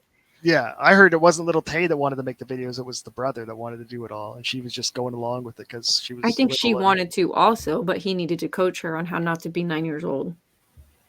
True. But I did see some of those videos. Those videos are wild. I was like, oh man, that is sad. And she got rich and famous for that. Did she get? I mean, yes, I guess. Yes. She made a lot of money. Sadly. Did she? Sadly. Look at her views. I mean, she has 3 million. We'll look at that tomorrow. We kick it. No, I'm not interested in it anymore. I'm not. It's. I was when I learned about this case a few days ago is when that was happening at the same time. So I'm like, sweet. If we talk about this, we can talk about that. And now I'm just like, whatever. She was probably in on it. Who cares about Little Tay? Yes. She ain't dead. That's the thing. And so many news outlets were like, "Oh, confirmed, she's dead." Rip. TMZ. TMZ jumped on it and told everybody she was dead and then had to do a retraction. Like, why can't you guys wait fucking 30 minutes to do some basic research before fucking blasted it? Because So it doesn't matter anymore. Do you think her family posting about it on social is not enough confirmation? Do you think it was really her family and all that stuff? Sure, it wasn't. I mean, she's saying she was hacked. I know. Blah, with but that's not my normal people, question. maybe. With this family, no. Okay. Because they're a clout fan, like Jake Paul. Mhm. If they said Like if one of he them, turned up dead, we'd have to see a coroner report. yeah, I need to see the paperwork. Just because of the history, right? Yeah. Well, you know what we were going to talk about was critical legal theory. We're just going to fight about that for sure. Are we dropping that or do that tomorrow? We could still do it. There's so much to it. Maybe we should do more research before we do that. The other thing was the repo man, and what is the repo man allowed to get away with? Anything. No, he's not. We'll do that. We'll look up. I'll find a couple videos of the repo airplane guy. Yes. And we'll get some repo cars and just see. And we can decide if it was illegal repossession or if it's all just fake. Because supposedly, yeah, if they're just ripping this fucker off. Well, supposedly, if the owner says, like, I don't leave my stuff alone, like, I don't want this, it's fucked up, leave it alone, I don't believe any of this, or I don't trust you, just leave my shit alone, you're supposed to back off because at that point you've now. No. I have paperwork from the bank that says the bank owns this car, the bank wants their car back, and I'm taking the bank's car back, and you don't own it. Yeah, but the law says that can happen. They can go to a repo man. The repo man is the only thing he's really not allowed to do is breach the peace. So if it becomes something where him taking your car is a breach in the peace, you being an asshole trying to stop him from taking the car is you breaching the peace, not the repo man. Because the repo man just calls the cops, and the cops will stand there and go, let him do what he wants to do. And if you keep acting a fool, the repo man doesn't usually call the cops. He doesn't have to call the cops. He can go repossess without the police. That's the point. If the police are there, that's no. Of course, they don't need the police because they have paperwork. Yeah, that's the point. So if the police have the same bar to meet as far as disturbing the peace or breaching the peace. No, because he's performing his duty. Who is? The repo guy. That's his job. That's like trying to say part of his duty, part of his signed contract he swears to is that he will not breach the peace, and he swears to understand that means any kind of escalation at all, including if the owner says, I'm not comfortable with this, I don't like this, I'm going to... You haven't seen the fucking secret tow trucks, have you? There are repo guys out there. This is tomorrow. There's repo guys out there that have like secret tow trucks that like transformer they look like a car and they'll transform and come up and take your car so you don't even know the repo guy pulled into your yard. They're fucking crazy. What does that have to do with what I said? What? That the repo man has in his contract, part of the rules to perform his job would be to not breach the peace. How is he breaching the peace doing his job? That's what I was trying to tell you. Anytime that it's escalated. Who escalated? Anyone. No. Someone escalated. You're guessing right now. No, you're trying to insinuate that the tow truck driver is escalating when it's the person getting their towed. I said anyone. And I said it could be someone standing next to the guy that's about to it's not the tow truck driver's fault. I didn't say it was anyone's fault. I'm saying that escalation can happen by anyone. But you're trying to insinuate that he's escalating a situation because he's there to tow your truck, and therefore no. He's not allowed to breach the peace, is what I'm saying about the tow truck man. How is he breaching the peace? By doing his job. Because sometimes you could get your transformer tow truck to go in and just take it. Sometimes you can say, here's the paperwork, and the guy goes, oh man, I knew you guys were going to come. He doesn't have to provide the paperwork legally. If he can take it without you knowing and you wake up and your car is gone, that's a perfect job for a tow truck guy. That's zero confrontation. That's zero fight. Why would you say there's zero confrontation in making that? If you're asleep, that's a perfect repo. Mm-hmm. Because you're what? You're not doing anything. You're not breaching the peace. So we're obviously not talking about the instance where the person is sleeping and nobody else is interacting or breaching. Because you can't control your emotions does not mean the repo guy is breaching the peace. But the law disagrees with you. No, it doesn't. I've looked into it. Have you? No, but I'm right. I have, and you're wrong. I'll put my 1.5 points that I earned on it today on it. Who's taking Nova's place on the show he doesn't get to come to when he's wrong about this? I would like to see show of hands. Cool Frog. I got 1.5 points in the bag. But I want more than the points. I want somebody to take his time away from him. This is ridiculous. It's so frustrating that you're just going to decide no is the answer when it's not that simple. It's not that easy. What you think and your feelings are irrelevant. So you're a repo person. I am not. No, listen, you're going to tow my vehicle. And if I come out and I stir up enough of a fuss that it causes a disturbance or public annoyance or public disturbance that you have to just walk away and leave my vehicle. Right. In most states, it says that is the law. No, 100% it does not. You heard it here first, folks. You heard it from a Canadian about American law. I'm right. I should just change that to say disclaimer. Nova is repeatedly wrong. He's 1.5 points in the bank, so Divinity's only leading by half a point. Because I don't keep track of points. I'm keeping track of your points for you. You'll survive. Losing You'll is survive. losing. Whatever it is, you're losing. You'll survive till tomorrow. 4 hours this episode. No one's going to get to the end of this trash. You're going to have to go ahead and find... We've ended this episode 3 times now. I tried. I just can't shut the hell up. All right, dudes, we are really leaving. Right, we'll see you tomorrow. We don't know what we're talking about, but I might fire Nova before then. Okay, bye.